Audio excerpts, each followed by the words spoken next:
Chapter 121. Dual Abilities?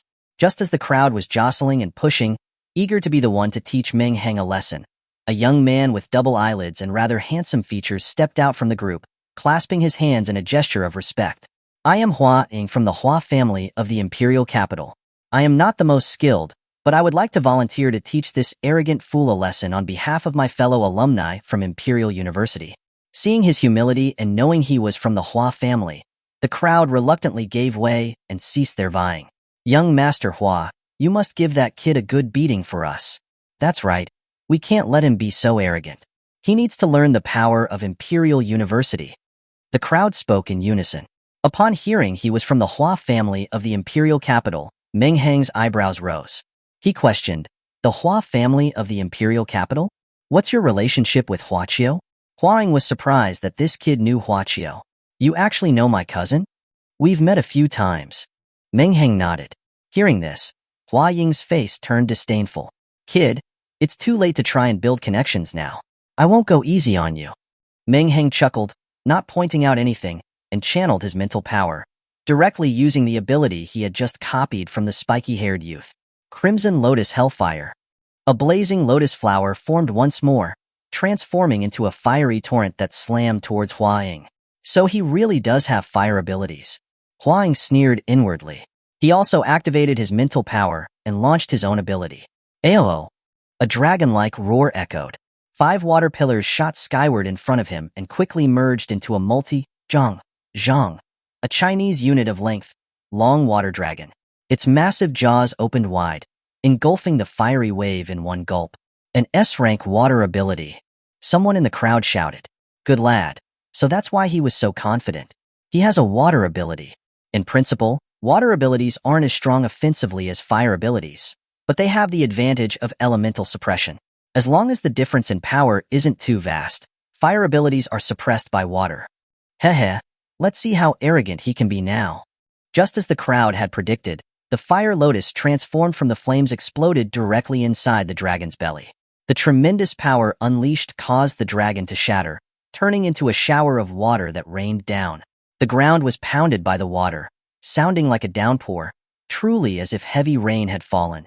And the Crimson Lotus Hellfire, which should have packed tremendous power, had been rendered harmless. Hehe, kid. Is that all you've got?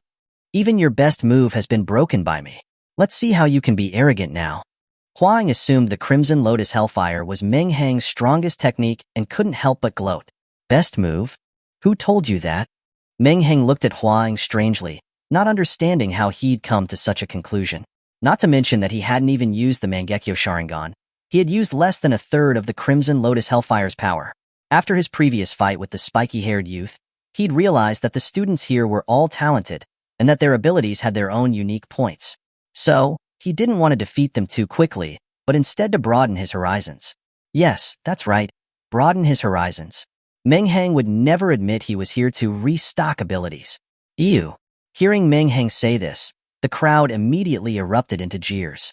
Damn, this kid is all talk and no action. Someone next to him, unable to bear Meng Hang's stubbornness, scoffed.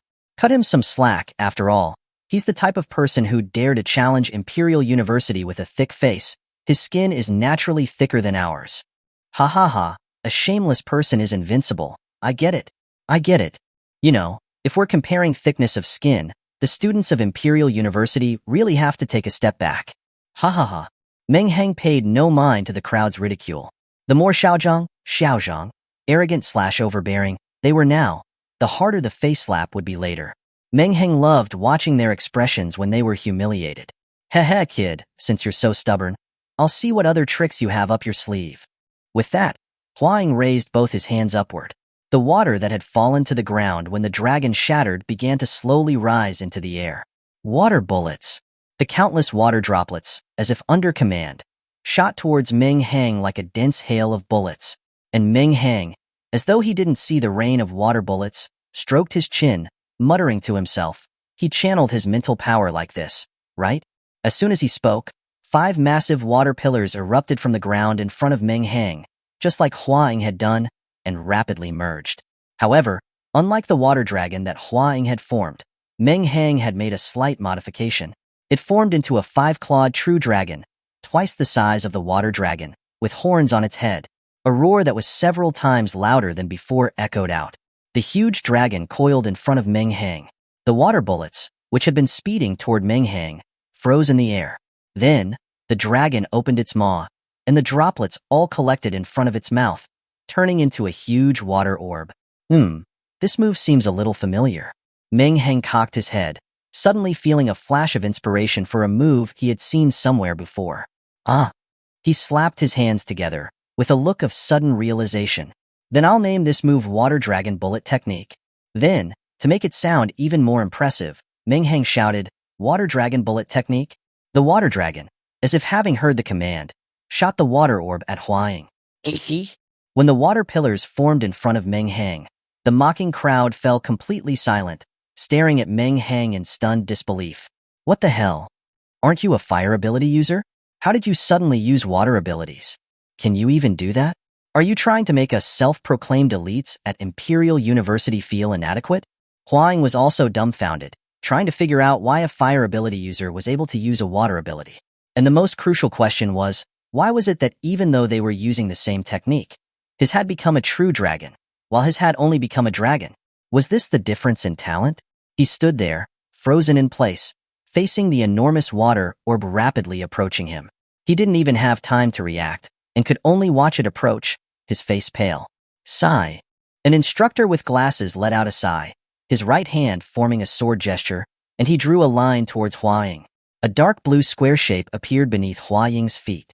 With a flick of his wrist, the two-dimensional square rose upwards, instantly becoming a cuboid barrier that enveloped Huaying. Chapter 122. Meeting Acquaintances.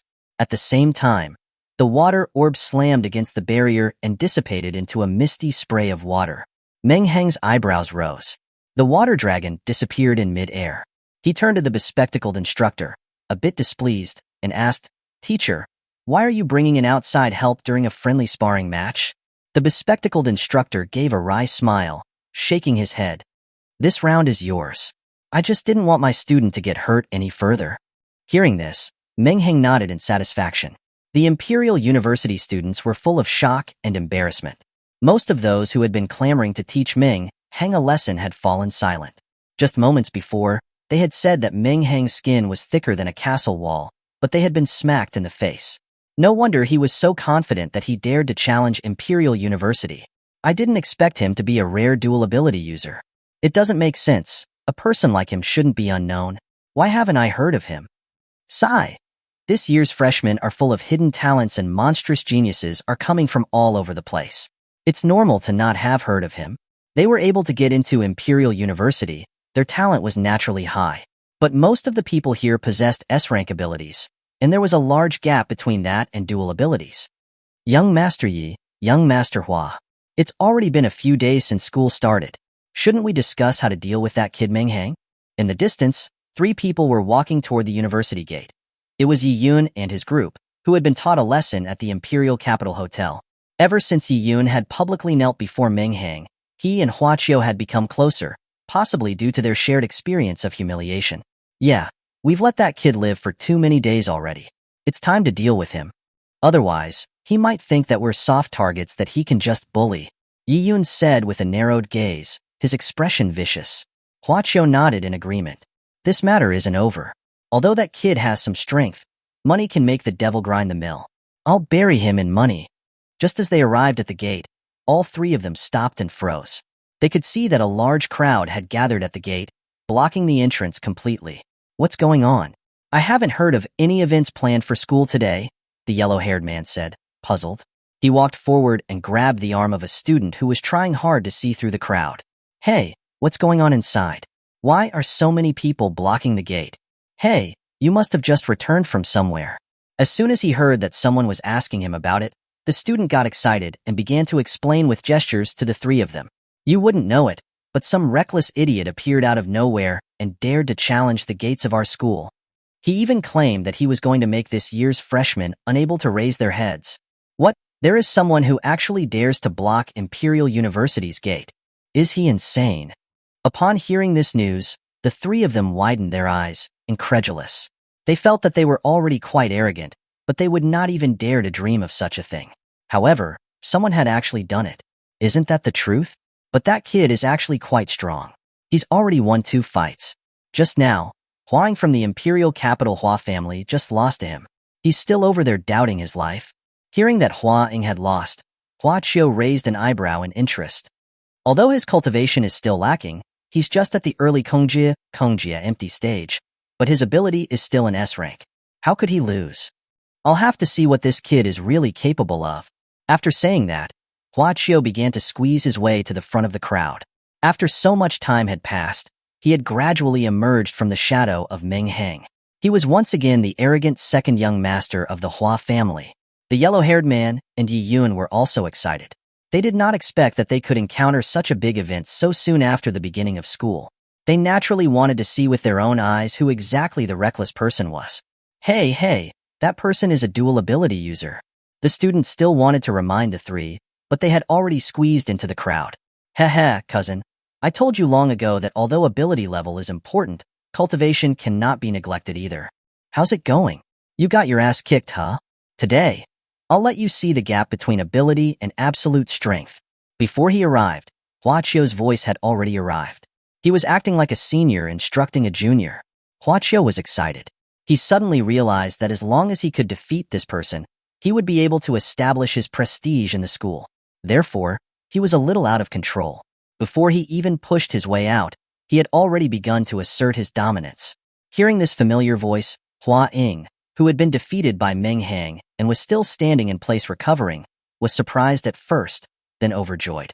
Kid, my cousin Hua Qiu is here. Although he's also S rank, his cultivation is far higher than mine. Let's see how much longer you can jump around. Hearing this familiar voice, Meng Hang's mouth curved into a smile. He ignored Hua Ying and looked toward the direction of the voice. After everyone found out that Meng Hang was a dual ability user, those who were so eager to teach him a lesson immediately fell silent. After all, dual ability users were not commonly seen even at Imperial University. Now that they saw someone who clearly knew the opponent was a dual ability user, but still dared to come forward, everyone felt invigorated. Good. Although we don't know what ability this classmate has, he must be very confident in his strength if he's still so confident after knowing this kid is strong. That's a must. S-rank may be the ceiling for other schools, but at our school it's just the most basic student quality. So, no one really knows what kind of geniuses our school has. Hua Qiu walked out of the crowd openly, looking completely confident. In addition, he had a good-looking face, which made many girls light up. The crowd also cheered. Brother, keep it up. Kill this reckless kid. We've already lost 2 matches. We absolutely can't lose this one. However, Hua Qiu, who had been extremely confident, visibly stiffened when he saw Meng Hang in his black robe standing not too far away. His expression changed from calm to stunned. At this moment, Yi Yun and the yellow-haired man also walked out. Yi Yun laughed and said to Hua Qiu, Brother Hua was faster than me, or else I would have taken the opportunity to try my skill against this arrogant kid. However, in the next second, he, just like Hua Qiu, froze with a stiff smile. How did this kid come here? They shouted in their hearts at the same time. Seeing that these were familiar faces, Meng Hang gave them a slight smile and waved his hand. Yo, we meet again so soon. Chapter 123, Bullying with Numbers. Both of them now wished they were dead. They never would have imagined that the one blocking the school gates was actually this kid, Meng Hang. Hua Qiu's expression was even more constipated. He truly wanted to slap himself. Why didn't he just walk out before speaking? He had to act like a show-off. If Meng Hang were to go berserk again and make him kneel down, he could just commit suicide right there and then. What made it worse was that Huang didn't seem to notice his awkward situation at all. He excitedly ran up to him. Cousin, this is the arrogant kid who's blocking our school gates. You have to teach him a good lesson and bring honor to our Hua family. Look at what he wrote on that banner. He has no respect for our school at all. We have to make him kneel and apologize to the entire student body and faculty later. The more Hua Qiu listened, the more anxious he became. His forehead was already covered in sweat.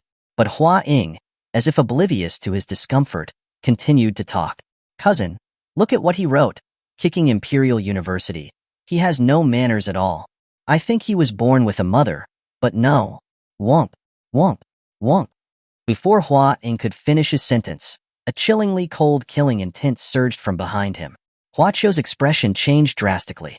This killing intent made him recall the scene on the day of the college entrance exam when Meng Hang had almost killed Ruan Su with a single strike just because she had insulted his family. Cold sweat immediately covered his forehead. He swiftly clamped his hand over Hua Ying's mouth, preventing him from saying the rest. Ignoring Hua Ying's struggles, he looked at Meng Hang. When he realized that Meng Hang, although looking extremely cold, had no intention of killing anyone, he finally breathed a sigh of relief.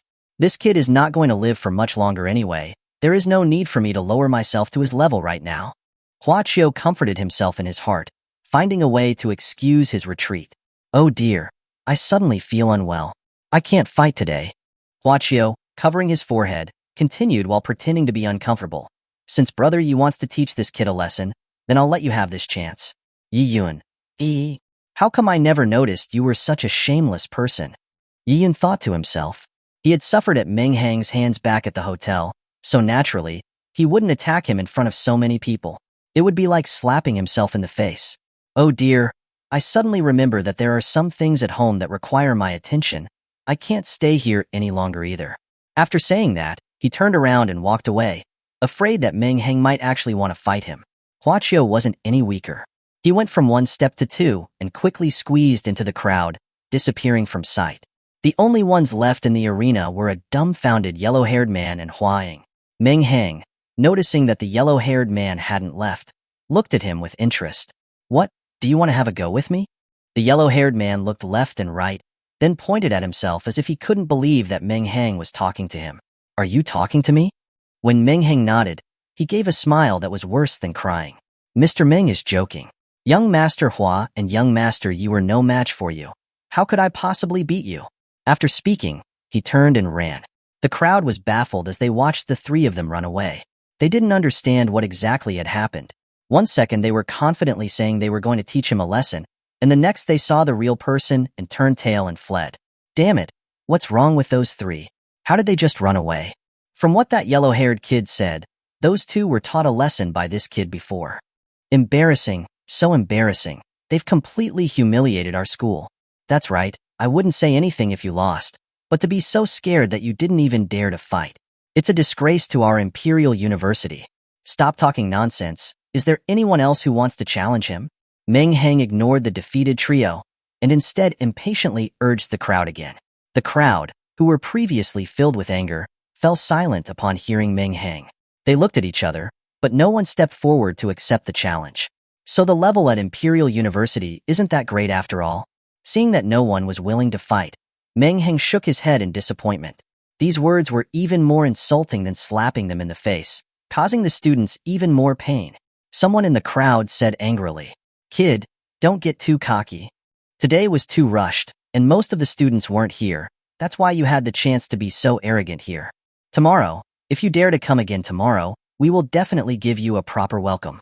Meng Hang didn't say anything more sarcastic, but instead, he put the banner into his spatial ring. All right, then I'll wait and come again tomorrow. With that, he walked towards the exit. But as he tried to walk through the crowd, they didn't move out of the way to create a path. Instead, they glared at him with a natural look of anger. Although they knew they couldn't beat Meng Hang right now, they didn't want to let him leave so easily. They wanted to make things difficult for him this way. Seeing that the crowd wouldn't move, Meng Hang raised an eyebrow and looked at the tall young man blocking his path. What's the meaning of this? You didn't want to come out and fight when I asked you, and now you won't let me leave. You guys are pretty good at this. The tall young man looked a little awkward, but he still stood firm in his spot, blocking Meng Hang's path. The ground isn't yours. I can stand wherever I want. If you have the ability, then come past me. The people behind him also echoed his sentiment. This is the entrance to our school. We can stand wherever we want. If you really have nowhere to go, you can just crawl out from under our legs. Ha ha ha. What nonsense. Move. The instructor standing nearby couldn't stand it any longer and angrily shouted at the crowd. But most of the crowd were freshmen. Their respect for the instructors wasn't that deeply rooted. Moreover, they were all elites from various places, and they all had their own pride. How could they be willing to let Meng Hang simply stroll away? So, despite the instructor glaring at them angrily, no one moved an inch, all of them keeping their eyes on Meng Hang. If it were anyone else, being watched by so many people would have made them nervous. But Meng Hang's expression remained calm, a hint of mockery in his eyes. Heh, so this is Imperial University. All they know how to do is bully with numbers. Today, I truly have broadened my horizons. That's nonsense. We haven't even attacked you. How can you say we're bullying you with numbers? Someone retorted. A bunch of trash. Don't play these games with me. You think I'm afraid just because there are a lot of you? Meng Hang, who had seemed calm before, suddenly flew into a rage. An icy, murderous aura emanated from beneath his black robe. Feeling this terrifying aura, everyone involuntarily trembled and took a step back. Chapter 124. Let the bullets fly for a while. Meng Hang walked forward with a dark expression. Today, he wanted to see who would dare block him. Overwhelmed by the cold aura radiating from him, the crowd involuntarily retreated with each step that Meng Hang took. Soon, they had unconsciously made a path. Meng Hang strutted out of the crowd in a swaggering manner. After Meng Hang's back disappeared from sight, the crowd remained silent for a long time. We should go back and tell the students who weren't here today about this. If that kid dares to come back tomorrow, we'll make sure he can't leave alive. Right. It was just because the real monsters from our school weren't here today. Like the saying goes, when the tiger is away, the monkeys play. That's why that kid was able to get so cocky. My roommate is an SS rank ability user. I'll drag him out tomorrow. That's right. I have a dual ability user in my dorm too. I don't believe we can't deal with that kid. Everyone began to cheer each other up, choosing to selectively forget the scene where Meng Hang had intimidated them all by himself. Meng Hang walked into a secluded alley. After looking around using the crows in the sky and confirming that no one was following him, he used Kamui to return directly to his villa. Seeing Meng Hang return, the monk Liao Shan's eyes lit up, and he hurriedly asked, "How was it? How was the battle today?" Before Meng Hang could speak, Lo, perched on his shoulder, spoke first, a piece of cake. Those who came today were all small fries. Not one could even withstand a single move of young masters. It was quite boring indeed. Liao Shan asked with some curiosity, "It's still quite early. Why didn't you wait a bit longer?" Meng Hang's lips curved into a smile. He said, "Haste makes waste. Let the bullets fly for a while." At the same time, in the principal's office at Imperial University, Lu Yuanhu was taking a nap at his desk when a rapid knocking came from outside the door. "Come in." Awakened by the hurried knocking, Lu Yuanhu said groggily, "Principal, something terrible has happened. Something terrible has happened." As soon as the door opened, a young female teacher rushed in. Seeing her with this sky is falling look, Lu Yuanhu couldn't help but smile wryly. What can be happening in the middle of the day? Did the demon race invade or something? "Oh my, principal, what time is it? You still have time to joke?" The female teacher said anxiously. "Someone's blocking our school gate." "Blocking the gate? Blocking what gate?" Lu Yuanhu, not fully awake, asked in confusion. "Oh dear. It's like we're being challenged. Moreover, that kid has already defeated 2 of our freshmen." Lu Yuanhu was stunned at first, then his body went tense, his eyes wide, and he stared incredulously at the female teacher. "What? Someone is blocking our school gate?" In all the years, other than that monstrous person, no one had dared to do anything so outrageous in many years. After the shock, he quickly relaxed. After all, not everyone was Zhao Shanhe. Imperial University was still Imperial University, famous throughout the Dragon Country. And the seedlings they had recruited this year were even more outstanding than before. It was not something anyone could block if they just wanted to. It was good that the young were vigorous, but if they were overestimating themselves, they deserved a good lesson. Thinking this, Lu Yuanhu completely relaxed. As if everything was under control, he asked the female teacher, "How is it? Has the identity of the kid blocking the gate been confirmed?" "It has been confirmed." Seeing that the principal was so calm, the female teacher also relaxed. "This person's name is Meng Hang. He was a candidate from Yunshui City this year, but he was disqualified for missing the college entrance exam time. I guess he heard about City Lord Zhao's legendary deeds from somewhere, and he's trying to learn from him, hoping that we will take him in under special circumstances." The female teacher said helplessly, "Heh, what does he think Imperial University is? If he really had that ability, I'd kneel and beg him to come in." "Wait, what was his name again?" Lu Yuanhu suddenly thought of something, and his expression became serious. "Meng Hang." The female teacher didn't know what had happened to the principal. He had looked calm just now, but after hearing this name, he had looked like something was wrong. Damn it, why does it have to be him? Lu Yuanhu suddenly slammed his hand on the chair armrest and stood up with a start. After he had watched that video, he had especially sent people to Yunshui City to find him. But coincidentally, they found that he had already left when they arrived at Meng Hang's house, and the matter was dropped. He didn't expect that he would meet that kid in this way. TND, I was wondering where that kid had gone. Turns out he was researching blocking the gate. At this time, Lu Yuanhu wanted to cry but had no tears. He remembered the great Buddha that Meng Hang had used, which could easily kill a tier 5 bone demon. Who the hell could possibly beat him? Is he still blocking the gate? No, he already left. The female teacher replied quickly. Send Meng Hang's current address to my phone. I'm going out for a bit. With that, he put on his coat and hurriedly walked out. Seeing the principal so anxious, the female teacher couldn't help but ask, Principal, who exactly is that person? Who? A little devil. Lu Yuanhu threw down this sentence and slammed the door, leaving the female teacher behind in utter bewilderment. And at this time, at Magic City University, Principal Ho Yingnan of Magic City University was on the phone. What? Someone is blocking Imperial University's gates. Ha ha ha, I bet that old man Lu Yuanhu's face has turned green. The person on the other end of the phone said helplessly, That's not the point, Principal. The key point is that the banner the kid left behind says, Punching Imperial University, Kicking Magic City University. He is trying to learn from Zhao Shanhe and block all 4 major universities. Ha ha ha, who does he think he is? Saying he'll block whoever he wants.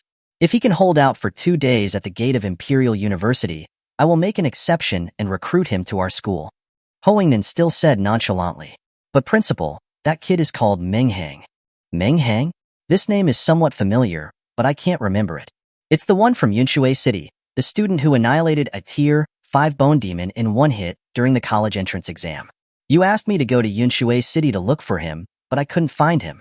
I didn't expect he would have gone to the imperial capital. Holy cow, it's actually him.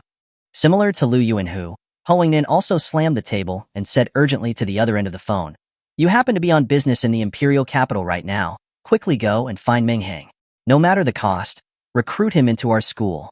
If we let this kid continue blocking the gates like this, who knows if we'll have to go through what Zhao Shanhe did to the 4 great universities. If that happens, we'll be humiliated. Meng Hang's appearance once again agitated the 4 great universities. The principals of the other 2 universities also urgently contacted the teachers on business in the imperial capital and ordered them to meet all of Meng Hang's demands, no matter the cost, and snatch Meng Hang for their school. Chapter 125. The 4 academies arrive. Less than an hour after Meng Hang returned home, Fatty rushed into the villa in a panic. Without saying a word, he first gulped down a bottle of water before catching his breath for a good while. Only then did he call Meng Hang and Liao Shan out. He said to the 2 of them with an unbelievably gossipy and shocked expression, I'm telling you, you absolutely won't believe what happened at our school this afternoon. That guy. It was simply earth-shattering and awe-inspiring. If I hadn't been absent, I would have worshipped him on the spot. The 2 of them, along with the puppet, looked at him with strange expressions, unsure of what to say. Lo said with a smile that wasn't quite a smile, I guess you're going to say that someone blocked the gates of Imperial University today, right? Fatty, who had been looking excited just moments before, suddenly looked like he'd had his throat grabbed. He stared at Lo in disbelief, before looking over the other 2. Finding that they both looked indifferent, he immediately lost his enthusiasm. Boring. So boring. After I heard about this, I excitedly ran back here to share the news with you. I didn't expect that you guys already knew. So, do you want to know who the gate blocker was? Lo raised an eyebrow, teasing Fatty. You know? Tell me quickly, which god was so amazing that they could pull off such a feat? Heh, he is right in front. Ding dong. Before Lo could finish speaking, the doorbell rang. Who is it? Fatty asked, and then went to open the door. What met his eyes was a slightly plump middle-aged man wearing a suit. Fatty was stunned for a moment when he saw him. He felt like the man was very familiar, as if he had seen him somewhere. Then Fatty suddenly opened his eyes wide. The image of the middle-aged man in front of him gradually overlapped with the image of the principal who spoke on stage at the opening ceremony a couple of days earlier. Principal, why are you here? Fatty exclaimed in shock. Lu Yuanhu was also startled. He hadn't expected that there would be a student from his school here. Please come in. Fatty stepped aside and invited Lu Yuanhu in. Then, he said with some smugness, Principal, if you have anything, you can just tell me to go. Why would you personally come to look for me? After speaking, he didn't forget to give the 3 people next to him a wink. The smugness in it was self-evident, as if to say, You see, your young master is so charming that he can make the principal of Imperial University come to look for me personally. Lu Yuanhu did not focus his attention on Fatty. Instead, he looked at Meng Hang. The first thing he saw when he came in was the young man wearing a black robe. Although his temperament had become a little sinister compared to the video, his appearance was exactly the same. Fatty, seeing that the principal was actually extending his hand, was somewhat flattered and hurriedly extended his own hand as well. Who knew that Lu Yuanhu didn't even look at him and instead walked excitedly to Meng Hang. Ha ha ha, I presume this is young friend Meng Hang, right? I saw the scene when you killed the Tier 5 bone demon in the ancient battlefield. I have long admired young friend. I even sent people to invite you to Imperial University, but who knew that you had left when they arrived? This is truly something I regretted for a long time. But the two of us are still destined to meet, aren't we? Who would have thought that we'd meet here? Lu Yuanhu was indeed a cunning old fox. With a few words, he made a complete stranger like he was an old friend, just to close the distance. Meng Hang's mouth twitched. He thought that this old guy really knew how to talk. He clearly came to the imperial capital specifically to block the gate, but in his mouth, it became their fate. Little Meng, it's not that I'm criticizing you, but if you wanted to enter Imperial University, you only had to tell me. You didn't have to use such an extreme method like blocking the gate. How about this? I will now formally invite you to enter Imperial University. What do you think? Lu Yuanhu looked at Meng Hang with an expectant expression, hoping that he would agree. Fatty, who was originally extremely excited, now stood to the side with a blank look on his face. His eyes were twitching and his mouth was wide open, enough to fit a duck egg. The amount of information contained in Lu Yuanhu's words was just too great. What is meant by Meng Hang using an extreme method like blocking the gate? Could the one that everyone was talking about, the gate blocker, was actually Meng Hang? Furthermore, it was every student's dream to enter Imperial University, but he had never heard of anyone being so important that the principal of Imperial University would personally come to invite them. Ding dong. Just then, the doorbell rang again. What's going on today? There's never anyone visiting, and today there's been a constant stream of visitors. Fatty muttered to himself and went to open the door again. Standing at the door was a young man in his late 20s. He was handsome, and especially when he smiled, it was as if a spring breeze was blowing. Hello, my name is Chiji. Is Meng Hang staying here? Fatty was stunned. He didn't expect that there would be yet another person looking for Meng Hang. Before he could say anything, Lu Yuanhu's voice came from behind him. Oh, isn't that little Chi from Magic City University? What wind blew you to the imperial capital? Hearing this voice, Chi-Ji's expression changed, and he muttered to himself that he was still a step late. He also did not expect that this old fox would value Meng Hang so much, that he would personally come here. He pretended to be nonchalant, and clasped his hands towards Lu Yuanhu, saying, "What a coincidence. I didn't expect Principal Lu to also be here. Humph, instead of staying in your magic city, what are you doing running to the imperial capital?" Lu Yuanhu said unkindly. He was obviously very displeased that Chi-Ji had come to his territory to recruit students. Chi-Ji did not feel embarrassed by his questions. He chuckled and replied, "Heh, I happened to be in the imperial capital on business these past few days, and I heard that young friend Meng Hang blocked the gates of Imperial University today, and even defeated 2 geniuses from your school. That is why I came here to specifically take a look." Hearing him say this, Lu Yuanhu's expression became even more ugly. "There is no need for you to worry about this. Meng Hang has already agreed to join Imperial University, so this is a matter that is within our school." Chi-Ji's heart sank. His eyebrows also furrowed. However, when he saw Meng Hang's confused expression, his eyebrows shot up. With his sharp wit, he immediately realized from Meng Hang's expression that this old fox was trying to trick him. Heh, as long as the admission procedures haven't been completed, then he is not a student of Imperial University. Then he looked at Meng Hang and said, "Meng Hang, as long as you agree to join our Magic City University, I will agree to any terms you ask for." Meng Hang's eyes lit up, and he asked excitedly, "Any terms?" Seeing Meng Hang's appearance, Lu Yuanhu secretly thought something was wrong. He hurriedly interjected, "Haha, I forgot to tell you just now. As long as you agree to join Imperial University, whatever conditions you want, I will also agree to." While the two inside were arguing, 2 commercial vehicles stopped at the same time outside the villa. Chapter 126, Scrambling for Talent. The door of one of the commercial vehicles slowly opened, and the first thing that was revealed was a pair of long, slender legs. Then, a woman in her mid-20s, with delicate features and a cool appearance, stepped out of the car, staring at the other car with an unfriendly expression. A young man also stepped out of the other commercial vehicle. He had a flirtatious gaze, with a wild and unrestrained look. While opening his arms to hug her, he said, "It's actually Yun Yuan, the goddess Yun, who I've been longing for. I didn't expect Tianwu Academy to send you here." The woman who had been called Yun Yuan moved to the side with a look of disgust, avoiding the man's embrace, and then coldly snorted. "Humph, Huaqing Yun. Is Yunming Academy really out of talent? They actually sent you, a playboy, to discuss this matter." Huaqing Yun wasn't embarrassed that she avoided him. He shrugged helplessly, saying, "Do you think I wanted to come? In order to deal with that kid, I even stood up a girl. Moreover, our old principal gave a strict order that we must win over that kid, Meng Hang. Heh, your principal is going to be disappointed. Our Tianwu Academy is determined to have him."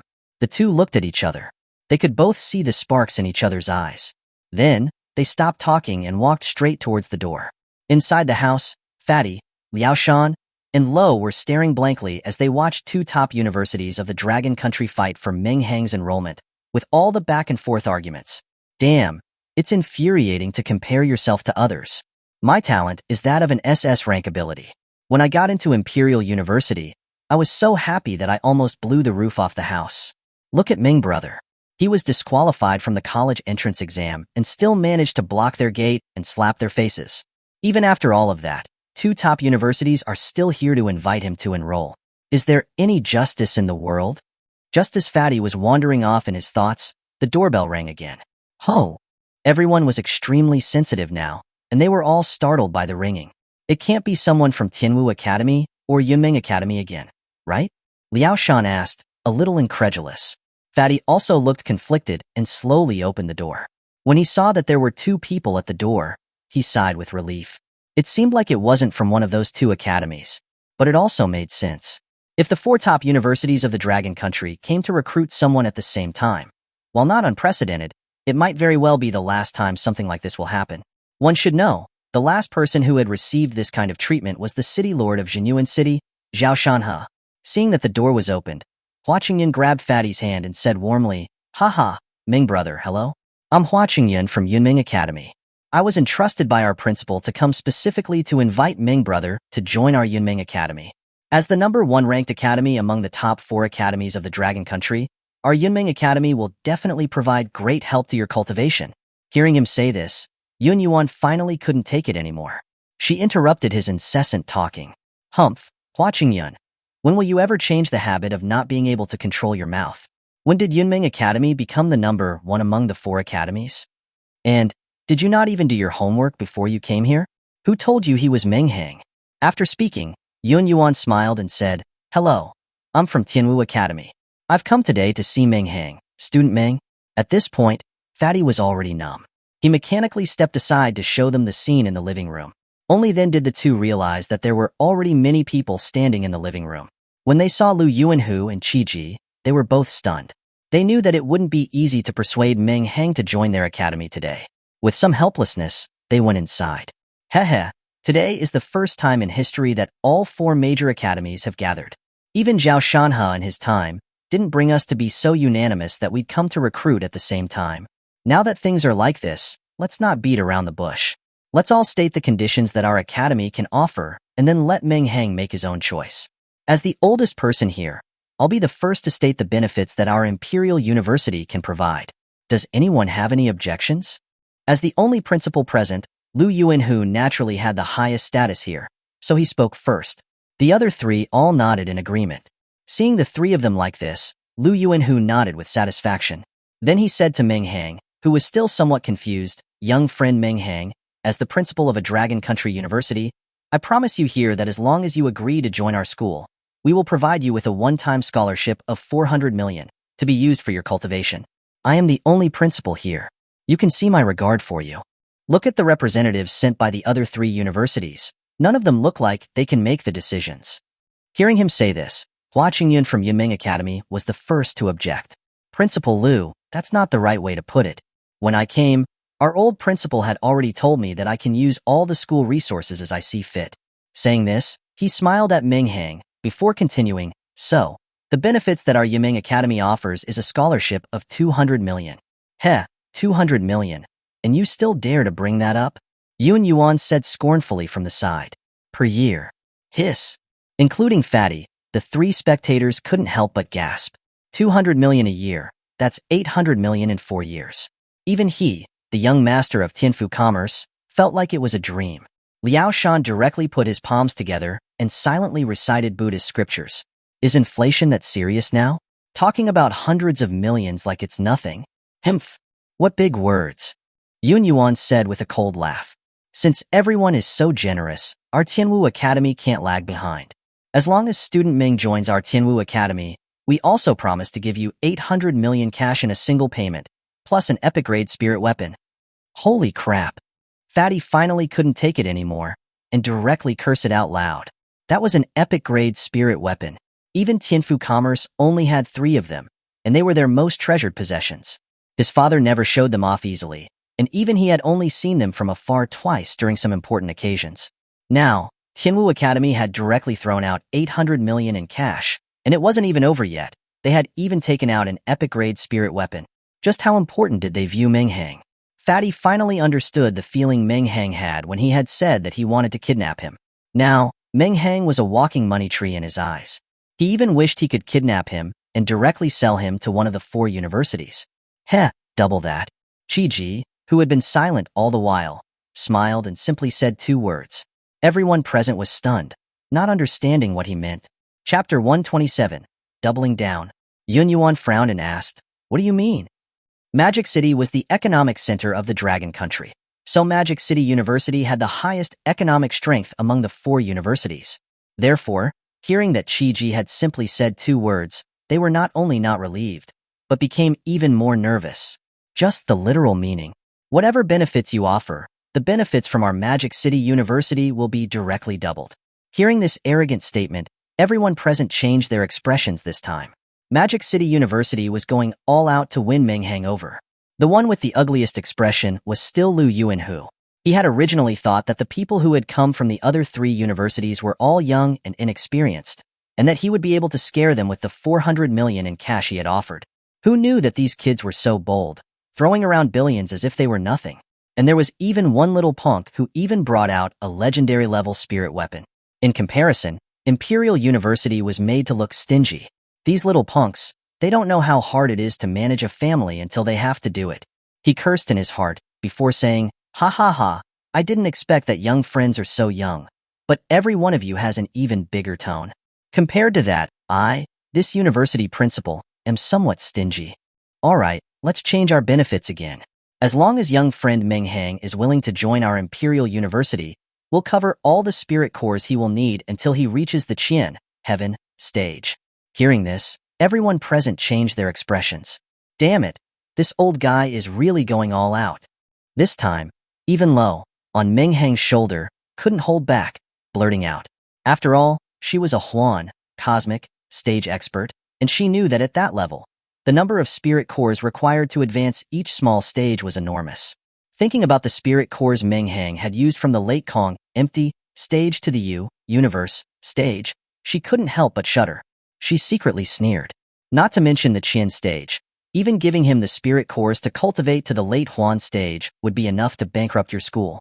The few people gave the puppet on Meng Hang's shoulder a strange look. Although they were curious, they didn't say much.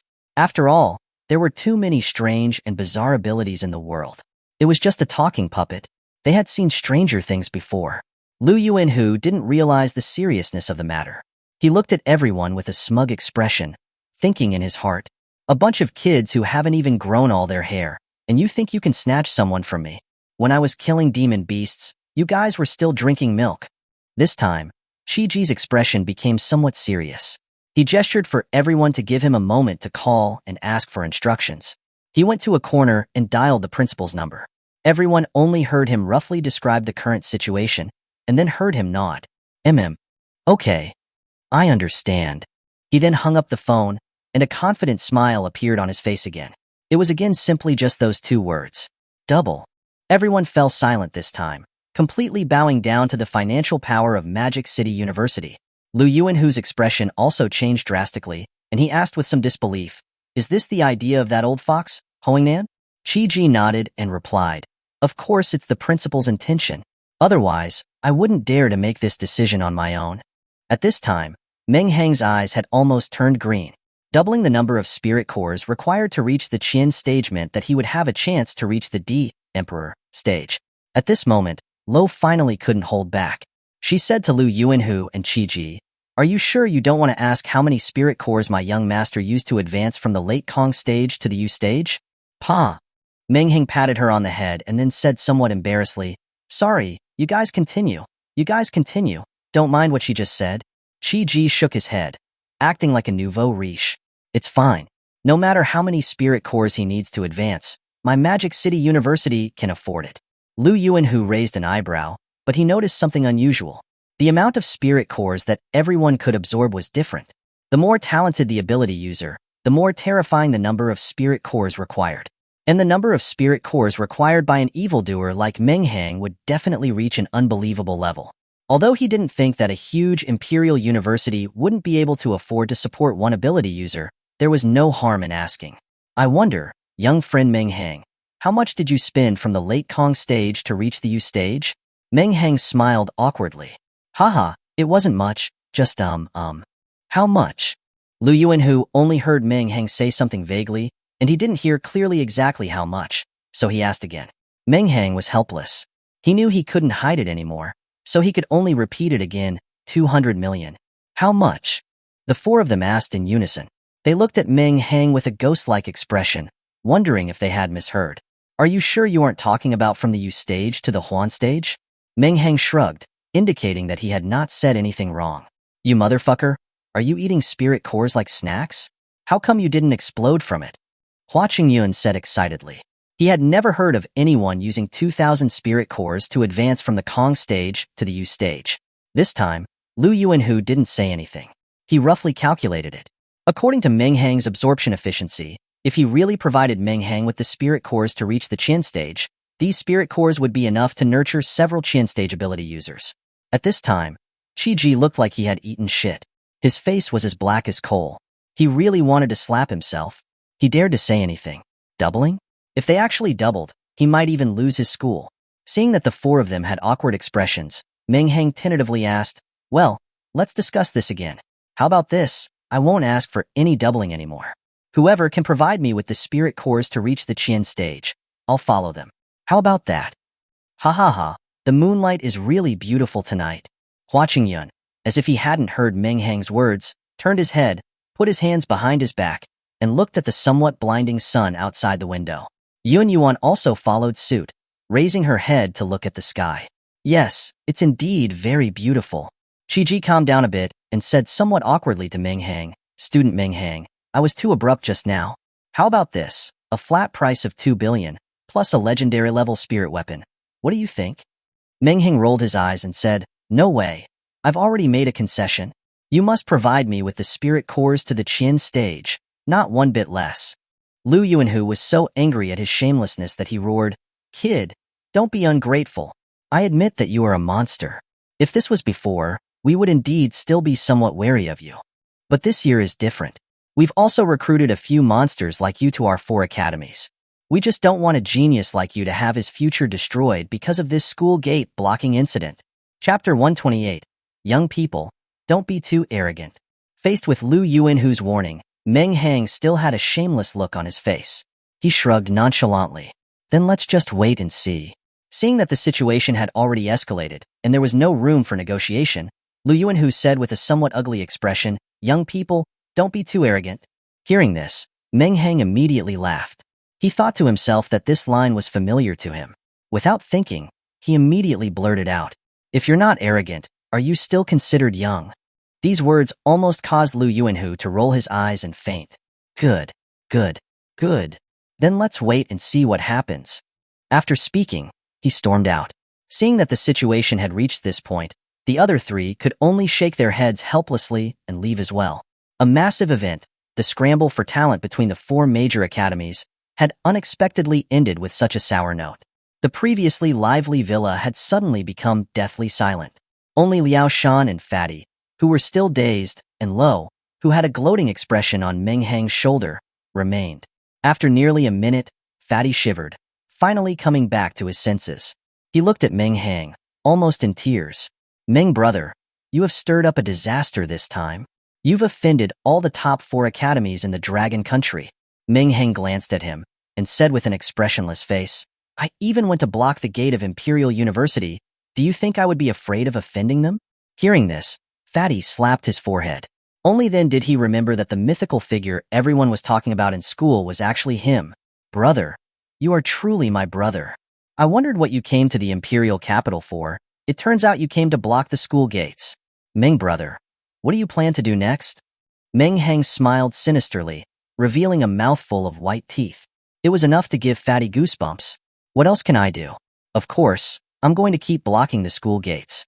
Hearing Meng Hang say this, Fatty was almost crying. It's not that I'm being a downer, Meng brother, but you really need to think this over again. The things our principal said before he left were not a joke. For example, that Yi Fan who awakened the spirit word ability, he is a complete monster.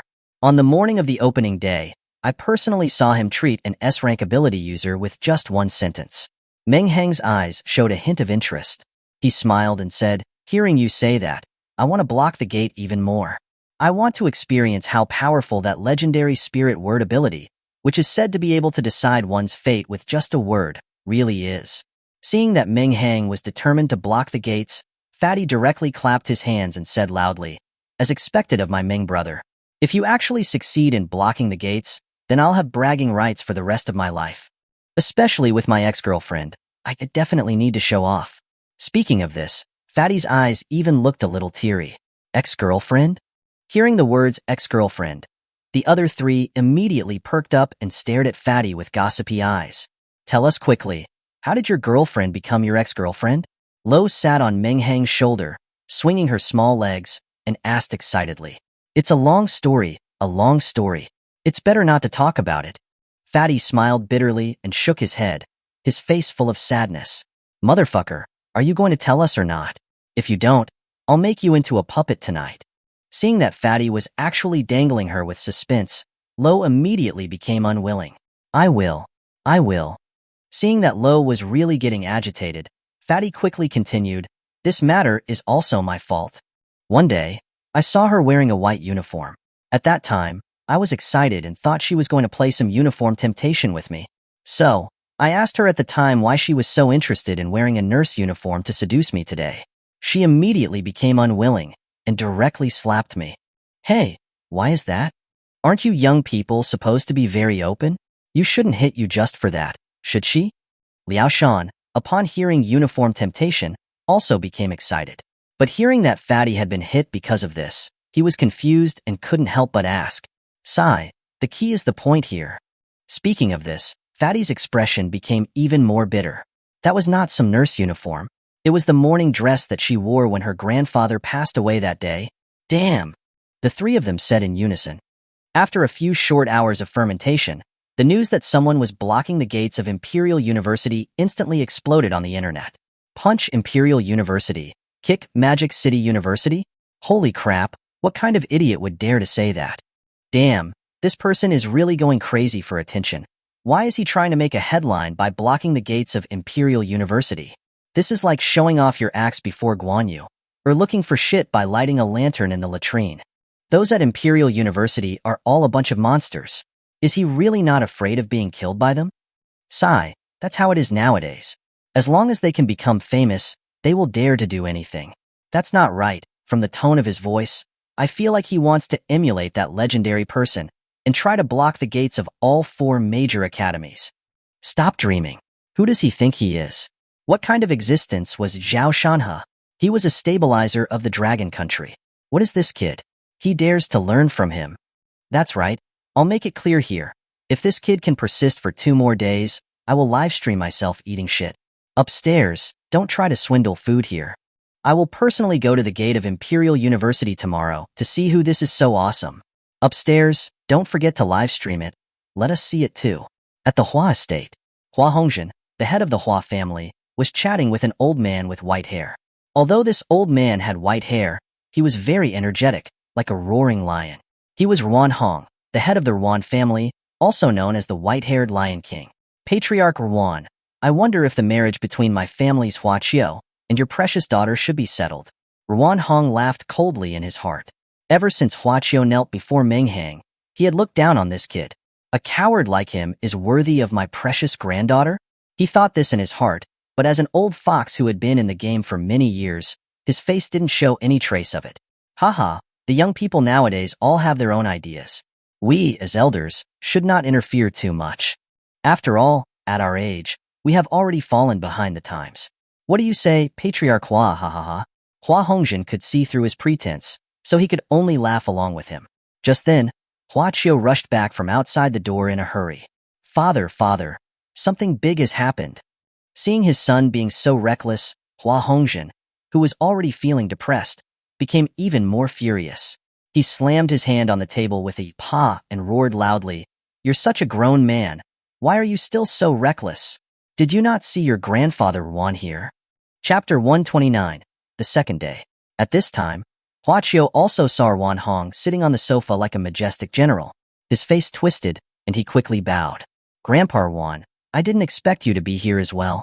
Ruan Hong kept his eyes lowered, not looking at him at all. He just gave a faint This sound could not be discerned as an acknowledgement or a cold snort. Hua Hongjin asked impatiently, "If you have something to say it quickly. You're Grandpa Ruan, and I have things to discuss."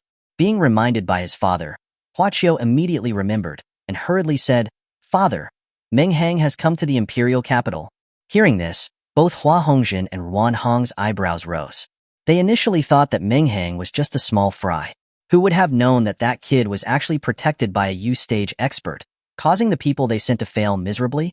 Of course, neither of these old foxes imagined that the so-called protectors of Meng Hang were actually the assassins sent by the other. Hehe, a carp can transform into a dragon after leaping over the dragon gate. But if an ant enters the sea, it has to be careful not to be smashed by the waves. A cold light flashed in Hua Hongjin's eyes. Hearing what he said, a cold smile also appeared on the corners of Ruan Hong's mouth, obviously agreeing with what Hua Hongjin said. That's not the most important thing. The most important thing is that kid actually blocked the gates of Imperial University today, claiming that he would make this year's freshmen unable to raise their heads. And Huaing has already been defeated by him today. What?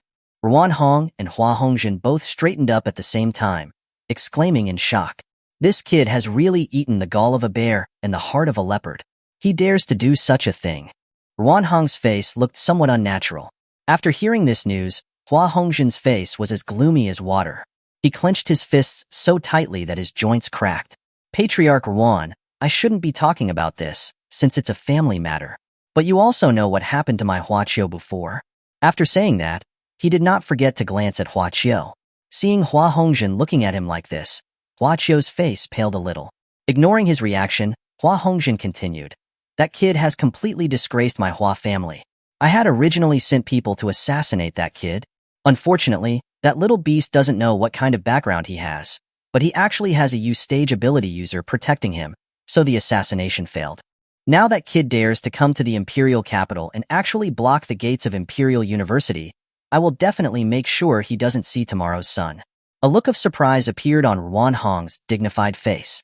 He pondered for a moment before replying, "Since Patriarch Hua is so frank, then it would be too petty for this old man to hide anything." "Oh? What do you mean?" Hua Hongjin asked in surprise. "That kid actually wanted to kill my precious granddaughter. How could I possibly let him go? So at the time, I also sent out an expert to assassinate him, but unfortunately, it was unsuccessful as well. According to my subordinates, the expert behind this kid is wearing all black.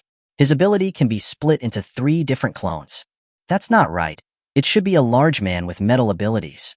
Hua Hongjin widened his eyes and blurted out. He didn't understand why Ruan Hong's information was so different from his own.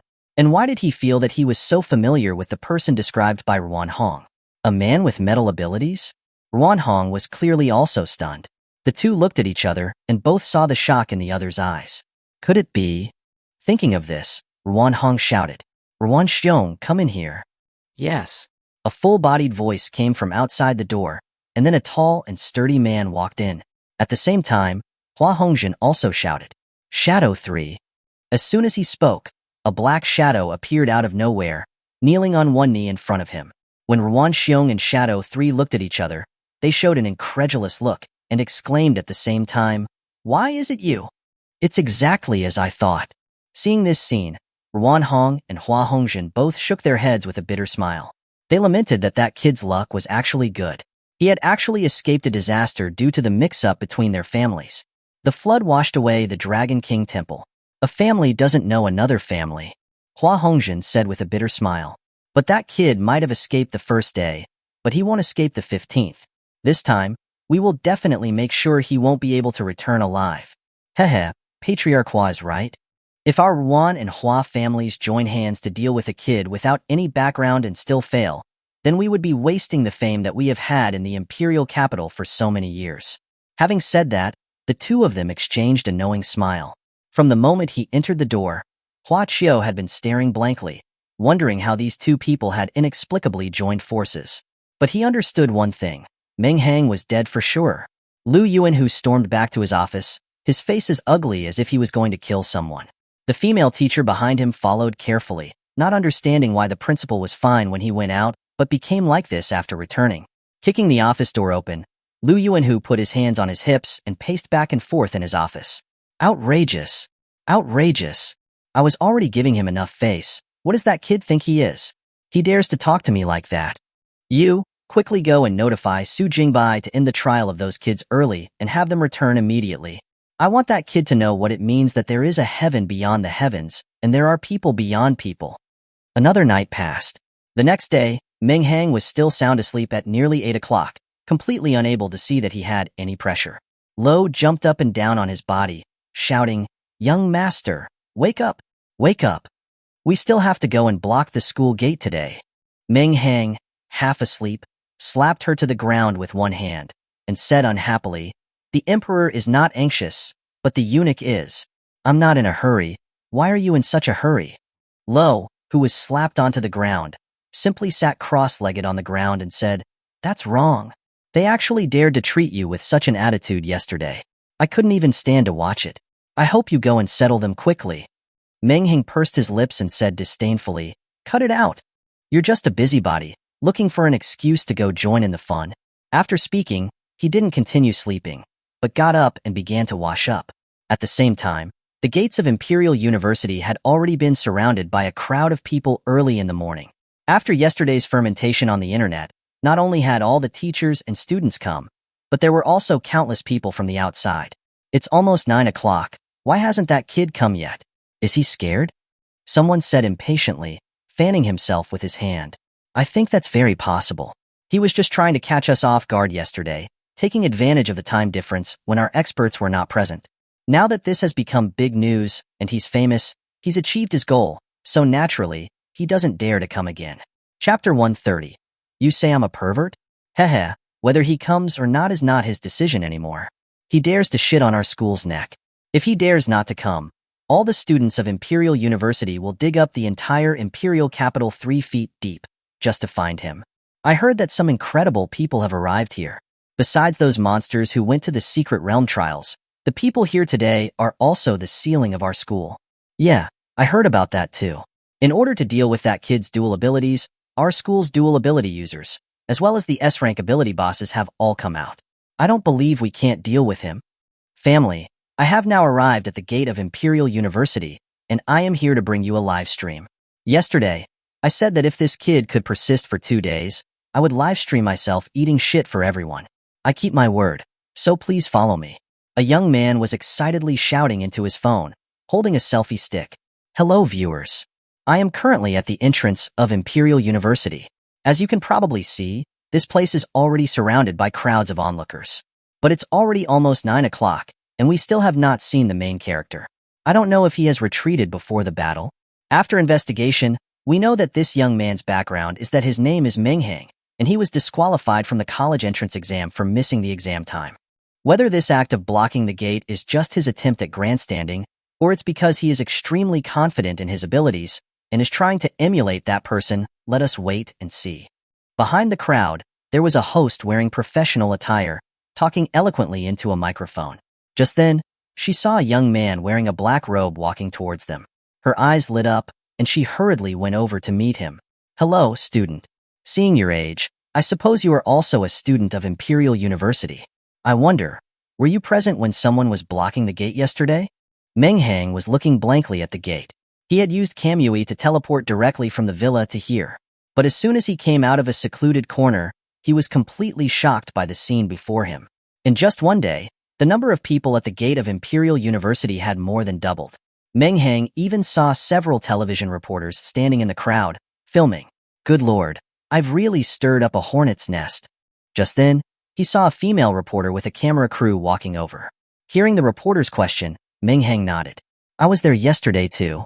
Hearing this, the female reporter's eyes lit up and she became excited instantly. That's great. So what's your opinion about that person? What's my opinion?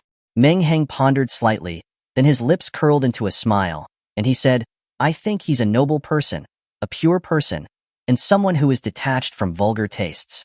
And I admire his courage very much. Facing Imperial University, one of the 4 top universities in the Dragon Country, he made this decisive step for his ideals. Everyone was bewildered. The female reporter's eyes were somewhat dull. She had originally thought that the young man in front of her would scold that person, but she didn't expect to hear such praise. Those who were watching the incident in front of their televisions were also shocked by Meng Hang's self-praise. Where did this kid see that that person is noble? He even blocked their school gate and slapped people in the face, and he's still calling him pure? That is indeed very pure. That kid's here. Someone in the crowd, who was also there yesterday, suddenly saw the person being interviewed and immediately shouted, Where? It's that person wearing a black robe, the one being interviewed. Suddenly, all the eyes of the crowd, as well as countless cameras and cell phones, were focused on this side. Only then did the female reporter realize that the young man in front of her was today's main character. You are Meng Hang? She asked with wide eyes. That's right, I'm Meng Hang. Meng Hang nodded calmly. Damn, this kid's skin is really thick. He even praised himself for a while. People in front of their televisions cursed. Seeing that the person in front of her was actually Meng Hang, the female host's eyes lit up and she became excited. Hello Meng Hang, I am a reporter from Imperial Capital TV. May I ask what your purpose is for taking such actions? And I've heard that Imperial University has sent out the top talents among this year's freshmen. I wonder if you have the confidence to win today. The barrage of questions made Meng Hang's head spin. In the end, he couldn't stand it anymore, so he simply said, no comment, and walked away. Does this kid have any manners? This is a reporter from Dragon Country TV. Yet he is acting like this? Someone in front of the television cursed. Zhao Sampang, who had been paying attention to Meng Hang's news, was also sitting in front of the television. Seeing Meng Hang's actions, he shook his head helplessly. Little devil, can you be a little more low-key? This time, the crowd did not make things difficult for him and consciously made way for him. This is Meng Hang. Those who weren't there yesterday stared wide-eyed at Meng Hang, wanting to see what kind of person could have the audacity to do such a thing. Look at his outfit, a black robe. While he is quite handsome, you can feel the sinister aura from him from far away. He definitely looks like one of those mentally disturbed villains. I'm telling you, that kind of person usually doesn't live past 2 episodes in a TV series. A man with a wretched appearance was talking to the people around him. Coincidentally, Meng Hang heard these words. With Meng Hang's petty nature, how could he hear someone say this about him without reacting? He directly turned around and walked in front of that wretched-looking man, staring at him with malicious intent. You said I look like a villain, and that I wouldn't live past 2 episodes? The wretched-looking man's heart began to waver when he saw that his words were called out by Meng Hang. But when he saw that there were so many people present, his courage grew again. He said provocatively, What? Am I wrong? Why don't you take a piss and look at yourself, and see what you look like? You also dare to challenge Imperial University. Are you even worthy? Faced with the wretched-looking man's mockery, Meng Hang smiled sinisterly. I don't know if I'm worthy, but you said one thing right. Sometimes, I'm really a pervert. Mangekyo Sharingan, Tsukumi activated.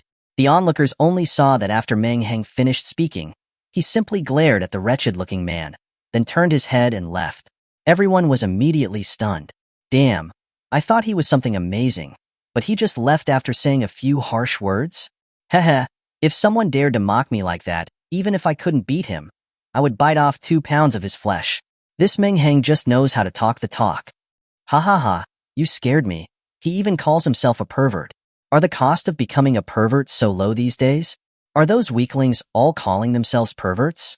Hearing the cold ridicule from behind, Meng Hang just sneered. He didn't bother to pay attention.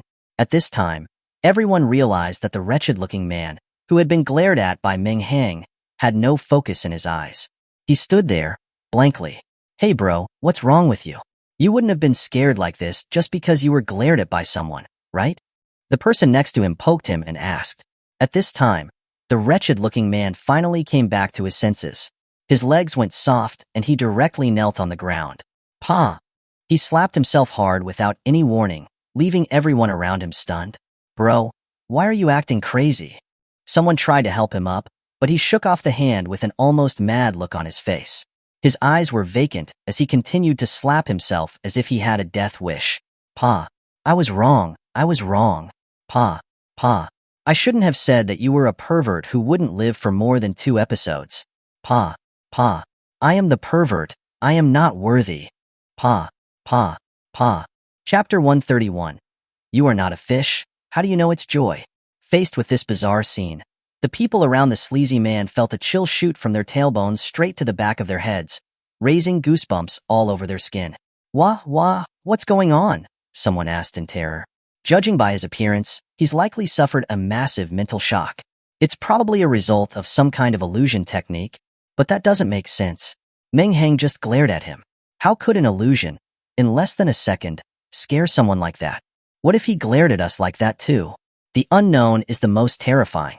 With that thought, everyone quickly shut their mouths, staring at Meng Hang with terrified expressions, afraid he would use that same uncanny move on them. Since Meng Hang used Tsukuyami on the sleazy man, Loli on his shoulder sat perfectly still. If she had a physical body at this moment, she would be ashen. As the first person in this world to personally experience Tsukuyami, no one understood the terror and abnormality of this ability more than her. So even though Meng Hang hadn't targeted her this time, she was still incredibly frightened and trembling all over.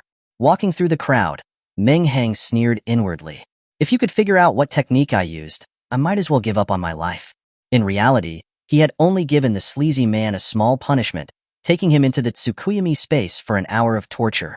Compared to the 72 hours of torture he'd inflicted on Loli, Meng Hang considered himself quite merciful. Loli, that kid was mocking me. All I did was take him into that space for an hour of fun. Don't you think I'm exceptionally generous? Hearing Meng Hang call her name, Loli, already trembling with fear, was startled. She forced a smile that looked worse than crying and said, Yes, you are the most generous person I have ever met in my entire life, young master. Seeing Loli's expression, Meng Hang asked somewhat unhappily, Why that miserable look? Don't you think what I said is right? No. Loli cried out, quickly explaining, I am just too happy. I never thought I would meet someone as generous as you in this lifetime. It is a blessing I've earned in 3 lifetimes. Well, that's more like it. Compared to the hundreds of people present, this was just a minor interlude. Except for the group around the bespectacled man, the others had no idea what had just happened. Facing the crowd's unfriendly stares and the numerous phones practically shoved in his face, Meng Hang remained unfazed, strolling leisurely toward the center. When he reached the very middle, he suddenly noticed the 4 people who came to the villa yesterday were also standing in the front. He gave them a friendly wave. Lu Yuanhu snorted at Meng Hang's behavior. The other 2 remained expressionless, while only Hua Qingyun, as if nothing had happened, waved back. Meng Hang smiled slightly and, as he had done yesterday, took out the banner from his spatial ring, neatly arranging it. Seeing the banner, the 4 in the crowd twitched. Especially Lu Yuanhu from the Imperial Capital University and Qiji from the Magic Capital University, whose faces were so grim they seemed about to drip water. Daring to bring out that banner right in front of them? This kid really doesn't take them seriously. Boy, don't push your luck. Lu Yuanhu couldn't hold back any longer, yelling out loud. Meng Hang raised an eyebrow, looking as if he was unconcerned about anything. If you're so capable, why don't you just send someone to tear down this banner? His words immediately ignited the emotions of the students from Imperial Capital University, who began to curse at him. Damn it, just because you won 2 matches yesterday, you think you're somebody? Daring to speak to our president like that? Kid, just you wait. I'll see you crying today. The audience in the live stream were also shocked by Meng Hang's lawless attitude. Holy crap, this kid is so arrogant, daring to talk to the president of Imperial Capital University like that? Hee, pride comes before a fall. Let's see how long this kid can keep this up. Hold on, don't be so quick to judge. I heard he defeated 2 Imperial Capital University's new students yesterday. He is also a dual ability user, a genius in his own right. Yeah, I heard about that too. Those 2 who fought yesterday were just 2 S-class ability users. Besides, is a dual ability user that big of a deal? In the outside world, he could be called a top genius, but don't forget, this is Imperial Capital University, where S-class ability users are everywhere. They also have dual ability users. At this moment, an ordinary-looking young man, radiating immense confidence, walked out. Seeing the person who came out, the crowd stirred. Holy crap, the first one to come out is actually Ling Dong. Looks like our school really went all out this time. A bald man who had come to watch the fun asked excitedly, "Little brother, who is this Ling Dong you're talking about?" "You'll find out soon enough." The student did not explain, but instead sneered, staring at Meng Hang and muttering to himself, "Heh, so you think being a dual ability user is a big deal? You'll be amazed later." Similarly, those who recognized Ling Dong in the crowd looked at Meng Hang with gloating expressions, as if they already knew the outcome. Faced with Meng Hang blocking his school gate, Ling Dong didn't give him a smile but rather looked at Meng Hang with a cold face. Being a dual ability user is not a license to act arrogantly at Imperial Capital University's gate. The representatives from the 4 major universities were all confused upon hearing the words dual ability user. Dual ability user? Who told them this kid is a dual ability user? They had all watched the video of Meng Hang's fight. The wooden puppet was clearly a variant of the wood ability. How did he suddenly become a dual ability user? A teacher standing next to Liu Yuanhu, wanting to take credit, quickly explained, "President, you don't know, but yesterday, this kid named Meng Hang actually used S-class fire and S-class water abilities. But don't worry, our Ling Dong is no pushover either. He'll definitely subdue this kid." After listening to the teacher, Liu Yuanhu's expression did not relax, but rather became more grim. "Bullshit. Don't I know what his abilities are? How could he possibly be a dual ability user with fire and water? Stop talking nonsense and quickly ask those kids when they will be out of the secret realm." He didn't expect anyone to defeat Meng Hang today. He just hoped they could buy him some time until those other people returned. Then, everything would be easier. The representatives of the other 3 universities looked at the still self-satisfied Ling Dong with pity, hoping he wouldn't lose too badly later. The teacher who had tried to flatter the president but ended up backfiring looked aggrieved and muttered to himself, "It's just a dual ability user. Is it really necessary to make such a fuss?" Before walking to the side to make a call. Meng Hang, hearing Ling Dong's comment, smiled lightly. "You are not a fish. How do you know it's joy?" Chapter 132. No one knows a son better than his father. Meng Hang's statement meant, "You are not me, so how do you know if I don't have the right to be arrogant?"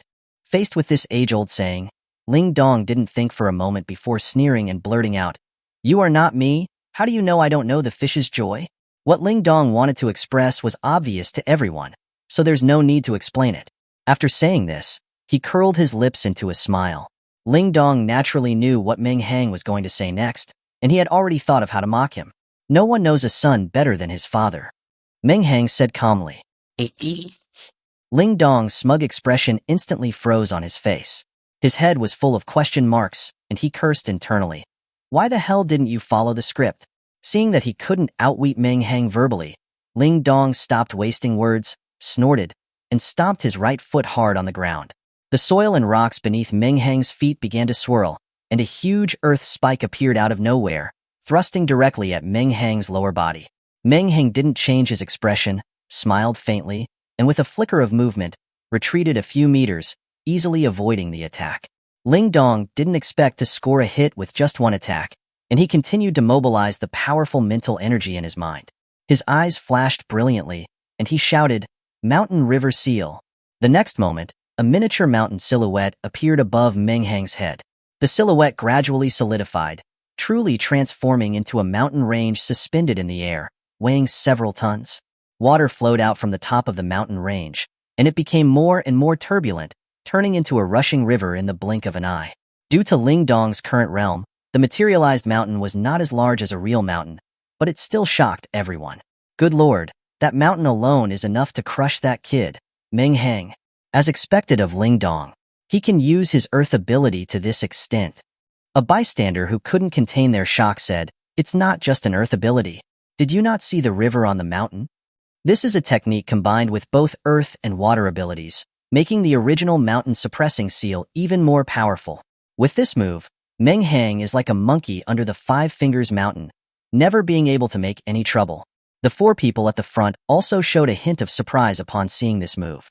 Chi-Ji chuckled and said to Lu Yuanhu, as expected of Imperial Capital University, its students are really full of hidden talents. To be able to combine earth and water abilities to this extent is truly enviable. Hearing Chi-Ji praise his students, Lu Yuanhu couldn't help but reveal a hint of pride. He said, "Haha, it's nothing special, just some minor tricks. I am sure Magic Capital University also recruited many students with similar skill." President Lu is being modest. Dual ability users are extremely rare. They can't just be recruited so easily. At this time, Meng Hang had a serious expression. When the mountain silhouette appeared above his head, he felt his entire body become heavy, as if he were carrying a mountain on his back. As the mountain silhouette solidified, the pressure on Meng Hang became greater. Especially when the river began to gush out, the pressure reached its peak, causing Meng Hang's back to bend. Seeing Meng Hang struggle, Ling Dong revealed a cold smile. The crowd also looked excited, with some shouting directly, "Ling Dong, don't give him a chance to fight back. Crush him with absolute dominance, and let this kid know the power of Imperial Capital University." Ling Dong's expression became solemn as he made a hand seal. Suppress. The mountain range formed by the mountain river seal blotted out the sky, pressing down on Meng Hang like the Five Fingers Mountain turned into by the Buddha. Meng Hang's face was a little twisted, and the enormous pressure made his bones creak. "Interesting," he gritted his teeth, trying to resist the pressure while smiling coldly. "You look so miserable and you're still talking big," someone said, unable to bear Meng Hang's arrogant act. "Hee, this whole event is making national news. If he loses this time, he'll be completely disgraced. Let him be arrogant for a while longer." Third gate, life gate, open. Meng Hang spoke calmly as he looked at the mountain above. The next moment, a green energy enveloped him. His blood began to boil, and his skin turned red. The 8 inner gates were activated at the same time, and he immediately felt his entire body relax, the enormous pressure disappearing without a trace. Meng Hang bent his knees slightly and then shot like a cannonball toward the sky. He then thrust out a fist and slammed it into the base of the mountain range. Clang! A sound like a monk hitting a giant temple bell with a tree-trunk-thick piece of wood echoed through the world, making everyone's eardrums ache. Holy crap! Why is there the sound of metal from an earth mountain? A man from outside the university who came to watch the show asked incredulously. Hee. People who were familiar with Ling Dong had expressions of schadenfreude. You didn't think that after yesterday's lesson, we at Imperial Capital University would be so foolish as to only send out a dual ability user, right? You mean? That's right. Ling Dong is a tri-ability user of earth, water, and metal. This is a mountain entirely made of metal. Holy shit. Everyone around him exclaimed in shock upon hearing that. Ling Dong put his hands behind his back, looking at Meng Hang on the ground as if he had everything under control. Don't struggle any longer. No matter how strong you are, it is impossible for you to shatter this mountain range made of metal ore. Don't be so sure. Fourth gate, pain gate, open. The green energy on Meng Hang's body became even more turbulent, his body turning so red it seemed about to drip blood. As the overwhelming energy surged out of his body, it was accompanied by the tearing pain of his muscles and meridians. Fortunately, the Hashirama cells in his body worked at the same time, quickly repairing his damaged meridians. Meng Hang's black robe fluttered, his eyes shining brightly. Compared to the mountain range above his head, it was as if he was the giant mountain, exuding a formidable pressure. He stomped his right foot hard on the ground, and the ground caved in instantly. He flew into the air again. He struck out with another punch. Below, Ling Dong mocked, "It's useless. You could punch until your hands are broken, and it wouldn't work." As Meng Hang threw his fist, the entire space seemed to begin to collapse. The next second, a clap of thunder exploded. First, cracks appeared across the entire mountain range above his head. Then, the entire mountain exploded, turning into countless pieces of rubble, flying in all directions. Fortunately, a barrier protected everyone around them, so no one was hurt. The sight of this made Ling Dong's eyes bulge, as he roared, "How is this possible?" Chapter 133, 4 Tribute Abilities. Faced with Ling Dong's shock, Meng Hang curled his lips into a smile. "Don't be so surprised yet. I'm afraid your jaw will drop off in a moment." Meng Hang's crimson eyes flashed as he imitated Ling Dong's earlier actions, channeling his mental energy. However, unlike Ling Dong, he had a sudden inspiration to add the power of his Crimson Lotus Hellfire into the mix. So you're using a mountain river seal, huh? Well, I'll give you a volcanic eruption. Ling Dong, still not recovered from the previous blow, suddenly felt the air around him become hotter. He couldn't help but tug at his collar. Holy crap, what is that? Everyone stared wide-eyed, looking at Ling Dong's head. Ling Dong, look above you. Someone quickly reminded him. Even without looking up, he felt a pressure as heavy as 1,000 tons pressing down on him. He quickly looked up and saw a mountain range engulfed in raging flames hovering above his head, just like the legendary Flaming Mountain. Ling Dong, while enduring this pressure, had a face full of question marks. Isn't this the move I used just now? And what the hell are all those flames? At this moment, the volcano erupted, and countless lava poured down, like a fire dragon breaking free from its restraints. Thud. Ling Dong felt a pressure several times greater than before suddenly bear down on him at the same time as the volcanic eruption. It instantly pinned him to the ground, making it impossible for him to move, no matter how much he struggled. Fall. Meng Hang waved his hand, and the massive flaming mountain pressed down toward Ling Dong. Give up, Meng Hang said to Ling Dong. But no matter how much Meng Hang tried to convince him, he was still lying on the ground, gritting his teeth, determined to die rather than surrender. Seeing this pitiful look, Meng Hang hardened his heart. If you're not going to give up, then don't blame me for being rude. The mountain continued to press down, not only making Ling Dong's bones creak, but also causing the ground around him to crack like a spider web. At this point, Ling Dong, lying motionless on the ground, was about to cry, inwardly yelling, "Why don't you put away your ability and then let me surrender?" He was gritting his teeth so hard, relying only on a single breath in his chest to resist the pressure. If he opened his mouth, that breath would escape, and he would be instantly crushed into a pile of mud. Seeing his miserable state, President Liu Yuanhu finally couldn't watch any longer and said to a bald teacher beside him, "Go and save him." The bald teacher nodded, signaled his colleagues to cancel the barrier, and with a flash of movement, arrived next to Ling Dong. He had a calm expression, showing a magnanimous demeanor in every gesture. He smiled slightly at Ling Dong on the ground, about to bend down to help him up. But the next second, everyone present, as well as the audience in the live stream, were stunned. A thud was heard, and the teacher was directly pinned to the ground by the pressure coming from above. What's going on? Wasn't the person who tried to help a teacher? Yeah, it seems like it. Hiss. This kid is too insane. He can suppress a teacher from Imperial Capital University. The bald teacher, whose face was glued to the ground, was turning crimson. He hadn't expected the power of Meng Hang's move to be so immense. His carelessness led to a humiliating scene in front of so many people. No, I have to regain my pride. Ag. The bald teacher roared, and golden light burst out instantly, blinding everyone. When the golden light dissipated, what appeared before them was a bald, muscular man whose entire body looked as if it were coated in gold powder, like the golden-bodied arhats from TV dramas. After activating his ability, the bald teacher easily stood up from the ground. He narrowed his eyes at the volcano above his head, determined to shatter the entire mountain, just as Meng Hang had done earlier, to regain his pride. Mountain Shatterer. The bald teacher took a bow-legged stance, and with a punch, he met the huge mountain range that was descending from the sky. Clang! Once again, the sound of metal clashing echoed. But contrary to his expectations, the blazing mountain range was only sent soaring back into the sky with his punch. It showed not a single crack. Holy crap, this kid also has a metal ability. The bald teacher, enduring the pain in his hand, quickly pulled Ling Dong, still pinned to the ground, and retreated back to the crowd. At this time, the crowd of onlookers was in a daze, and even the constantly scrolling live stream briefly went silent, with no more comments.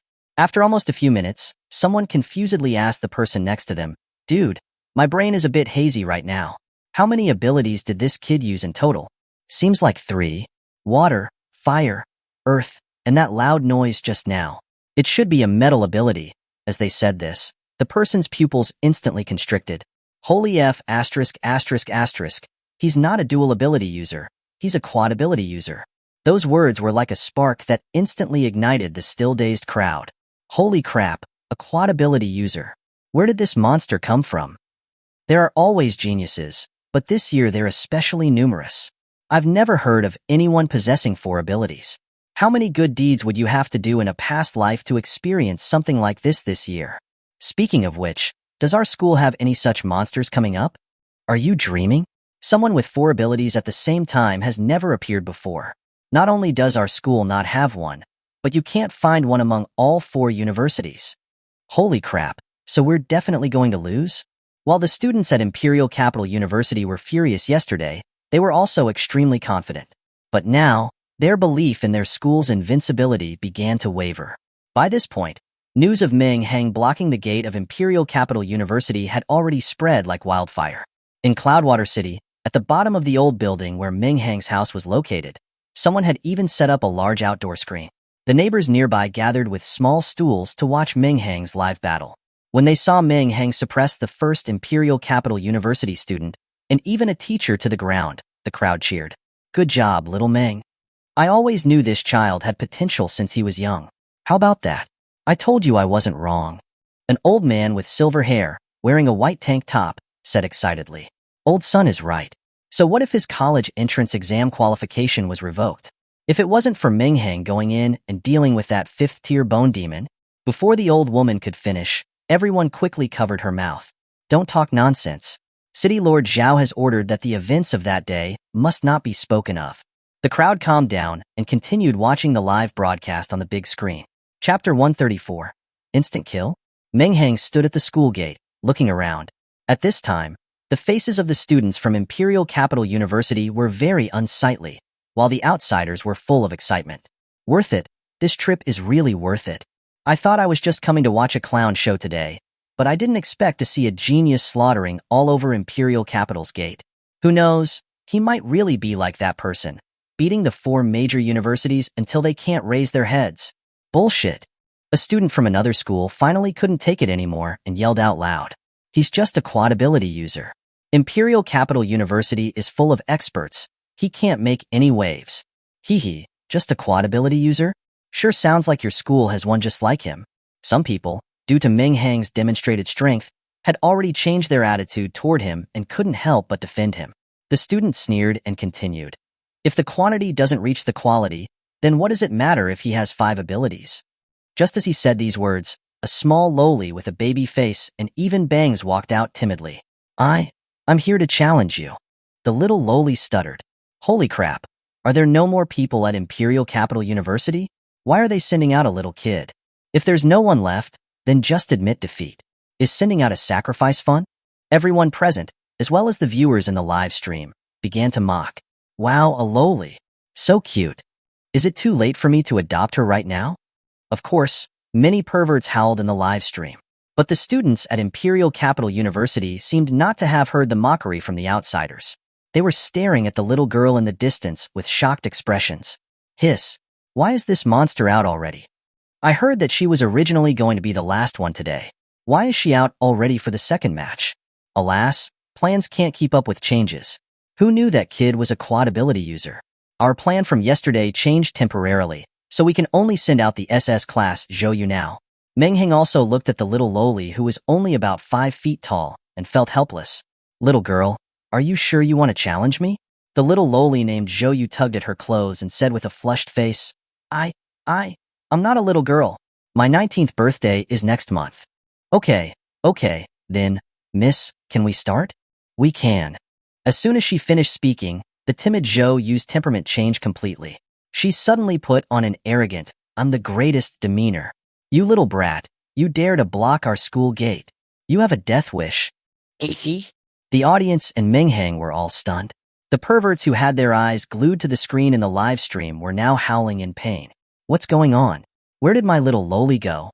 Good lord, does she have a dual personality? The students of Imperial Capital University who understood her all covered their foreheads with a helpless expression. The second personality has come out. I really don't know what she experienced. As soon as she fights, the domineering second personality inside her emerges. Meng Hang was first confused, and then looked with interest at the little lowly whose personality was completely different than before. No, she should be called a big sister now. While Meng Hang was still dazed, Zhou already began to make her move. She pointed her right hand like a sword and shouted sharply, "Pierce!" Several pale pink, cone-shaped crystals formed instantly, piercing through Meng Hang's body before he could even react. "Is that all you've got? You really let this lady down." Zhou Yu coldly snorted, turned, and walked off the field, leaving Meng Hang standing there, his body riddled with holes. The once noisy scene fell into dead silence. No one expected Meng Hang, who had been so arrogant just moments before, to be defeated so easily. Is that it?" someone asked, dumbfounded. I think so. His body was pierced. Even if that kid was a reincarnation of some immortal, he'd be at least half crippled. After a long pause, the entire scene erupted like a pot of boiling water. Holy crap, that's too powerful. As expected of Imperial Capital University, they were not fighting with their full strength before. Now that they're serious, this kid named Meng Hang can't even withstand a single move. The students of Imperial Capital University were also shifting from shock to elation. Haha, we won. We won. Zhou Yu is awesome. Imperial Capital University is awesome. I knew that kid was just a clown. He's nothing when he meets a true expert. At this time, even Lu Yuanhu was wide-eyed. He had originally placed his hopes on those top students who had gone into the secret realm and had not had any hope for today's match. He didn't expect this student to give him such a pleasant surprise. Is this really it? Is this kid really the same person who instantly killed the 5th-tier bone demon? He was beginning to doubt if he had recognized the wrong person. If anyone was the most shocked on the scene, it was undoubtedly the teacher who was still maintaining the barrier. His mouth was agape wide enough to swallow an egg, watching the little lowly with a stride that was full of swagger. Barrier abilities can be used like that? He was a rare barrier type ability user, and combined with his status as a teacher at Imperial Capital University, even though he always acted approachable, he was no less proud than others. He always thought that his ability could only create a square barrier to trap or defend against enemies. But today, he was taught a lesson by a student who had just enrolled. So, barriers can be used like that. And the fact that Zhou Yu could launch those near-instant abilities shocked him even more. Inside the City Lord's mansion in Cloudwater City, Zhao Sanpeng was drinking tea while watching Meng Hang's battle on TV. When he saw Meng Hang's body being pierced, he didn't even flinch. In fact, he took a sip of his tea in an extremely composed manner. Especially when the camera zoomed in on the faces of the students in the scene. Zhao Sanpeng saw the ecstasy and mockery directed at Meng Hang on their faces. Instead of getting angry, he felt like laughing. Lu Zhaoyang, standing next to him, had already become enraged. Seeing his city lord so leisurely, he couldn't hold back his anger anymore. Ignoring the difference in status, he furiously said, "City Lord, little Meng's body has been pierced. How can you laugh? Have you forgotten his contribution to our Cloudwater City?" Hearing Lu Zhaoyang's roar, Zhao Sanpeng was not angry. He waved his hand and said with a smile, "Do I not know what kind of person Meng Hang is? How could he possibly lose so easily?" Chapter 135, Shattering the Barrier. "I'm sorry. I'm so sorry. I didn't mean to hurt you like this." Zhou Yu, believing that the fight was over, turned back into her timid self. She kept bowing apologetically to Meng Hang, tears nearly streaming down her face. Lu Yuanhu said to the people next to him, "Quickly find a wood-type ability user to heal Meng Hang. Even though this kid slapped us in the face, we need to show the magnanimity of Imperial Capital University." Lu Yuanhu's lips curved into a smile. He, in his current triumphant state, didn't mind bestowing a bit of kindness on Meng Hang. At that moment, a faint voice reached everyone's ears. "Aren't you celebrating a little too early? Who said I lost?" The entire scene went silent. The students who had already begun to take off their clothes to celebrate froze in place. The smile that had crept onto Lu Yuanhu's face began to twitch.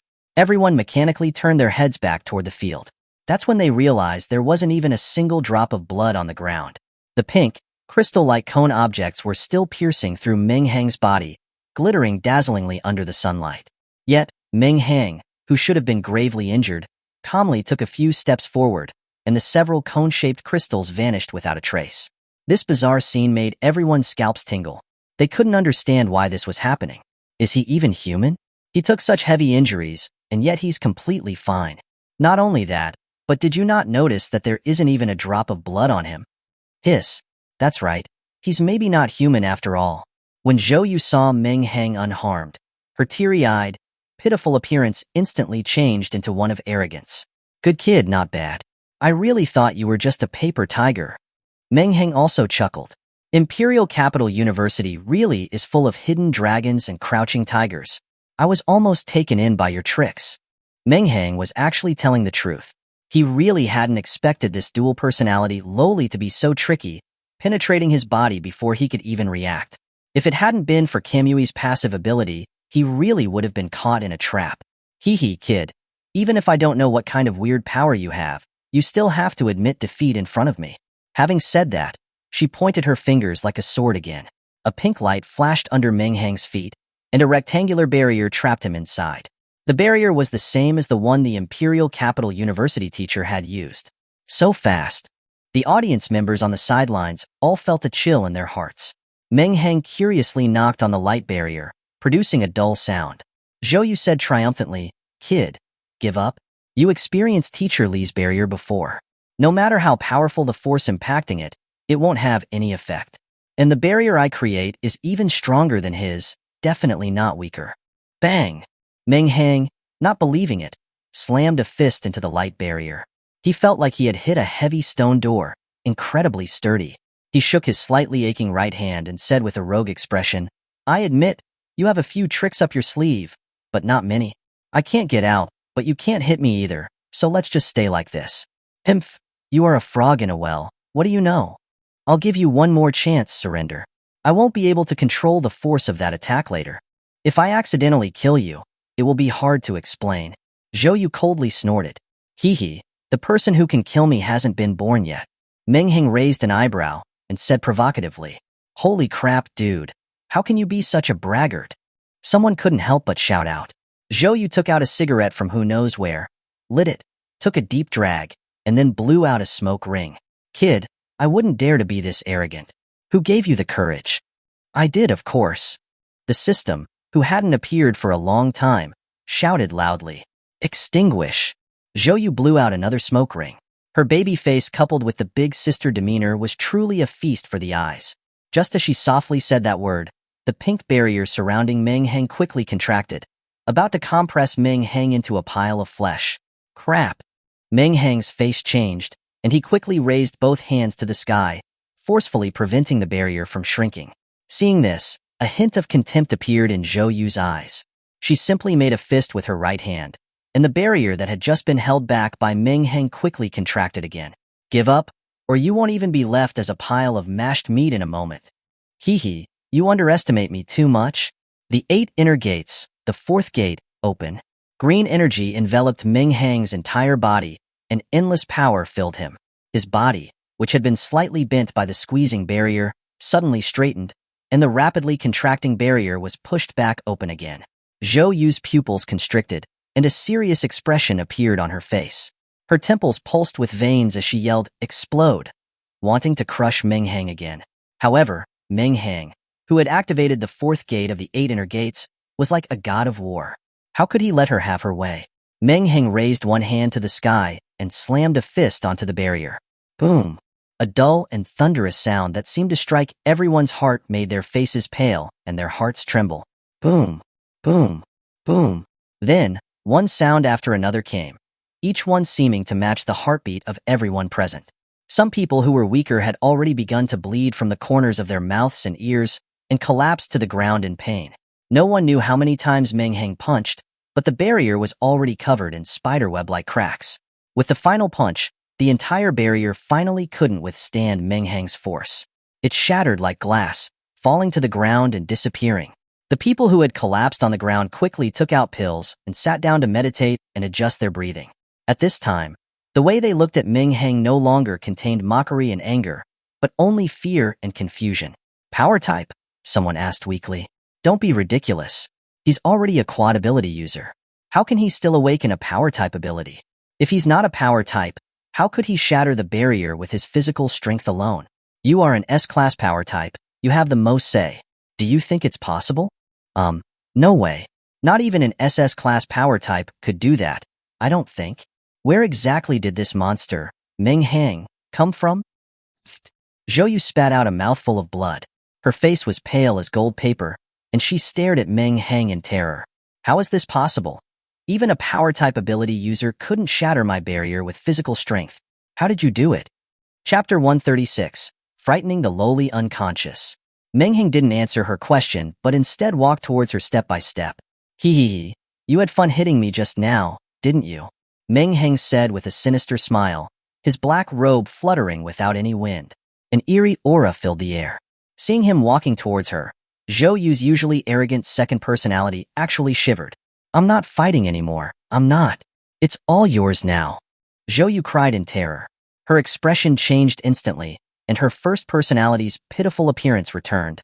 Seeing Meng Hang staring at her with an unfriendly expression, her eyes began to glisten with tears. You made him angry. What am I going to do now? Zhou Yu's first personality cried. Holy crap. She scared Zhou Yu's second personality back? I've been in the same school with her since high school. Whenever a test or a competition was about to begin, Zhou Yu's second personality would come out and never disappear until the end. Today is the first time I've seen someone force her back like that. Zhou Yu's first personality had tears welling up in her eyes as she said in fear, Don't come over here. Then admit defeat, and I won't go over there. At this moment, Meng Hang looked like a perverted uncle trying to lure a child. Lowly on his shoulder rolled her eyes, thinking, 2A, you shameless guy. It's okay to learn my speech pattern, but don't learn my lack of charisma. Clearly, verbal threats don't suit you. Only practical actions can showcase your depravity. Zhou Yu was so scared by Meng Hang's words that she burst into tears. But she still held back her fear and gently pleaded, You really shouldn't come over. Or I'll get nasty with you. Oh, I love nasty. I want to see how you're going to get nasty with me today. Meng Hang gave what he thought was a handsome and seductive smile, but in the eyes of others, he looked like a complete pervert bullying a young girl. Damn it, that pervert. How dare he tease our little lowly like that? Kill Meng Hang. Give us back the peaceful school gate of Imperial Capital University. That's right. If Imperial Capital University loses to a pervert like that, we really won't be able to live. Seeing that Meng Hang was still closing in, Zhou Yu finally moved. She closed her eyes tightly and randomly swiped her hands in the air. Barrier, rise. 3 layers of barriers instantly formed. Meng Hang had barely blinked before he was trapped again. Holy crap, 3 instantaneous barriers. The attention of the crowd had been focused on Zhou Yu, but now it was attracted by this profanity. The teacher who had used the barrier before ignored the strange looks from the crowd and said to himself, the barrier can only be activated 1 layer at a time. How did she manage to create 3 layers at once? And instantly. What kind of monsters are these students? You can break 1 barrier, but I don't believe you can break 3. Zhou Yu said seriously, her face showing an air of pride. The game should end here. Trapped by the barrier, Meng Hang didn't show even a hint of panic. On the contrary, he looked relaxed. Zhou Yu didn't waste any more words. Her soft, boneless hand gently made a fist, and she spat out a single word, extinguish. The 3 layers of barriers, which were as firm as a rock, quickly shrunk. This time, they met no resistance and directly shrunk into a dot. Then, with a bang, smoke appeared, instantly turning Meng Hang into dust. Silence. A deathly silence fell over the scene. Did he just get extinguished? Everyone watching, whether it was the outsiders who had come to see the excitement or the Imperial Capital University students, was staring at the place where Meng Hang had vanished with a terrified expression. Although they were angry with Meng Hang for blocking the school gate, it didn't mean that they actually wanted him dead. Lu Yuanhu also stood up abruptly, his face grim as he looked at the field. Meng Hang was a top-tier genius. To be killed just like that was a loss for the Dragon Country. Zhou Yu's face was incredibly pale. She staggered and fell to the ground, muttering to herself, It shouldn't be. He shouldn't have lasted less than a second. According to her predictions, Meng Hang would have used that strange force to resist the first layer of the barrier. Then she would let the second layer squeeze. And if the second layer still had no effect, then the third layer would. This way, she would slowly wear down Meng Hang's energy, forcing him to admit defeat.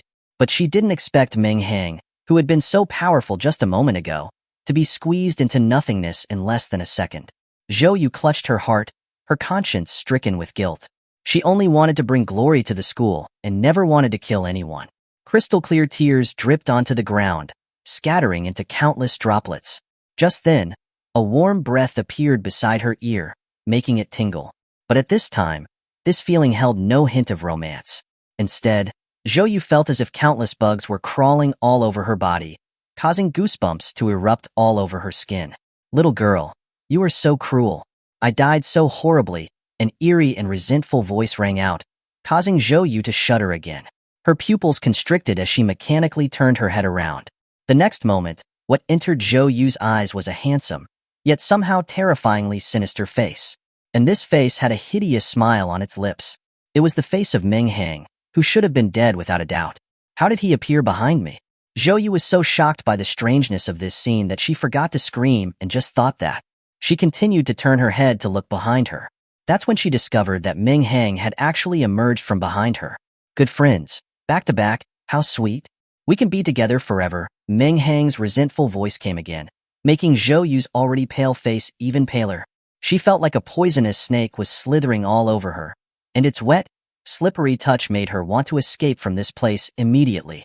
At that moment, she finally reacted. Fear came like a tidal wave, constantly battering her spirit. Ghost! Zhou screamed miserably, and then fell to the ground, unconscious. She had been frightened unconscious. Seeing Zhou like this, Meng Hang curled his lips and said disdainfully, "This little girl is too timid." She fainted from just that. Lowly on his shoulder had a black line on her forehead as she thought, "You scared a little girl like that, and you have the audacity to say she's timid? You've really earned the title of a pervert." Chapter 137. All of you, come at me together. This bizarre scene made everyone's scalps tingle. Although the hot sun was shining down on them, they couldn't feel a trace of warmth. Instead, they felt a cold chill spreading from the depths of their hearts. "Go, Ghost!" someone shouted out, and the crowd instantly panicked, pushing and shoving as they scrambled to get away. "Calm down." Just then, Lin Luoxue roared, his voice like a thunderclap that exploded in everyone's ears, calming the panicking crowd. "It's just a space-type ability. You guys are acting like you've seen a ghost." Although Lin Luoxue appeared disdainful, he was no less shocked than the others. Of course, he wouldn't think that Meng Hang had really turned into a vengeful spirit. Instead, he was shocked by Meng Hang's weird spatial ability. He had noticed something when Meng Hang's body was pierced, and now he was even more certain that this was a spatial ability. He can teleport through space at any time. That scene just now must have been him teleporting a part of his body to another dimension, which is why he could remain unscathed despite being pierced. Thinking of this, cold sweat seeped out of Lin Luoxue's forehead. This is too unsolvable. How are we supposed to fight this?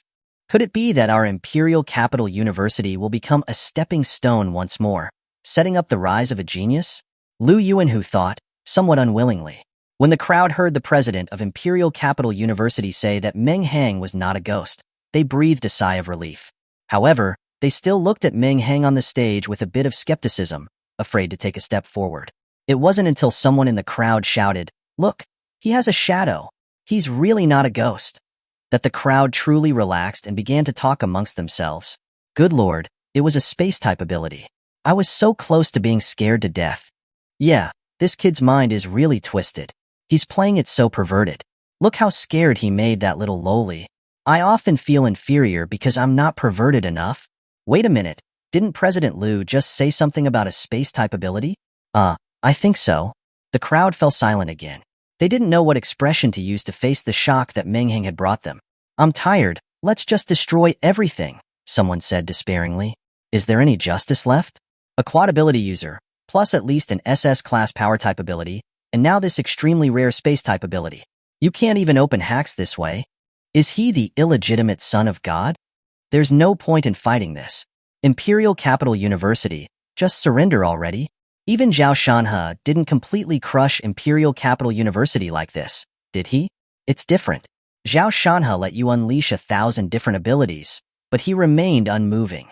With his bare fists, he crushed Imperial Capital University so thoroughly that they could not raise their heads. This kid is even more despairing.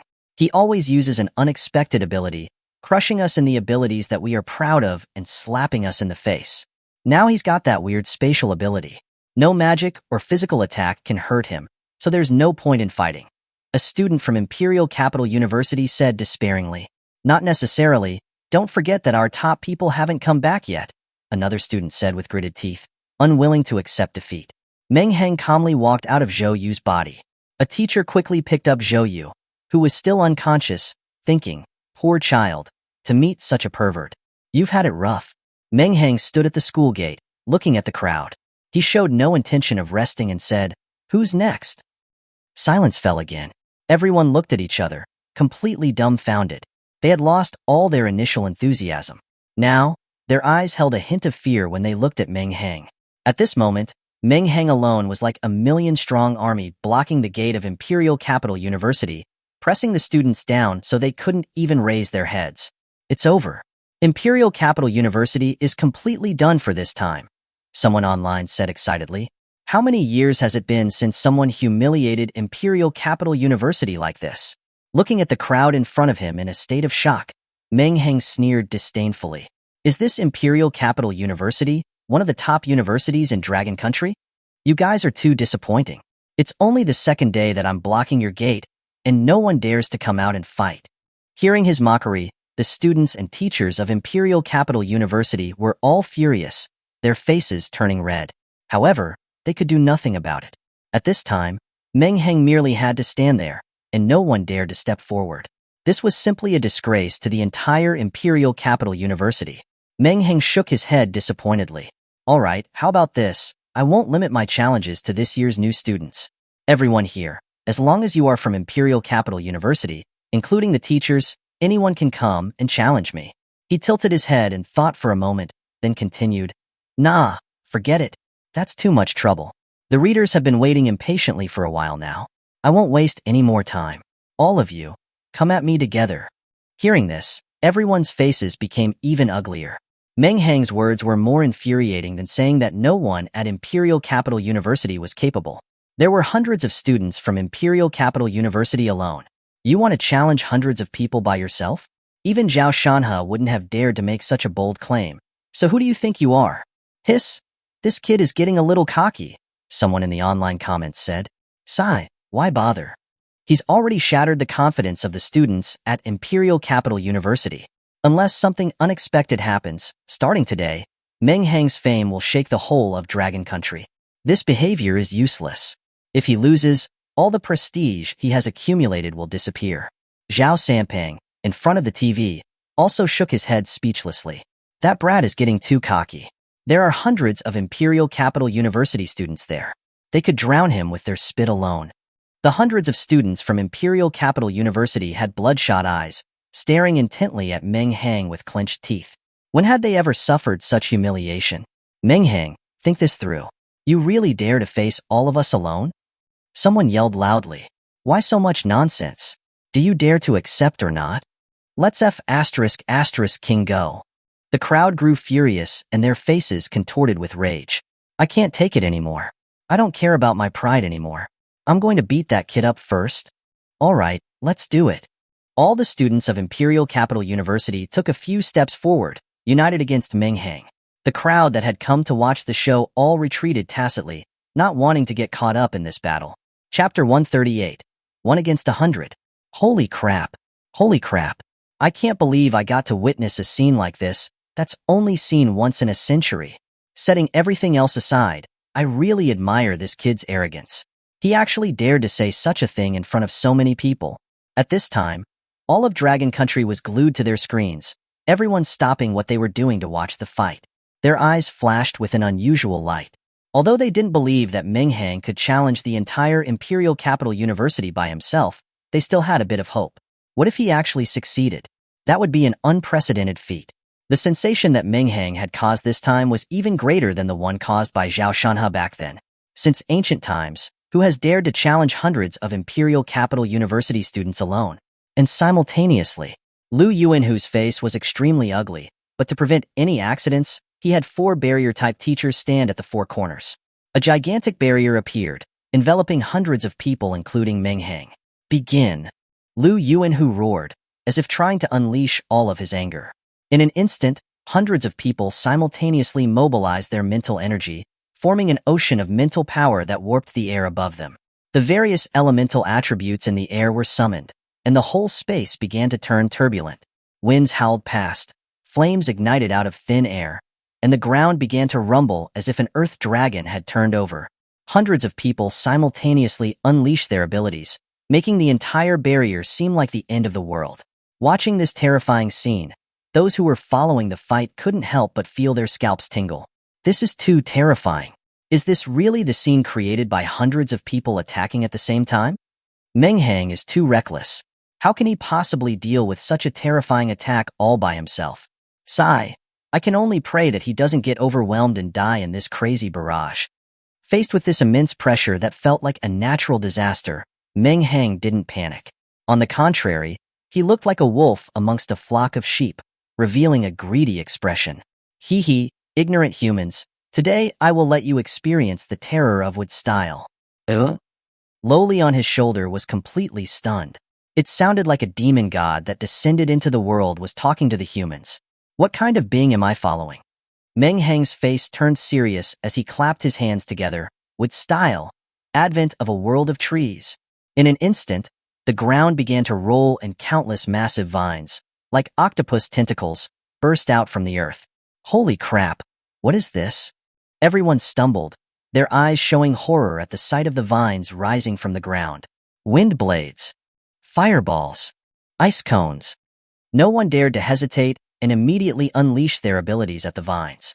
However, their attacks were like tickles to the massive vines, causing no damage at all.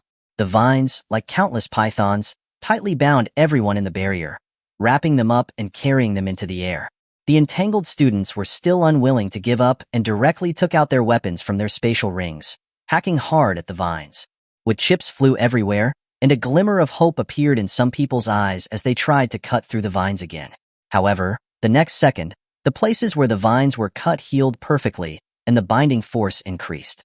The students cried out in pain, and their weapons fell from the air as they lost all resistance. The vines grew bigger and bigger, quickly filling the entire barrier space. The vines, which were already touching the barrier walls, did not stop and continued to grow upward, pushing against the barrier. The 4 teachers from Imperial Capital University who were maintaining the barrier had faces as white as paper, veins bulging on their foreheads as they desperately tried to keep the barrier stable. Increase your mental power, one of the teachers yelled. I can't do it anymore. This forest of trees is too powerful. I can't hold on. Crack. The next second, the huge barrier directly shattered like glass, disappearing into thin air. Without the restraint of the barrier, the vines grew even more unrestrainedly outward. Run. The outsiders who had just come to watch the show were frightened out of their wits as they saw the vines rush towards them like a tide. They turned to flee, but the unrestrained trees wouldn't let them get away. In the blink of an eye, they caught up and wrapped them up into the air, not missing a single one. In the blink of an eye, the empty school gate of Imperial Capital University had miraculously turned into a vast forest, lush and verdant, blocking out the sky and the sun. Pop, pop. The towering trees that had finally stopped growing had countless red flower buds appearing on their branches. They blossomed into beautiful flowers under the sunlight. A lush forest, a magnificent sea of flowers. If not for the fact that people were hanging from every tree, it could have been considered a thriving scene. Yellow-brown pollen spread throughout the sea of open flowers, instantly covering the entire forest. Liu Yuanhu and the other 3 university representatives were not spared. They were also wrapped up by the vines and carried into the sky. Their faces were as ugly as could be and their hearts as embarrassed as could be. The top warriors of the 4 universities had been subdued by a high school graduate, like they were mere pawns. Was there any justice left in the world? Fortunately, as the head of their university and the representatives of the 3 top universities, their strengths were not to be underestimated. They were on the verge of escaping from the vines. However, when they absorbed the pollen that was permeating the air, their entire bodies went numb, and they could no longer exert any strength. They could only watch as the vines tied them up again. From that moment on, at the school gate of Imperial Capital University, besides Meng Hang, no one was safe. They were all paralyzed and hung limply on the treetops. The whole of Dragon Country seemed to be put on pause, staring blankly at the scene on the screen. Zhao Sanpeng's hand holding his teacup froze, and the water in his mouth unconsciously flowed out. Old Liu, pinch me to see if I'm dreaming. Ouch, you actually pinched me. Following a scream, the city lord's mansion was silent again. After a long time, Zhao Sanpeng finally stuttered and asked, Old Liu, that kid, Meng Hang, directly created a forest, didn't he? I remember that kid could also use illusions. Do you think he used an illusion to trick us? At this moment, He would rather believe that he was under an illusion than believe that Meng Hang could create a forest in a matter of breaths. Moreover, this was not just a simple forest. This forest had subdued everyone, including the president of Imperial Capital University. Chapter 139, Self-Hanging in the Southeast Branch. It was a frenzy. The whole of Dragon Country was in a frenzy. Whoa, is that a wood-type ability? My god, when did wood abilities become this powerful? An 18-year-old high school graduate crushed an entire university. It's unprecedented, and no one will ever be able to repeat such a feat. A miracle. This is a miracle. Someone prostrated on the ground, bowing repeatedly in front of the television showing Meng Hang. I actually witnessed the rise of a legend, someone said, clenching their fists, their whole body trembling uncontrollably with excitement. My Dragon Country will rise. I never thought that in my lifetime, I would see the rise of a genius. I believe Meng Hang will be another Zhao Shanhe. Dragon Country will surely defeat the demon race with their leadership.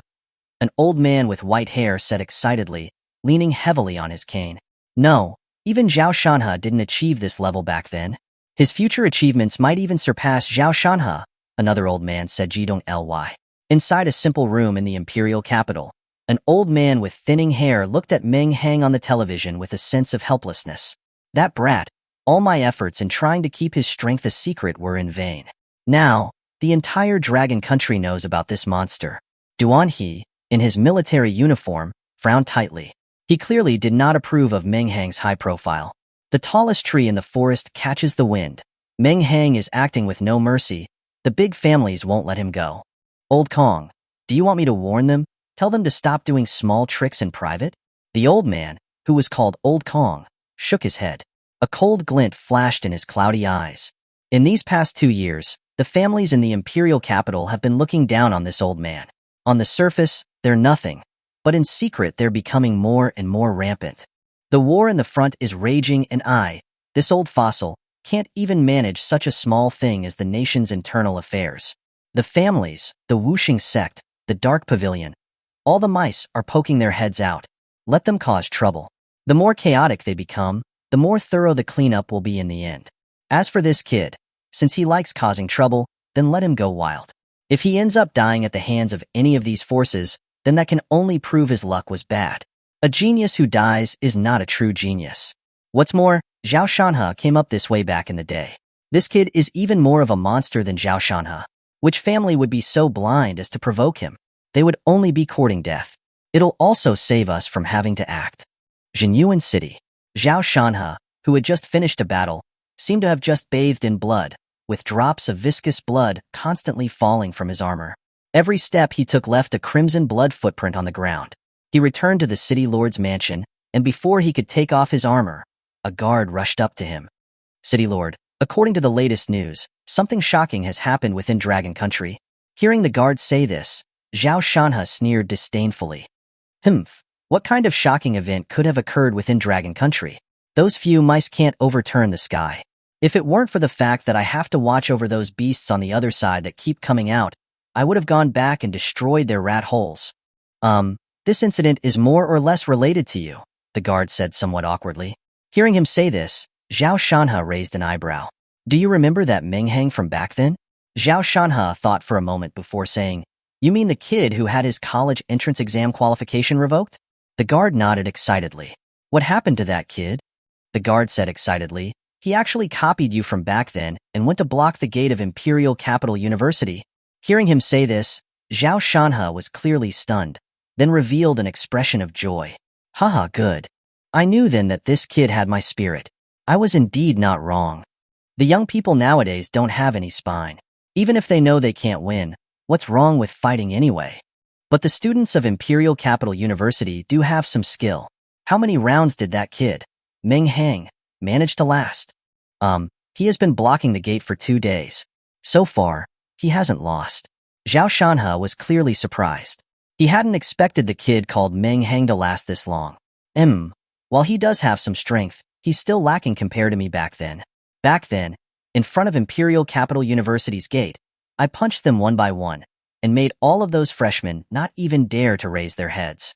This kid still needs to work harder. Hearing his city lord say this, the guard was a little embarrassed. According to the news, just now, that kid, Meng Hang, fought hundreds of Imperial Capital University teachers and students alone. He used a wood-type ability of some unknown level, turning the entire entrance of Imperial Capital University into a forest and completely instantly killing all of them. It is said that even the president of Imperial Capital University, Liu Yuanhu, couldn't escape and is now hanging in a tree. Zhao Shanhe, who had been completely calm until now, had his eyes pop out upon hearing this. One against hundreds and an instant kill? Are you sure the news wasn't wrong? I'm certain. Good lord, this kid is even more powerful than me back then. From today onward, you keep a close eye on every move that Meng Hang makes. As long as he enters the first line sky, even if you have to use a sack to kidnap him, you have to get him to come over to our side. In just half a day, Meng Hang went from an unknown nobody who didn't know the immensity of heaven and earth to a household name, a peerless genius comparable to Zhao Shanhe. Of course, there must be stepping stones along the road of every genius. This time, following in the footsteps of Zhao Shanhe, Imperial Capital University had once again become the butt of everyone's jokes, and this time the mockery was much more severe than the last time. One person fighting against hundreds, only to be thoroughly beaten. Moreover, they were actually hung in the trees. Even their own president was not spared. They had completely lost face. So much so that many years later, a student from Imperial Capital University was arguing with a student from another university.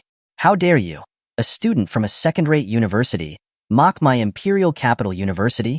Hee hee, at least our school wasn't blocked by some guy at our gates, and the entire faculty and students plus the president were captured and hung in trees. Our Imperial Capital University is one of the 4 top universities in Dragon Country. You guys hung yourselves in the southeast branches. We have S-class ability users everywhere, and SS class ones all over the place. You guys hung yourselves in the southeast branches? Our school students have made great contributions in the demon race war. You guys hung yourselves in the southeast branches. In the end, the Imperial Capital University student tearfully lost the argument. People even wrote a joke. After the rain in the empty mountains, self-hanging in the southeast branches. To see 1,000 miles afar, self-hanging in the southeast branches. The wind is howling, Colby River. A hero hangs himself in the southeast branches. Top University Imperial Capital University, entire school hangs in the southeast branches. Chapter 140, Tomorrow's Battle. Liu Yuanhu, who was hanging limply in the tree, was turning crimson. He just wanted to die. The reputation of Imperial Capital University was completely ruined in his hands. Meng Hang walked to the base of the tree that Liu Yuanhu was tied to, looked up at him, and said with a smile, President Liu, I've completely won today, haven't I? Let's not waste any more time. As long as you admit you lost, I won't come tomorrow. I'll go directly to Magic Capital University. Chi Ji, who was hanging in the tree next to him, turned pale upon hearing this. It was one thing to not have personally witnessed Meng Hang's power before, but having seen all of this monster's various tricks, he could already imagine the scene of all of the Magic Capital University teachers and students hanging in trees. It was a horrible sight. He didn't even dare to think about it. Fortunately, before Chi Ji could open his mouth, Liu Yuanhu spoke first. We lost today, but it doesn't mean that all of Imperial Capital University has lost. The top geniuses of this year are currently undergoing trials in a secret realm. As long as they haven't acted, you cannot say that our Imperial Capital University has completely lost. Meng Hang curled his lips disdainfully, saying, Your entire school is not my match. Do you think a few people could be my match? It wasn't that Meng Hang was arrogant. If he were to get serious, he truly couldn't find a match in his peer group. That's right, he was such a confident cheater. Despite having witnessed Meng Hang's power, Liu Yuanhu still had confidence. He swayed back and forth in the tree, a strange, unreadable light shining in his eyes, and said to Meng Hang, I said this before. This year, you are not the only genius who has appeared. We also recruited a few geniuses this year. They are the seeds that can lead our Imperial Capital University to another era of glory. You cannot say that you have completely defeated us without defeating them. Meng Hang picked at his ear and said impatiently, You've said so much, but where are they? I've been blocking the gate for 2 days, and I haven't seen a single genius that you keep talking about come out. Hearing this, Liu Yuanhu was slightly embarrassed. Since he had learned that Meng Hang was blocking the gate, he had already ordered them to return, but who knew that they still had not returned? They went to a secret realm for a trial. They should be back by tomorrow at the latest. All right, Then I'll wait one more day. After saying that, Meng Hang canceled the wood style.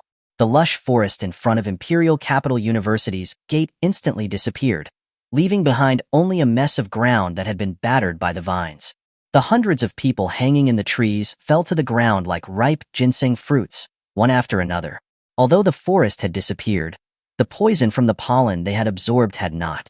The hundreds of people lay weakly on the ground, squirming like grubs. Meng Hang looked at the tragic scene in front of him, feeling a bit awkward. He had only wanted to deal with the students of Imperial Capital University, but he had been too powerful and had inadvertently dragged innocent people into it. Well, I'll be going now. Meng Hang didn't know who exactly he was saying this to, but he left those words behind and ran. Arriving in a secluded corner, Meng Hang suddenly looked up, staring at a drone that was quietly following him. Bang! Just as he looked up, a raven with blood-red eyes flew over at lightning speed and smashed the drone to pieces.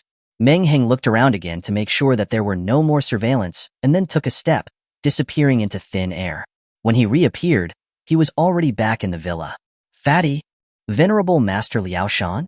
Meng Hang shouted a few times and found that the villa was empty. He didn't pay any mind to it, took a shower, and immediately fell asleep. Although he had appeared to be relaxed when he dealt with those hundreds of people, that advent of a world of trees, had almost drained his mental energy. Fortunately, he had Hashirama cells providing a large amount of mental energy. Otherwise, he would not have been able to cast it, no matter how hard he tried. He didn't know how long had passed, but Meng Hang groggily heard the sound of the door opening and reluctantly came out of his room. The people who opened the door were Fatty and Venerable Master Liao Shan. But when Meng Hang saw their appearances, his eyes, which had still been sleepy, widened in an instant. He saw that the two of them were tattered. Fatty's hair was like a chicken coop, and Venerable Master Liao Shan even had a leaf stuck to his bald head. The two of them walked in, supporting each other. When they saw Meng Hang inside the house looking energetic, their eyes were filled with endless resentment. What the heck? Did you guys go up a tree to steal bird eggs? Meng Hang asked in surprise. It was fine if he didn't ask, but this question made the two of them blush with anger. Venerable Master Liao Shan shakily pointed his right hand at Meng Hang, gritting his teeth as he said, "You have the nerve to ask that? We just wanted to go join in the fun, cheer you on, let alone me." But when Fatty heard that Imperial Capital University was going to attack you, he didn't even step forward to help you. He just silently stood behind me. What bad intentions could we have? We just wanted to join in on the fun.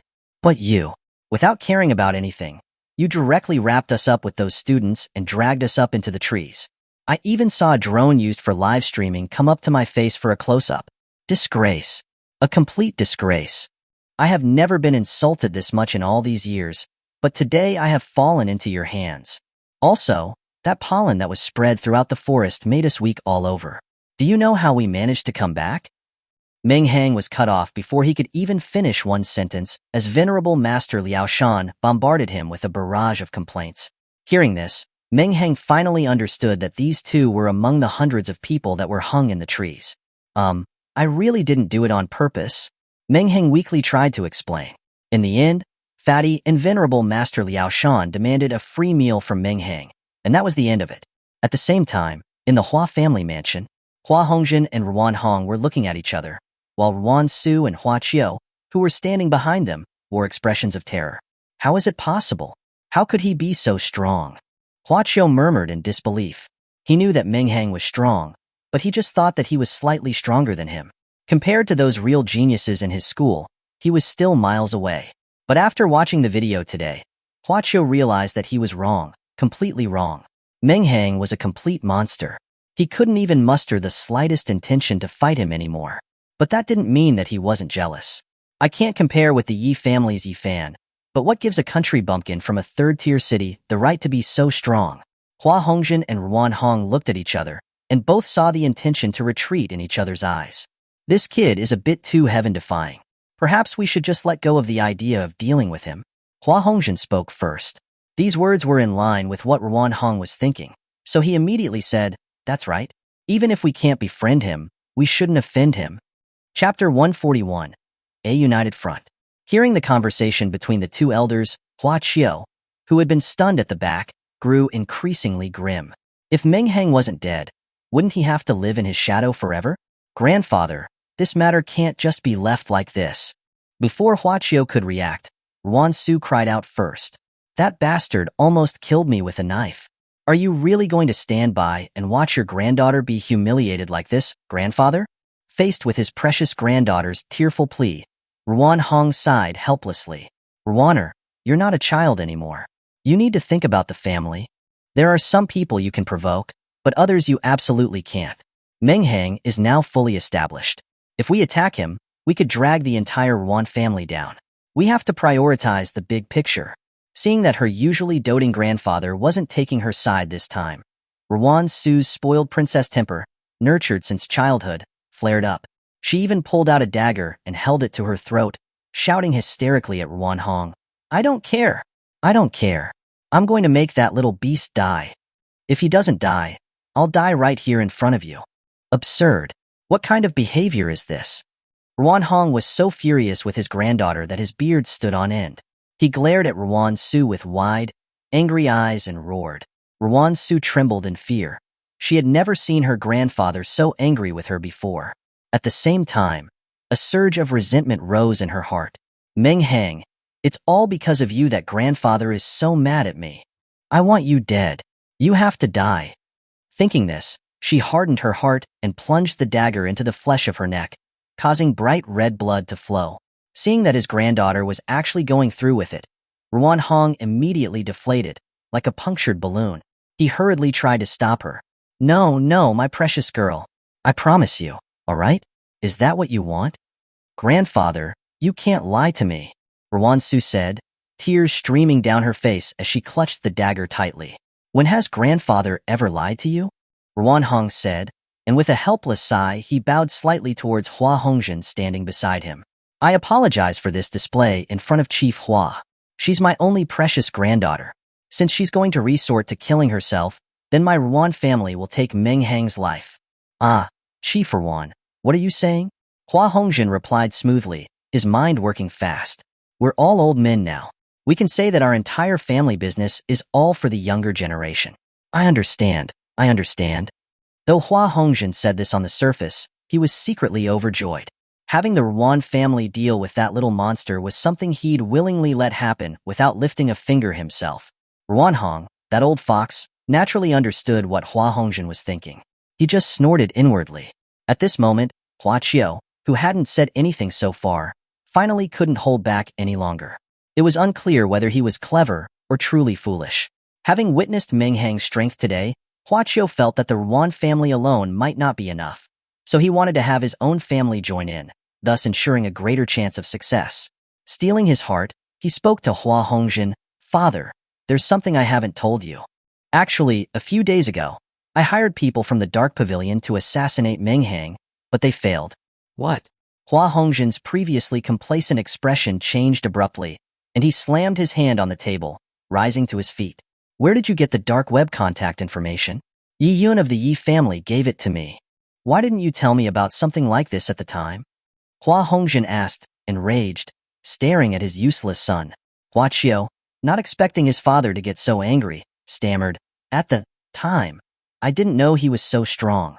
I thought I could solve the problem with my own methods. Does Meng Hang know you hired assassins to kill him? Hua Hongjin asked, barely keeping his anger under control. I think he might. Slap. A crisp, loud slapping sound echoed through the room. You are absolutely useless. Don't you know what it means to eliminate the root of a problem? Father, even if he knows I hired assassins, Meng Hang might not dare to retaliate against our Hua family, Huachio quickly defended. After all, so many days have passed, and he hasn't reacted. Maybe this matter will just blow over. What do you mean, maybe? Hua Hongjin glared at his son, his expression a mixture of disappointment and pity. You have made such a powerful enemy for the Hua family, and you're entertaining such wishful thinking. Do you not understand the concept of being prepared for danger? If one day he decides to retaliate, with his unpredictable space-type ability, are we going to be on guard all the time? After saying all this, he looked at Ruan Hong with a hint of helplessness. I apologize again for this display, Chief Ruan. Ruan Hong didn't even raise an eyebrow, answering with a sarcastic smile. Chief Hua, what are you saying? They're just children. Understandable. So, now what? Hua Hongzhen's face twitched as his own words were thrown back at him. He had no way around it. He could only blame having such a disappointing son. He gave a bitter smile and said, "The Hua family will also participate in killing Meng Hang. With both our families joining hands for a sneak attack, I don't believe that little bastard will have any chance of surviving." Ruan Hong nodded in satisfaction and clapped his hands lightly. "Since our two families are uniting, I won't hide anything." With this, he clapped his hands again. "Ruan Zhu, Ruan Shtong, Ruan Hu, come in." As soon as the words left his mouth, knocking echoed at the door, and 3 towering, burly men walked in. Seeing these 3, Hua Hongzhen's eyes lit up. There's a saying in the deep forests of the northeast: 1 pig, 2 bears, 3 tigers. It's obvious that these 3 of yours are extraordinary, worthy of 100 normal men. Especially the one leading. The pressure from his Huan level is making me tremble, he added, clearly impressed. "Chief Hua, you're too kind." The leader, Ruan Zhu, bowed toward Hua Hongzhen, though the smug look on his face was plain to see even for a blind man. "Since Chief Ruan is being so sincere, then my Hua family can't be seen to be lacking. Shadow 1, Shadow 2, Shadow 3, come out and greet Chief Ruan." 3 black shadows flashed in the bright living room, and 3 figures in black knelt on one knee in front of Hua Hongzhen, looking at the 3 burly men with a hint of defiance. Seeing these 3, Ruan Hong's expression changed slightly, but he quickly laughed out loud, as expected of the Hua family. "You're truly full of talented individuals. With the Ruan brothers and your 3, taking down that kid will be an absolute breeze." Seeing the 2 families joining forces, bringing out their best fighters, Hua Qiu, who had been looking grim, wore a smug smile in the shadows. "Meng Hang, I've bet my future on this. If you don't die, how will I ever feel at peace?" Chapter 142. A Gaze That Could Kill. The night was heavy, as if boundless ink had been thickly smeared across the sky. The earth was asleep. Aside from an occasional dog bark, the desolate streets were silent. Under the moonlight, 6 figures appeared in front of Fatty's villa. Though they had come together, they were clearly divided into 2 groups. "This time we'll take the lead, while the 3 brothers from the Hua family can hold the line." Ruan Zhu whispered to the 3 people dressed in black night suits among the 6. Hearing this, the Hua family's 3 shadow guards were immediately displeased. Although the assassination was a joint effort between the 2 families, this was also an opportunity to show their strength. By having only the Ruan family attack, what? Did the shadow guards not get any recognition? With this thought, Shadow 3 was the first to speak up. "I think we should switch things up. We shadow guards are better at assassination. Although that little beast is quite strong, we can guarantee that he'll die a quick and clean death, making no sound. As for you 3, he added with a chuckle, you can just watch from the sidelines." "Bullshit." Ruan Hu, the most hot-tempered of the 3 Ruan brothers, directly cursed. "We, the Ruan family, will take Meng Hang's life. You 3 better not interfere, or after finishing off that little beast, we'll take care of you too." "Say that again if you dare." Shadow 3's voice was calm, but his chilling killing intent was clear and undisguised. Just as the atmosphere was becoming increasingly tense, Shadow 1 finally spoke. "Calm down, all of you. We haven't even seen our main target yet, and we're already fighting among ourselves. Where's your professional ethics? How about we don't decide on who takes the lead or who's the backup? We all attack at once. I refuse to believe that the kid is so powerful that 6 experts can't kill him with a surprise attack." The other 3 were silent for a moment, then nodded in agreement. While they were arguing, no one noticed that a space distortion had appeared in a nearby tree, and a young man in a black robe, his face grim, slowly emerged. In this dark night, he seemed like a reaper come to collect souls. Meng Hang squinted, listening to the 6 people still plotting how to deal with him, his eyes full of killing intent. "Who the hell are these idiots coming to provoke me again? Is it not enough for them to be dead? Do they want another round?" He murmured, then turned to Loli on his shoulder. "Are they more assassins from the Dark Pavilion?" Loli quickly shook her head, saying, "Absolutely not. The Dark Pavilion never takes action with so many people at once." Hearing this, Meng Hang's eyes turned cold as he swept across the 6 figures. If eyes could kill, he thought, they would all be dead multiple times by now. Of course, this phrase only applies to other novels, not to Meng Hang. After all, Meng Hang's gaze could actually kill people. He could even make people pregnant just by staring at them. So Ruan Hu, who had been the loudest, felt it the most. Thump. The next second, Ruan, whose head disappeared without warning.